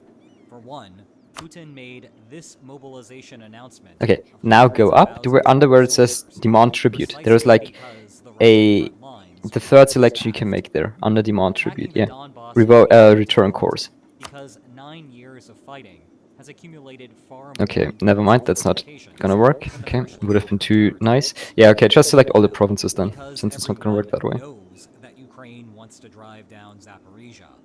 Russia has been concentrating its defensive efforts in that region. Okay, select as much money as possible. It says no. No, yeah, it's fine. Just select as much money as possible because it will soon. Quickly remove their troops. Then it's gonna work. U.S. intelligence appears concerned that the spring offensive will generate minor gains, but not be the substantial rout that Ukraine might be hoping for. At the same time, U.S. intelligence has been wrong on this before. Remember, on the eve of the invasion, military advisors were trying to tell Ukraine how to win an insurgency, not a traditional war. More recently, the United States urged Ukraine to withdraw from Bakhmut. But Ukraine stayed, Bakhmut still held, and Ukraine continued to enjoy a favorable casualty ratio, though not as good as at the start of Russia's offensive. Yeah, but a favorable casualty ratio doesn't necessitate that you will actively win that war. Like, if you're just constantly holding pieces of ground that don't actually mean anything, well, yes, you have a high kill ratio, you're eventually gonna lose those fucking men for no reason, though. Like, you're losing it for pieces of land that are not strategic at all. Okay, now hover over the X again, because I don't know if they accept now. Nope, they still won't.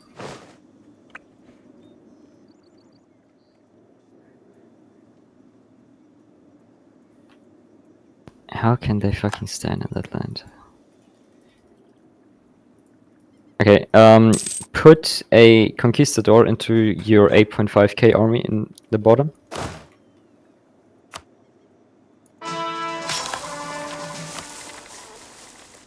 March to where my 10th, or march to where the enemy troops are. Or rather to my 20k stack.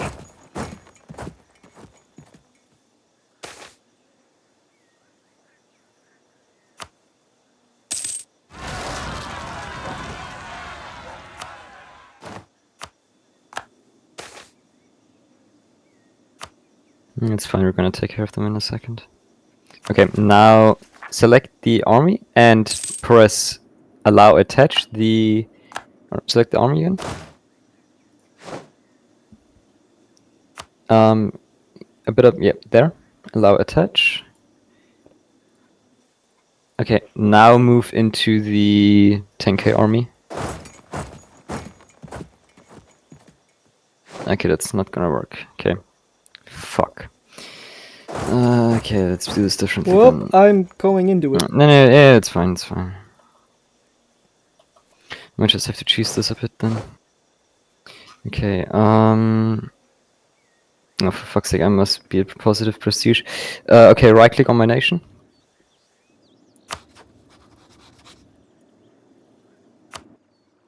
Okay, scroll down a bit in the options menu.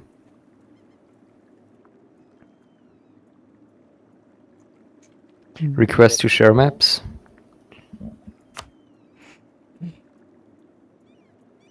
And click through if you can find anything that you can do.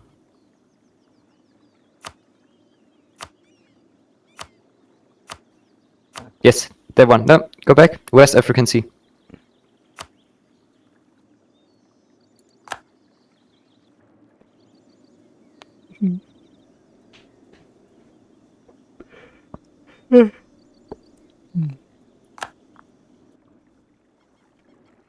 Okay, accept that request.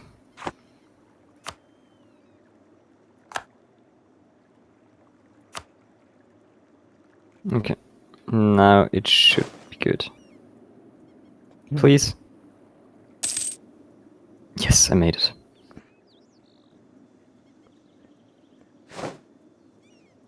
Okay, now they should accept the peace deal.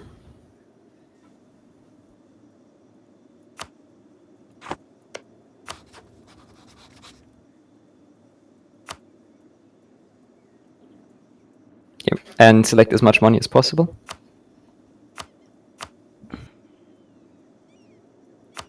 Okay. Okay, let's do the same thing for Tripoli as well.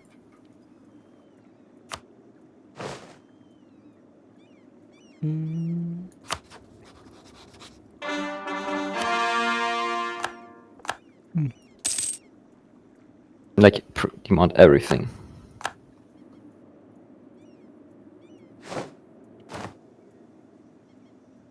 And as much money as possible. So, now your nation should be fixed, at least somewhat.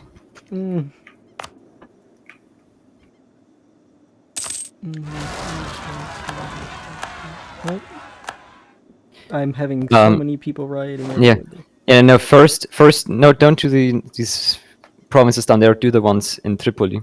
Those are more valuable to add estates first, if they aren't already.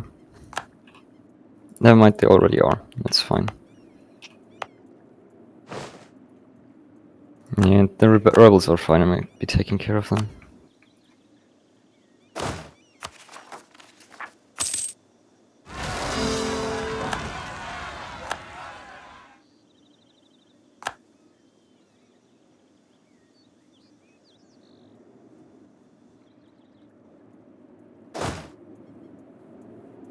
Okay, now you can also fund your armies again. Because you should have more than enough money now.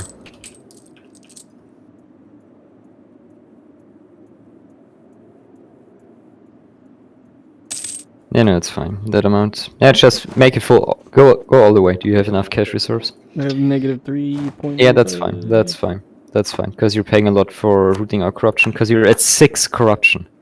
Oh, for fuck's sake. Yeah. You know what? Go back to the economy overview and max out your corruption reduction as well.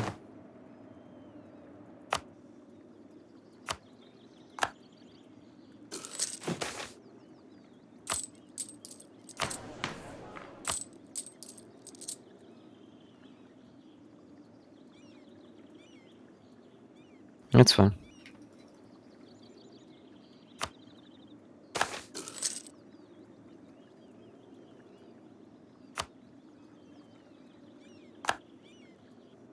Okay, you can take care of the 8,000 rebels now.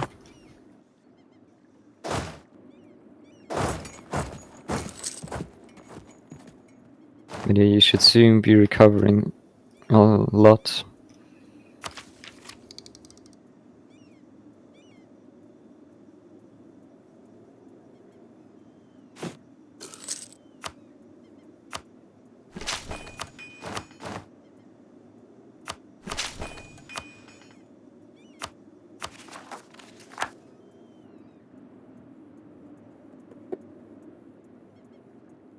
Barrier to an outright Ukrainian victory is that Russia is still an enormous country, and a large potential army remains untapped. If things start going south for Russia, Putin could initiate another... That should fix your money problem. As he did in September 2022. It appears Russia is taking preliminary steps to facilitate that.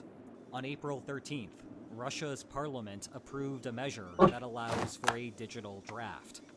Before, for a Russian to be conscripted, draft authorities would have to physically locate the would-be soldier and serve him papers.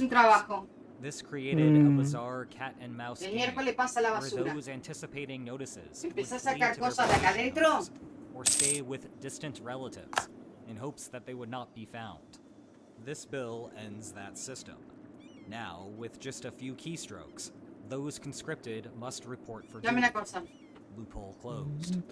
Given the seemingly unlimited supply Esto of buscarle todo soldiers, lo que haces a if you tu want primo, to physically stop que se your los vas a dar. opponent from continuing to conscript, ¿Viste? the traditional solution Something is about to invade their cassettes capital. for my cousin. ¿Ah? Just be careful Something about when cassettes doing for my so, cousin. not to be wearing two Escucha lo que te estoy wristwatches, diciendo, mira. or at least a compass Hold on. that looks like a wristwatch. Such a visual suggests that you looted one, which, at the time, Busca lo was que an hace de este offense juego punishable by death. y dáselo Anyway, todo a Al. unless Zelensky plans Y a la on nena. marching on Moscow, ¿Ok? then the key Porque voy a empezar a tirar todo, to Ale. end the war Why Voy are a you poner la throwing... casa a alquilar. Then put the... Okay. Saca las cosas de ahí adentro, lo que no te sirve, of this story is de ahí more adentro, plausible. saca todo. Namely, that a Lo que significant battlefield se puede setback tirar, causes vamos a tirar. political problems back ¿Ok? in Tu Moscow. abuela dice que es todo mío. There is No precedent creo. for this. Saca para All you afuera, have to do is pregunta, go los back to televisores World van todos a la War I and basura. the Russian Revolution. The last round Hay of un mobilization DVD, recruited VDR, soldiers that the Kremlin VCR, wanted. hay que chequearlo But si it raised funciona, se lo voy a social dar a la Alicia discontent porque me parece and que yo le di no Putin's funciona. approval. A second round of ¿Ok? Vamos a ir mobilization sacando de a would poco y vamos a ir likely have tirando. bigger impact and kill whatever remains of the special Y lo que military no se va a operation vender. narrative. Así que Even so, ponete como that is still a trabajo que long vas a way empezar a from vender leading to a cosas coup or porque se popular necesita uprising. plata. And ¿Ok? that is Y yo no te assuming quiero that a usar la moderate, plata a vos. hardliner Quiero mi will plata. Putin. In any Pero vos case, vas a empezar a vender all of porque this no haces focus nada on todo el collapse día. is a little strange. Y lo que no se After all, tira a la basura, military dominance That's is great. el miércoles viene la primera basura. No That's se cool. puede tirar televisores. I'm streaming right now, though. So Ok, no that's se puede great. tirar nada a la There is one televisores ni thing nada you de eso should a la take away basura. from this That's channel. cool. It is that the large Empezá a buscar majority algo. of conflicts do not end like World War II, with one side's complete military. Okay, are you good to go again? War Yeah. is an inefficient means of conflict resolution. Okay, if you lose these lands again, I will fucking kill you. It is very possible. No, if you pay attention and then tell me, it is not possible. It is. No, because you just need to no, you just need to tell me if you're being sieged down by To rebels. understand why a war could stop, you first need to understand. Because I know it's gonna happen what again, caused but parties to pursue it's the not lethal big, form that big of a deal if I know about it. instead of something a little less deadly. A recurring problem in this war appears to be a disagreement in its expected outcome. This Corruption's dates also back being to reduced Moscow's nicely. optimistic assessments about invading Kyiv, but then continued on to questions about Ukraine's initial ability to counterattack, then Russia's ability to make something happen during the winter, and now back to whether the aforementioned fortifications will hold for Russia. Come on, could you please leave This my creates coalition a again? classic bargaining problem. If Russia thinks the expected outcome of war looks like this, but Ukraine thinks the expected outcome looks like this, then it is going to be difficult to find a resolution that serves both parties better than what each thinks it can get by simply continuing to fight. From this perspective, a sweeping Ukrainian counteroffensive is not necessary to end the war. Rather, it is about convincing Moscow that Kyiv's perception about the war's outcome is the correct one. Thus, the recipe to end the war with the spring counteroffensive is as follows. 1. Ukraine is right. 2. This is demonstrated on the battlefield. 3. Russia recognizes this. And perhaps 4. There is nothing else that Russia secretly thinks will override Ukraine's dominance afterward. That last bit always seems to be the tricky part. And yet that still seems to be lighter reading than the real book on his desk. In any case, the first 2 points are the bigger assumptions, given US intelligence's apparent caution on point 1. On point 2, it is possible that Ukraine believes that its true strength is best exerted at some future time. In other words, there is no guarantee that Ukraine views the spring counteroffensive as a culmination, not as a stepping stone for later.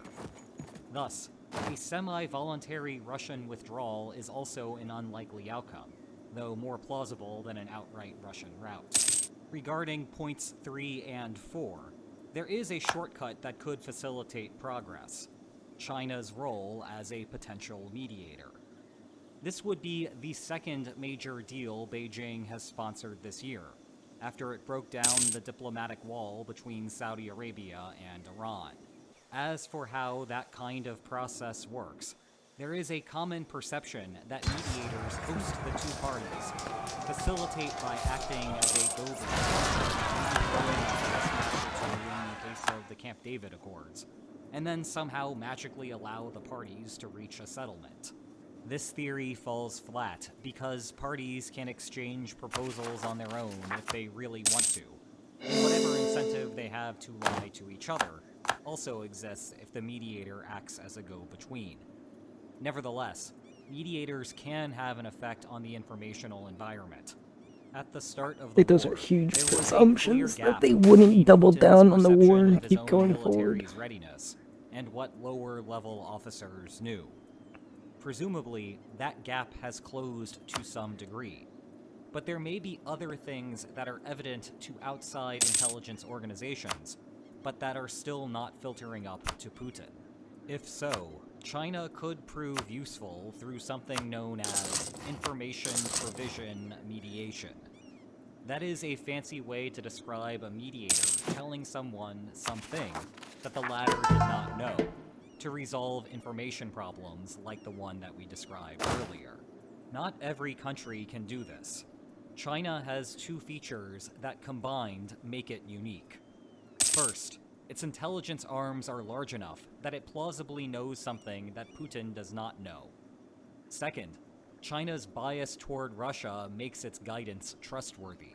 The United States, in contrast, cannot credibly assure Putin that it is a bad idea for Russia. Okay, how is your economy tab looking? Precisely because $8. America's preferred outcome is that Russia leaves. China, on the other hand, does not Okay. want to see Russia waste Okay, go back to military the resources tab that you will in an effort that will Never not mind, harm no, never mind, it's not that big of, not that important. First, catch up on gives technology. Putin a reason to heed Chinese advice, whereas he would completely ignore the same recommendations from the United States. It is also why Russia has meaningful conversations with Chinese military officials. Along those lines, China's new Minister of Defense traveled to Moscow in mid-April. We likely won't know what exactly happened in their closed-door meetings for a while, but intelligence sharing is a common activity on such trips. Or he was just there to introduce himself after his predecessor left the post last month. Or there was some delay to his visit, thereby throwing all of the More logic of the last video rebels. out the window. Isn't war analysis fun? Of course, all of this presupposes that China actually has information that Ukraine's belief is the correct one. If I only see China dead agrees bodies. with Russia's belief, then she would only encourage Russia to continue, and there won't be any progress toward the end of the war. Our discussion thus far has also presupposed How the fuck is England a great power? Holy shit. that causes the war to continue. However, England is a great that power. is not How? the only issue that we have to Colonial discuss. empire. With that in mind, let's pivot to What the how fuck do they have in the A lot. Americas? A lot. personal benefits. The idea here is that Putin Let's just say they can beat your ass right now. They have 30,000 troops. And military tech 13. You know, I have 25,000 fucking peasants that decided to show up at my capital. Oh my god. And, yeah, well, not for long. In a way that some sort of halfway settlement would not. But at this point, perhaps the more likely interpretation is that an endgame that solidifies the status quo would result in a high likelihood of Putin's dismissal. If Russia continues the war, though, and Putin gets lucky, then the outcome might look something like this, and be more palatable to Putin's domestic constituents. If I had to place a bet somewhere, I would wager that this is the most likely reason why the war is continuing, though I do not have great confidence in that assessment. Some Russians closer to the action have called for a switch in strategies, for Russia to walk away from costly offensives like Bakhmut, and instead focus on holding the Russian gains made thus far. Putin is not doing this, and instead seeking greater glory, which raises questions about how confident he is about his ability to survive in office. But to reinforce my earlier point, the open source intelligence... Yes, advance in technology, please and thank you. So our own confidence in that assessment should still be low. In any case, this would represent a major problem for terminating the war. Imagine that everyone agrees that the expected outcome of the war is indeed this. When thinking about pure interstate coercion, costs encourage early war termination. As a hypothetical, let the space between the yellow and white lines represent Ukraine's costs in terms of square kilometers, and the space between the red and white lines represent Russia's costs. The area No, don't develop anything. You need your points. All of them. No. However, a potential Putin personal profit prevents this path to peace. It basically undoes the cost incentive, pushing Putin. But if those personal benefits are indeed tied to winning, then moving the expected outcome of the war in Ukraine's favor eliminates that hope for personal gain. This can reinstate the possibility that Putin would accept a return to at least the January 2022 borders. In turn, that means a moderately successful spring counterattack that simply sets up Ukraine... Okay, how is your unrest tab looking? Of course, this assumes that Putin can thread the needle and stand a decent chance of... Okay, the first event that you have popping up right now. The first symbol. The pitchfork and the torch. Okay, hover over the +5, please. No, +5, that's... a bit above, to the yeah, there. Leaving economy. Oh no! Oh, you fucked yourself. Okay. Press 2. Government rank, yeah. The short version of the likely scenario. Okay, go through these country modifiers slowly. For steering Russia in the wrong direction. Okay, never mind. Oh no, it has no expiration date. Oh, you fucked yourself. Okay, go to decisions and policies, shortcut 9. But due to Putin's survival problem, I would rank it as less likely than an information-based resolution to the war. Stop foreign slave trade at the bottom. I think personal benefits are still the more likely explanation. Hover over the question mark. But conditional on being wrong, I think it is comparatively easy. Okay, fuck. Yeah, you're gonna be fucked for another 3 admin techs. My condolences. Personal benefits are responsible for the war's continuation. Let's go back to the Camp David Accords. Jimmy Carter usually gets credit for running between rooms, but the real action in Camp David was to create a large pool of aid. Carter basically threw money and military assistance at the problem. This type of mediation is known as peace subsidies.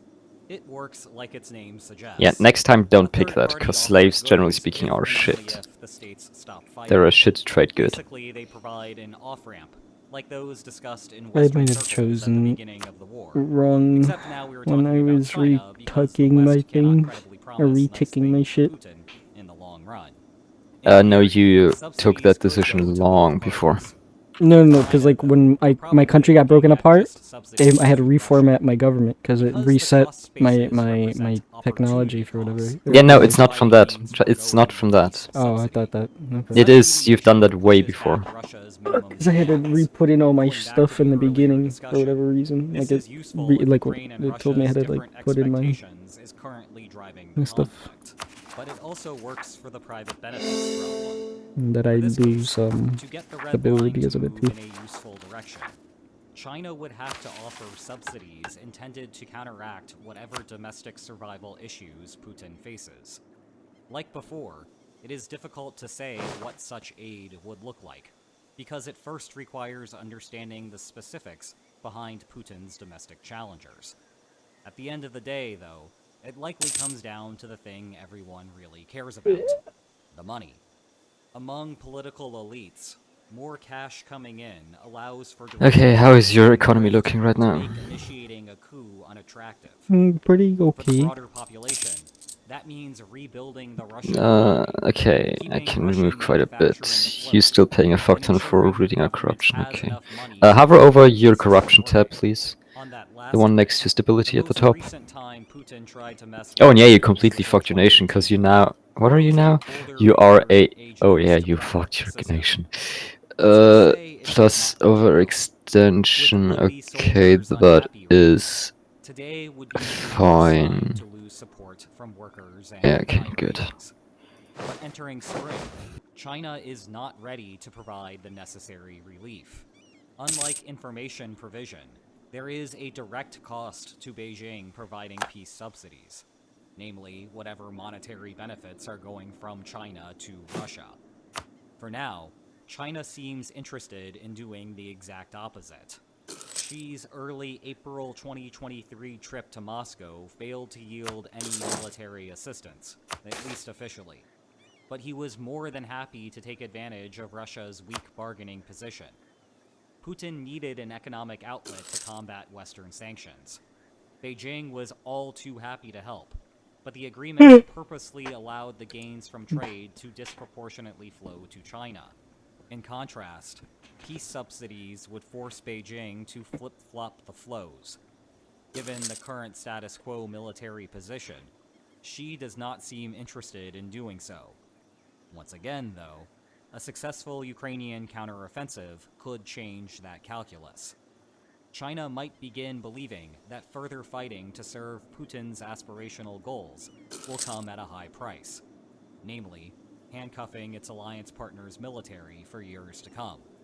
At that point, Beijing may prefer taking an economic loss to ensure some long-term strategic stability. In sum, Ukraine is unlikely to outright win the war with a successful counterattack. But that is not necessary to end the war. Instead, a convincing victory could align the political incentives for Russia to call it quits. Before concluding, it is worth briefly discussing whether the war would end with a failed Ukrainian counteroffensive. That seems even less likely than the other possibilities. The winter has shown that Russia is... why do we have such a huge coalition, for fuck's sake? Even if they have not amounted to much. If Ukraine cannot make progress, Russia would appear to want to try again, to see if Ukrainian exhaustion has changed anything. If you want to know more about the invasion, you will love my book that investigates its many possible causes. Check below for more information on that. And if you enjoyed this video, please like, share, and subscribe, and I will see you next time. Take care.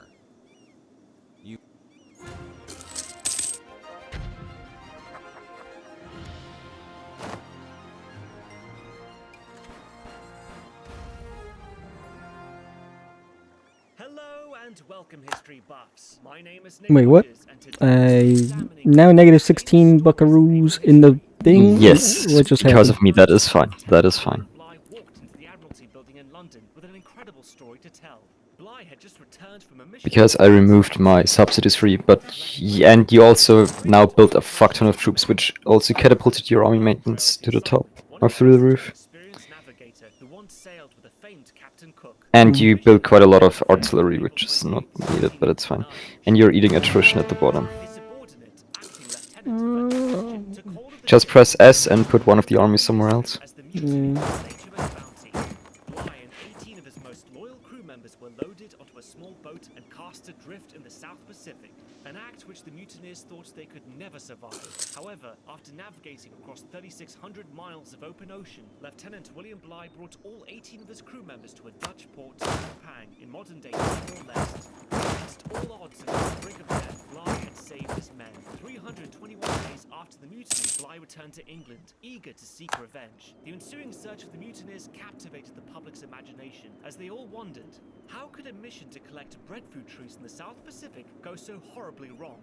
This is the story of HMS Bounty. Beyond a thrilling adventure of the high seas is also a tale of the limits at which man can be pushed, and how the very systems created to keep order can be the same ones to unravel it. And in this review, we'll look at what led to the mutiny and how historically accurate the movie is, based on volumes of evidence collected from the personal journals and testimonies of several men on board the ship, as well as from court-martial evidence. We'll answer the question. No, you will not be declaring wars. Was dying to know what happened on board that ship that led to mutiny. Because your nation is fucked right now. You still have quite a few rebels. You build up your manpower first, and you also fix your economy first. Because at some point I will have to call back some of my troops. So I can't constantly have 40,000 in your lands. Naturalist who ran the Royal Society of London, he convinced the government that these plants might grow well in Caribbean climate and provide cheap food for the slaves. For the task of collecting the crop from the South Pacific, Banks picked one man in particular, Lieutenant William Bligh. Having previously sailed with Captain Cook to Tahiti, he was already familiar with the customs of the indigenous people. In addition, he was also a skilled navigator, so Banks knew he'd be the right man for the job. Overjoyed at the prospect of captaining a ship, Bligh jumped at the opportunity. Bligh was someone who fought hard to rise to the ranks compared to sons of the nobility. It was rare for someone like him to find themselves in control of ships, but Bligh was a gifted navigator. Also, Alexander writes in a book, The Bounty, the true story of the mutiny on the Bounty, Bligh was widely experienced, having served in discovery and in the merchant trade, from the Pacific to the West Indies. He learned much from his time with Captain Cook and later implemented practices on board the Bounty. He was determined to not only complete his mission, but to circumnavigate the globe and keep all of his men alive in the process. It lacks glory, William. I don't have your connections, you see, Fletcher. I want to make a name for myself before I'm too old. Green grocery will make your name. The Bounty was a small unrated ship. It was classed as a cutter, the smallest warship class in the Navy, and it measured about 85 to 1/3 feet long and 220 tons. When it launched, it only held 46 men. Because it was not a rated ship, it didn't require a master and commander to run. Master and commander is a title, not a rank, given to lieutenant commanders. Only lieutenant commanders were hired to captain a rated warship. However, since the Bounty was an unrated cutter, Bligh didn't need to be promoted to captain it, so he remained a lieutenant. This has important consequences for our story. Typically, the captain has a detachment of Marines on board voyages that serve as protection. They also help defend the ship against enemies, but their primary job is to keep the captain safe. In addition to the Marines, a captain would have a whole slate of officers on board to help run the ship. For example, when Captain Cook sailed his first voyage on the Endeavour in 1768, he had 2 lieutenants on board. On the Terra Erebus expedition 1845, Captain Sir John Franklin and Francis Crozier each had 3 lieutenants that accompanied them, and Franklin even had a separate commander, whereas Lieutenant William Bligh was the only full officer on board the Bounty. He was not offered promotion to lieutenant commander because the Bounty didn't require one as an unrated ship. This means that Bligh had no Marines to protect him and no officers to support him. What Bligh did have were the usual set of warrant officers on board all ships: a master, a boatswain, carpenter, and surgeon, among others. Warrant officers are below full officers like Bligh in rank. They're usually tradesmen with skills commanding a slightly higher position than enlisted men. The master, his mates, and the midshipmen were usually the sons of nobility. Below them, as seamen, and were usually recruited by force through press gangs or joined to escape punishment. This was extraordinary. Bligh was going to sail around the world with no protection, even though the bounty was officially designated as an armed. That's a dead air. Ruler. You need a admin guy. Nope. Yep, you picked an admin guy. Good. This tells us the Royal Navy saw the bounty expedition as a low priority trip, one that didn't require a larger rated vessel. I will take care of those rebels. The bounty only carried 4 short 4-pounder carriage guns and 10 half-pounder swivel guns, which historian Caroline Alexander notes as laughably meager firepower. So why wouldn't the Royal Navy see this as high priority? Why not invest more money to get better promotion and a bigger rated vessel? They certainly knew the potential dangers in the South Pacific. James Cook reported in 1770 of seeing the Maori in New Zealand engage in cannibalism, and yet Bligh sailed unprotected into the unknown. At the same time Banks was procuring a ship for his Brentford expedition, Britain was preparing for war against his longtime rival France. Britain's American colonies had only recently won their independence, and France had assisted the Americans against the British. The two nations often had naval skirmishes, so warships were held for the possibility of war. So sending a master and commander in a warship on what could be described as a grocery errand would have been deemed unfathomable. Britain's intuition would be proven correct. The French Revolution began whilst the bounty was at sea, and Britain later fought France in the Napoleonic Wars. Fun fact, William Bligh later captained the ship and served with Admiral Lord Nelson in the famous Battle of Trafalgar. So anyway, despite Banks's influence, His Majesty's government didn't want to expend the resources required to send a fully outfitted ranked warship to the South Pacific. As a result, Bligh kept his rank and captained the bounty. Oh, and an important note about terminology here. As we've learned, Bligh was not ranked as captain, but since he was in charge of the ship, it was a title that he held, so respect would dictate his men address him as captain. Bligh set to work on getting his crew sorted for the trip. Undaunted by the bounty's shortcomings, he affectionately called it his little ship. The first person Bligh brought on was John Fryer, who would serve as the sailing master. Fryer was older than Bligh, but wasn't likely to be promoted beyond a warrant officer. The two had a close relationship from the start, and it caused problems throughout the entire voyage. In the film, we see friction between the two before they've even sailed. Yes, but why risk going round the pole? Why? Because it is the quicker route, Mr. Fryer. Quicker if we strike 1 week in 100 when there isn't a storm raging. Oh. Oh, so you would have us go the long way, round Africa and Australia, there and back. Avoid the Horn altogether. This isn't friendly banter between friends. As the lieutenant and commander of the bounty, William Bligh was in charge. The captain on board a ship had all the power and authority of the King of England. His subordinates, even warrant officers like Master Fryer, were to follow orders and respect his authority, especially in the presence of other crew members. Bligh's plan was to sail past the tumultuous Cape Horn at the southern tip of South America, while Fryer proposed sailing past the established and much calmer Cape of Good Hope at the southern tip of Africa. Regardless, even if Bligh agreed that the Cape of Good Hope was the safer option, his orders and sailing plan would have come from the Admiralty, not Bligh himself. In addition to sailing Cape Horn, the Naval Office gave Bligh orders to sail through the Endeavour Straits between the northern tip of Australia and Prince of Wales Island on the return trip home. Caroline Alexander writes in her book that the navigation and survey of this important, little-known and dangerous passage where Cook himself had run aground was of great interest to the Admiralty, and there are few naval officers better qualified or available to undertake this than Captain Cook's able sailing master, William Bligh. This is where the movie starts to mess with the chain of command structure to build up some suspense between the characters. While Bligh in real life did have to deal with a lot of disobedience on board, it's purposely ramped up the movie to show the discord between Bligh and the rest of his crew. In addition to Master Fryer, Bligh approaches family friend Fletcher Christian to join him on the voyage. Bligh and Christian had previously served together doing merchant ship runs to the Caribbean. Fletcher served under Bligh as the master's mate, a role he would also perform on the Bounty. Yeah, I could do it, but no, fuck you, I won't do it. To lieutenant on the successful return home. Bligh assembled the rest of his 46-man crew, and before long they were ready to sail. When he finally got his orders to leave Portsmouth for Tahiti by the way of Cape Horn, it was December 23rd, 1787. Early in the trip, Bligh writes in a personal letter to his uncle that, and I quote, people to leave the coalition against me, for fuck's sake. Like, I have half of Europe in a coalition against me. Cheerfulness and content in the countenance of every one. Yeah, just look at it. I wonder fucking why. And I don't know why. Just look at the Ottomans. They don't have anyone in their As it turns out, Fucking, conditions you know, aboard the Bounty were not this as is cheerful and bullshit. intense as Bligh believed. Somewhere between launch and their arrival on Tahiti, the seeds of discontent had been sown, which eventually sprouted into Fletcher Christian's infamous mutiny almost a I year and a demand that half they later. leave this instant.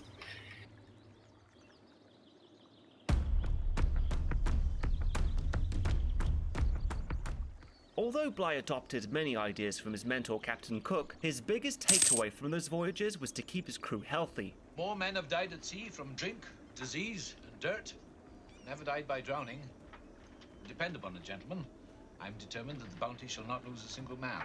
Bligh knew that going through the rough wind and seas at Cape Horn would be difficult, so he was determined to keep his crew fit. The traditional watch had sailors on duty for 4 hours, with 4 hours of sleep on repeat. Bligh changed this and instituted 3 watches, so each group of men could get an unbroken 8 hours of sleep. Bligh also had his crew wash the ship daily with vinegar to disinfect it, and was hyper-vigilant in checking their fingernails for They're dirt all- when I'm one did have so dirty hands, he took fucked. away their daily grog. But perhaps Bligh's most This infamous is way of keeping ridiculous. his crew fit was in his compulsory dancing. Here are Bligh's own words recorded from a log. "Some time for relaxation and mirth is absolutely necessary, and I have considered it so much so that after 4 o'clock, the evening is laid aside for their amusement and dancing. I had great difficulty before I left England to get a man to play the violin, and I prefer to take a man who is 2/3 blind than come without one."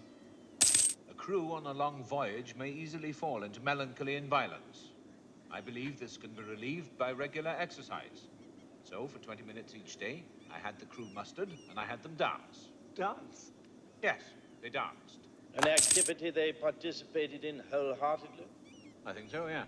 In reality, his men danced for more than 20 minutes a day. and they Whilst you're hated not them for fighting, it. I'm not sure you why the can movie reduce downplays your the army alleged maintenance to use of nothing. dancers, but Bligh himself wrote in a letter to Joseph No Banks that they would dance from 4 p.m. until 8 And you can now also The movie use does, your however, capture the discontent colonist again. between how Bligh felt about his methods versus what his men believed. Bligh frequently wrote that his crew were happy and content, when in reality they hated Shortcut the is forced 4. dancing and his strict measures of keeping clean.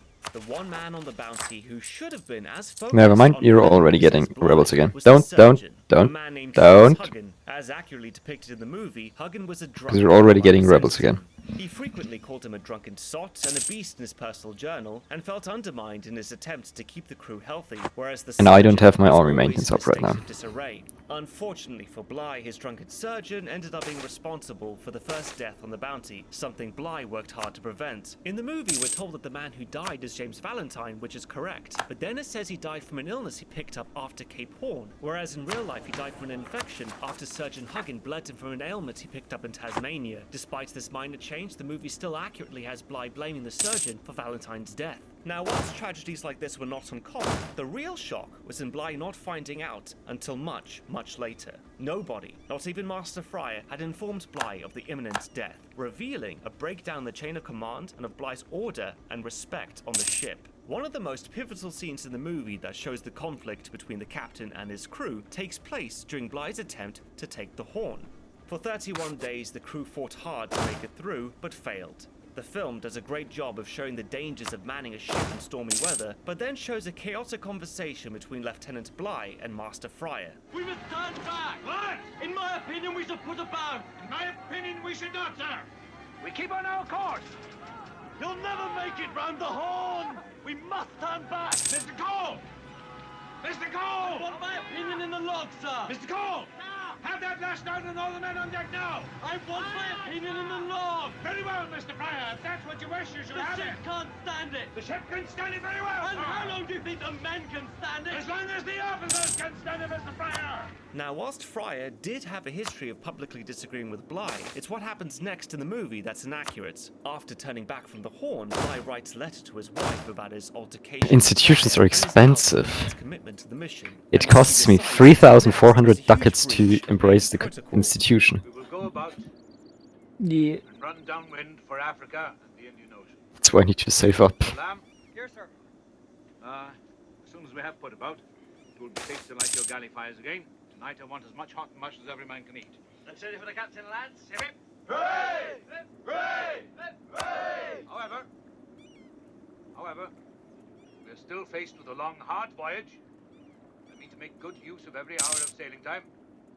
And to assist me in this, I'm replacing Mr. Fryer with Mr. Christian, who will now act as executive second in command with the rank of acting second lieutenant. Mr. Fryer, come back here. Mr. Fryer, sir, come back here!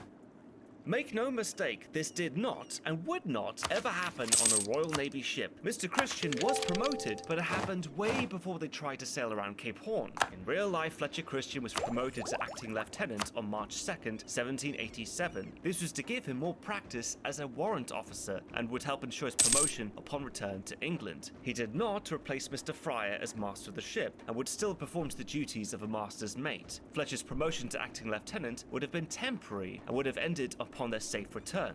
To replace a master with his own mate is a serious breach of protocol, something no lieutenant in the Navy would do. This scene was simply added for drama and to enforce the narrative that Bligh was a tyrant, something many of his own men would later testify to in the court-martial. And while Bligh's controversial temper and tyranny as the lieutenant in charge of the bounty are worth exploring, this scene from the movie oversteps that line. Part of Bligh's temper and strict adherence to the rules was because he was alone, without Marines or officer support.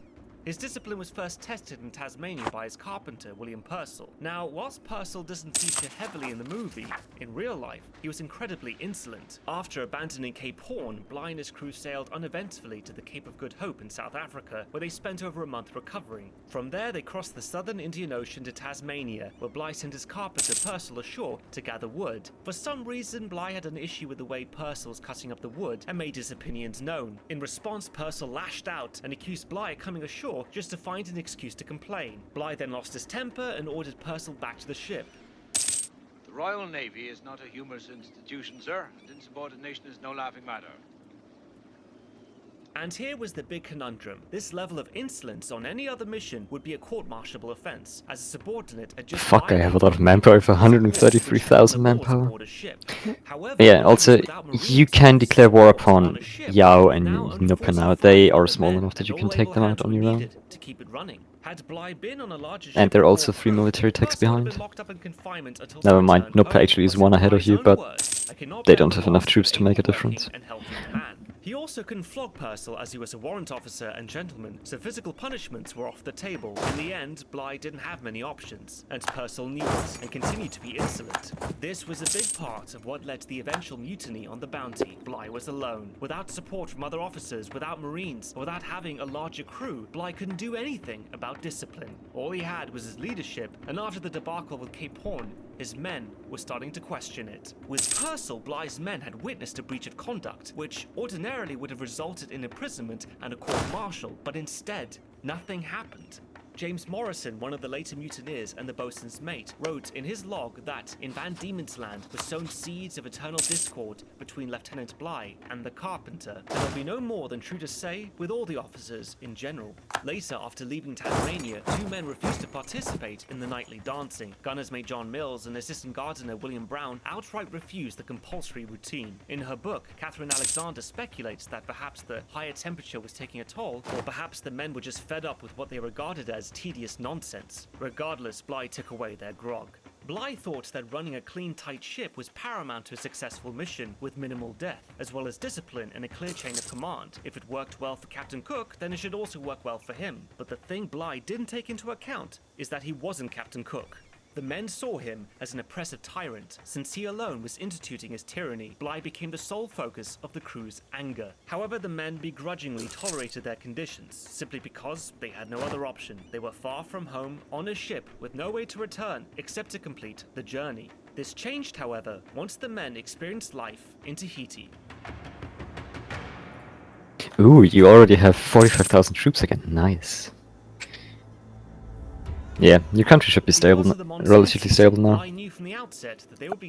Outside of that whole trade deal issue. When they arrived in April, they wouldn't be able to leave until October or November at the latest. From their time at Tahiti, You know what, I'm gonna remove my 20,000 troops that I have at the bottom, and I'm gonna leave the 20,000 at the top there for you. that when the men barter with the indigenous population themselves, So you can focus on the conquest in Africa. So instead, Bligh took full control of the flow of goods on board the ship, and then rationed And them you're no to longer men. great power. Everything from food to trinkets was handled this way. Bligh saw it as a way to prevent chaos and confusion, but his men saw it as further proof of his tyranny. You have been overtaken by the Mamluks. Boatswain's mate wrote, That's Mr. rough. Bligh seized all that came to the ship, big and small, dead or alive, taking them as his property, and serving them as the ship's allowance at £1 per man per day. But instead, the sailors encouraged their Tahitian friends to avoid Bligh and deliver them the goods anyway, undermining the entire system. This is not how a ship operates in the Royal Navy, where respect is due to one's superior, regardless of personal feelings. The men felt emboldened by the lack of support Bligh had, and perhaps even that Bligh was not a master and commander, but merely a lieutenant. In the 5 months that his men were stationed at Tahiti, they started to immerse themselves in Tahitian life. Several sailors, Fletcher Christian included, got tattoos on their backsides, something that the local men got before they were eligible to marry. And, as accurately depicted, some of the bounty men took Yeah, good, they're now all starting to leave the military coalition. That's good. While Bligh was focused on his mission, his crew were increasingly falling in love with this absolute paradise on Earth. And the longer the breadfruit plantings took, the harder it would be for them to leave. Despite all this, Bligh attempted to keep order. When men disobeyed him or lost things to theft, they were flogged. The warrant officers couldn't be flogged though, so they were just confined to their cabins. Alright then, enjoy your war against Yao and As Nupe. accurately depicted in the movie, 3 men even deserted for a few days until they were found and flogged also. Master at Arms Charles Churchill, Cook's assistant William Musprat, and able seaman John Millward. All of these men were later part of the mutiny. In order to ensure the success of the No. plantings, Bligh sent his most trusted man to live You don't on need shore me in this to war. oversee the operation, Fletcher Christian. At this time, the relationship between Bligh and Fletcher Christian was still stable. In the movie, Bligh muses on this at his court-martial. Because you outnumber them, I don't know how much to how much. Yeah, you have over 5 times their troops. In his own log, Bligh even mentions that he never fought with Fletcher until after Tahiti. What Bligh didn't see was how much the men were falling in You, love that's a with shitty Tahiti air. and their women. And In you the had film rebels. And in real life, Fletcher Christian met and fell in love with Mao. I'm gonna take care of them real quick. After a whirlwind Okay, romance, she thank you. became pregnant, and the movie suggests that it was here on Tahiti that the mutiny truly began. So it did begin at the ceremony? No, sir, not at the ceremony. No, it was Fletcher Christian and the native girl. You misunderstood the depth of the emotion between them? Yes, I realize that now. I had assumed that it was simply youthful passion. It takes more than an infatuated youth to make a mutiny. It takes a discontented crew. The crew were anything but discontented, sir. Fletcher Christian corrupted them. Yes, but what made them so easy to corrupt? I don't know. It was the place itself.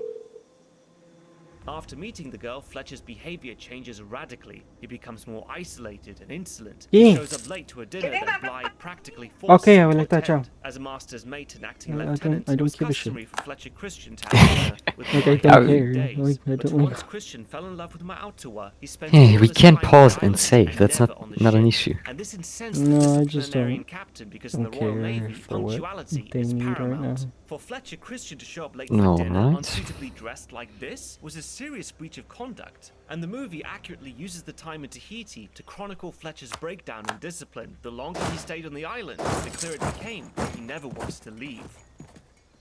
3 men jumped ship last night. Churchill was one of them. Leave my coalition, for fuck's sake. Now that it's happened, no, I'm not. I'm not surprised.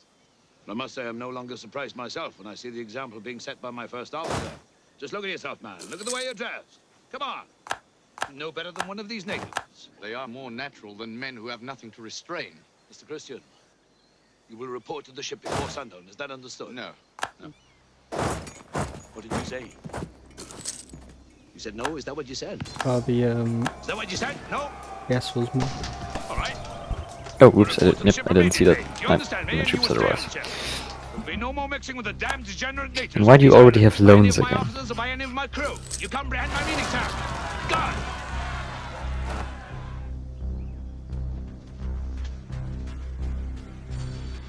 This confrontation is a huge turnaround from how these two men were accurately depicted at the beginning of the movie when they were having dinner with family, with Fletcher Christian kissing Bly's daughters goodnight. Anyway, the crew finally makes their goodbyes to paradise and leave Tahiti, but the discord between Bly and his crew only continued. Yeah, by the way, you have 13,000 troops standing there just doing nothing.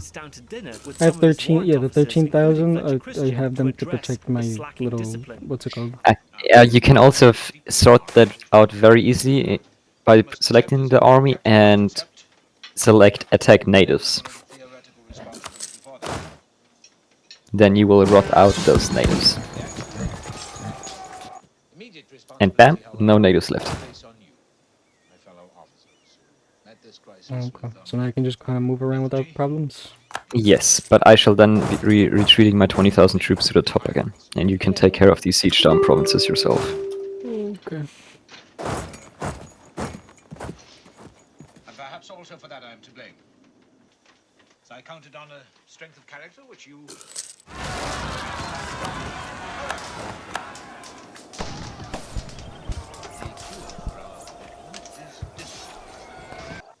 And I shall apply it with an even hand, of course.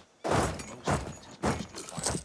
I love the way he says he takes theoretical responsibility. That's like the equivalent of saying, You also have 8,000 rebels up there. despite his promise to apply discipline with an even What a good hand, timing to move up. Bly just targets Christian. He starts off by saying he's only being harsh for his own good, and that Muautua is just a fling, nothing more. In a roundabout way, this is Bly's attempt to extend an olive branch, to restore their relationship to the way it was before Tahiti. I am prepared to forgive. And I am prepared to forget. Do you understand? Will that be all, sir? Yes. Instead, Christian snubs Bly's offer, and from that moment on, has a target on his back. Out of spite, Bly begins to abuse Christian. The next scene shows Bly admonishing him for a dirty ship, calling him out in front of the men. He then forces them to scrub the deck over and over and over again, regardless if they've been cleaned or not. The movie also accurately shows an incident where Bly accused Christian of stealing his coconuts and called him a scoundrel and a thief, which, in those days, were fighting words. Then later, Bly calls the crew together to announce his plans to sail east, around Cape Horn again. And the movie makes it seem as though this was the turning point that pushed everyone over the edge, because this decision could mean putting their Yeah, but you should be able to now take out all the rest of the African nations yourself. kept to the Admiralty's plan, which is to sail west from At least Tahiti around according South to your Africa current manpower and This decision by the army filmmakers size. to have Bly go for the Horn again was just for drama. The same can be said when Fletcher Christian tries to warn Bly against trying Cape Horn by explaining the men won't have it. Bly takes this warning poorly and gets defensive. Christian tries to explain that the men are afraid, even insinuating that they may rise up against Bly. But the meeting ends with Bly kicking Christian out of his cabin. Now, there are no records to suggest that this meeting happened either. Bly never intended to go back via Cape Horn, and Christian never warned his captain of a mutiny. I imagine those scenes were added to really highlight the discord between Bly and his crew. And You're getting more and more fucking rebels, that's so Bly hilarious. was so focused on the end goal that he lost sight of the small signs of disobedience that would later lead to mutiny, which finally came 3 weeks later, on the 28th of April, 1789. That night, Fletcher Christian, Charles Churchill, and 2 other men crept into Bly's cabin and grabbed the captain as he slept. Bly screamed for help, hoping to rouse the sleeping warrant officers, but, unfortunately for him, those who weren't in on the plan had been grabbed at the same time. Bly and the other prisoners were taken above deck and bound, with the mutineers egging on Fletcher Christian as the two finally came to blows. Christian, I appeal to you, sir. But despite this madness, the Lord has gotten I mean, look, Tudors versus Africans, who wins? Oh, it's a close battle. The Tunisians roll off. Oh, nice, they defeated them. So here's a fun fact. That famous line, "I am in hell," was really said during the mutiny. This was They corroborated by lost? multiple accounts and logs. But in any case, Yeah, because they are military tech ahead of you. That's what I said earlier. You need to send in 2 armies. But I think they will accept the peace deal you want right now. And okay, another thing. Why do you have armies without leaders fighting them? Of course you're gonna lose. Not that he had a leader. No, no one. I had 2 leaders until we... Yeah, one died. Yeah, okay, that explains why you lost that battle. Otherwise you would have won. Unlike their Tahitian neighbors, the Tofuans weren't friendly. In the movie, we see them clicking stones together, which is an historically accurate detail that was directly Yeah, because the leader makes a huge difference. Travels with Cook, Bligh knew that when South Pacific Islanders started to bang stones together, it was a precursor to fighting. Bligh immediately ordered his men back onto the boat and to throw their clothes overboard to distract the Torfuans. Quartermaster John Norton jumped out of the boat to try and help the others, but was sadly stoned to death by the islanders. Bligh and his remaining crew agreed that if they wanted to survive, they could not stop at any more islands for fear of this happening again. Instead, they would sail for the nearest European colony, which, unfortunately, was thousands of miles away. And the way their journey is depicted in the movie is extremely accurate. With their meager rations stretched to the limit, the men began to starve. Things got so bad that Bligh faced the threat of a second mutiny on his hands. In this case, the carpenter William Purcell, and this altercation between him and Bligh really happened. Some of us haven't had nothing in days. That's enough, Purcell. Well, it's not enough for me, sir! I'll tell you something. The officers in that lock are everything! Shut your mouth, Purcell. I'm as much a man as you are, sir! What did you say? I said I'm as much a man as you are! Ah, you see, I'm not so certain about that. Sit down, damn you! I'll knock you on the head with it! Sit down! Sit down! By all accounts, the mutineers never expected Bligh to survive, but he did. In a brilliant show of his skills as a navigator, Bligh managed to guide the open boat for 3,618 miles from Tafua to the Dutch-controlled port city at Kupang in Timor-Leste, with no charts or maps, using only a compass. For the entire 74 days they spent at sea, absolutely none of the men died in the Bounty's launch. Only after landing in the notoriously malaria-infested Nice, that's quite a bit of land you just got there. Disease. But that was it. In any case, regardless of how harsh Bligh may have been with his crew in an attempt to keep discipline, this trip And you have 9,000 rebels. exhausted and half dead, Yeah, Bligh's crew stumbled ashore just and met with the Dutch. just think that as soon as you hit tech level, admin tech 12 and have 200 admin points, all of those issues will be gone. Overboard, William Bligh marched to the Admiralty and reported him for treason. William Bligh was acquitted in his court-martial of any wrongdoing that led to the mutiny. Shortly after, he was promoted to captain and sent out on another mission to, get this, Tahiti. Since the first wasn't successful, How much loans do you have the heart of the again? first mission successfully lobbied for Bligh to try again. This time, though, as captain, he was given Okay, that's a large fine then. ship, but Bligh refused to go unless That's he had fine no then. fewer than 12 Marines. You don't need to bail your ass The out. second voyage was successful. Captain without major incident. In the period between Bligh's 2 voyages to Tahiti, the Royal Navy sent a ship in search of the mutineers. The Pandora, sailed by Captain Edward Edwards. Interestingly, one of the surviving midshipmen from the Bounty, Thomas Hayward, went with the Pandora to find the mutineers, as he would be able to recognize them instantly. Although the Pandora had its own struggles and sank on the Great Barrier Reef, it was successful in capturing 16 of the mutineers who were found in Tahiti, but not the main target, Fletcher Christian.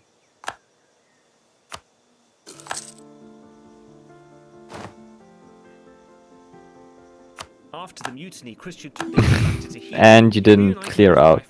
To work and petitioned King Tyner for civilian and supplies. Yeah, He reasoned, down there. rightfully so, that if Bligh survived, the Royal Navy would come looking for him, so he couldn't stay in Tahiti. I'm gonna take care of these 13,000. The mutineers decided to stay anyway, and there was some Yeah, always remember to, when you send in a colonist, send the colonist and decimate the locals. While the Pandora was given a list of islands to visit to find Fletcher Christian, he was never found. Of the mutineers detained in Tahiti, 10 made it back to England alive. 4 of them were acquitted quickly, as they had no part in the mutiny, but weren't allowed to leave the Bounty.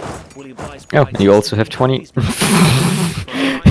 This is a fucking... Your country is fucking... Yeah, there is. Okay, you need to siege down air, cause I have to go back to your capital after this. Their plan was to sail to an island where the Royal Navy could never find them, and they eventually settled Like, on Pitcairn the Island. second I fucking...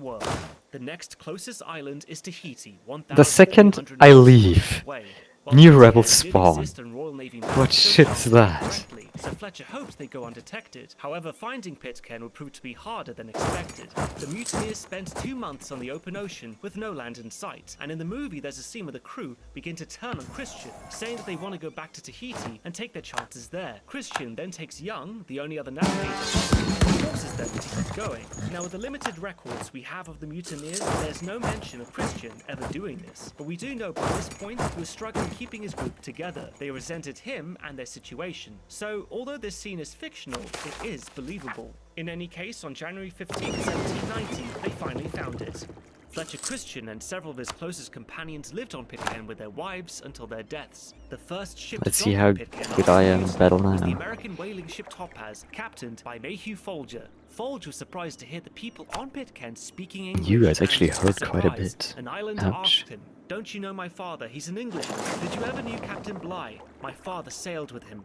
18 years after the mutiny on HMS Bounty, Mayhew Folger was speaking with Thursday October Christian, the son of Fletcher Christian and Ma'Altawa. After all this time, only one of the mutineers was left alive on Pitcairn, able seaman Alexander Smith, although his real name was John Adams. Adams reported to Mayhew Folger and the other British ships who came later that all the other mutineers had died. Fletcher Christian, it is said, was killed in the night by some of the Tahitian men they brought to the island. The reason why was due to the tension between the Englishmen and the Tahitians, whom they treated as slaves, which eventually turned to bloodshed. One night, 4 Tahitian men stole muskets and attacked the Englishmen as they slept, and by the end of this micro-civil war, only John Adams was left. Others, however, believed that Christian jumped off a cliff and was killed by Adams. One rumour even placed Fletcher Christian back in England, although there is no evidence to support this.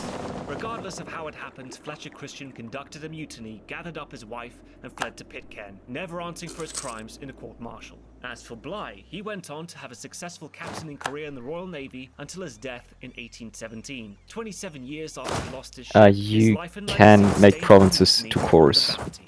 Some placed the blame on his shoulders, pointing at his Unless, tyranny as the yeah. reason his men turned on him. But regardless, No, I the bounty can't. remains one of the most Let's kill this fascinating one. And you can also Because send one of the armies to Vadai, one of the provinces you captured from Yao, because there will soon be a rebellion. Details for the sake of pacing, but it gives us a good idea of the tense relationships these men had. There are only a few moments here and there where the film oversteps the chain of command, like when Fryer openly questions Bligh's plan to sail around Cape Horn, or when Bligh demoted him in front of the crew, which, as I said before, did not and would not happen on board a Royal Navy ship. But despite this, the film does an excellent job of accurately portraying the major issues that led to the mutiny. For example, it sets up early that Bligh wasn't given a promotion or a properly rated ship, and as a result, we don't see the things that would normally be on board, like Marines or other officers. But we do see Bligh's isolation at the helm exacerbate the tensions that existed between him and his men, especially when the film cuts between scenes of Bligh's trial and his time on board the ship, showing the complete disconnect Bligh had with his version of events and that of his crew. In particular, those scenes where Bligh forces his men to dance do the best job of highlighting the moments when the men started to doubt their captain. So by the end of it, when Fletcher Christian leads the mutiny, we totally understand why things hit the fan. But the movie Yep, also bye bye, fairly Mamluks, represents you both are dead. parties here. Bligh and those You're loyal to officially him are dead. following the rules and completing the Navy's mission, despite the hardship, whereas Fletcher Christian and the mutineers simply wanted freedom. When we see how cramped the ship was in those scenes when the crew's together eating dinner or listening to their captain speak, it's not hard to imagine how insufferable that must have been living like that for all those years, like the real crew did. In comparison, Tahiti offered the men everything they could never have on HMS Bounty. Space, women, all Yeah, take go out- I'm gonna take out this thing. Go to the military tab. No, that won't make a big difference. Go to the military tab. Because I have a sneaking suspicion of something. Set on the high seas, one that muddies the line between right and wrong. It accurately showcases Nope, Fletcher not even. Christian's psychological Yeah, you breakdown just need juxtaposed against better Bligh economy. Reagan leadership, which ultimately Okay. led to the mutiny. After my next war, I will funnel a fuck ton of money into you. And even if sailing Lama. movies aren't Oh, your hey, right thing, next to you. it's still an excellent Triple. depiction of how far someone can be pushed Yeah. until they break. I will funnel a fuck ton of money into you. You will build buildings with that, and that way save your fucking economy. Place in history forever. It's Why gonna be an is making investment. my eco so bad? And thanks for watching this. Because it's all shit land that you have. Help the channel grow. If you wish to Literal support shit Should I, land. should I just like work it up and just make it better? No, because you're behind in tech, so don't do it. And the thing is, you can't really make that better quickly without buildings. Buildings are the easiest way to do it.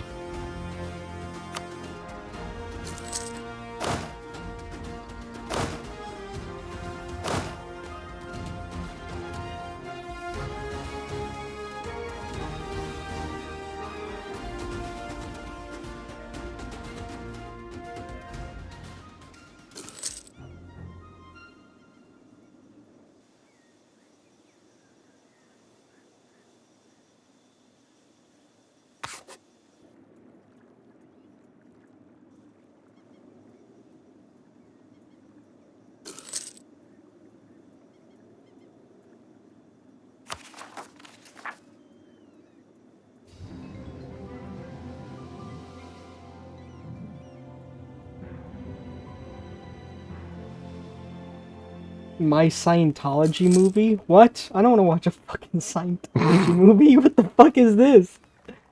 Suspicious. Yeah, just fucking YouTube autoplayed. Yeah, sure. Blame it on YouTube.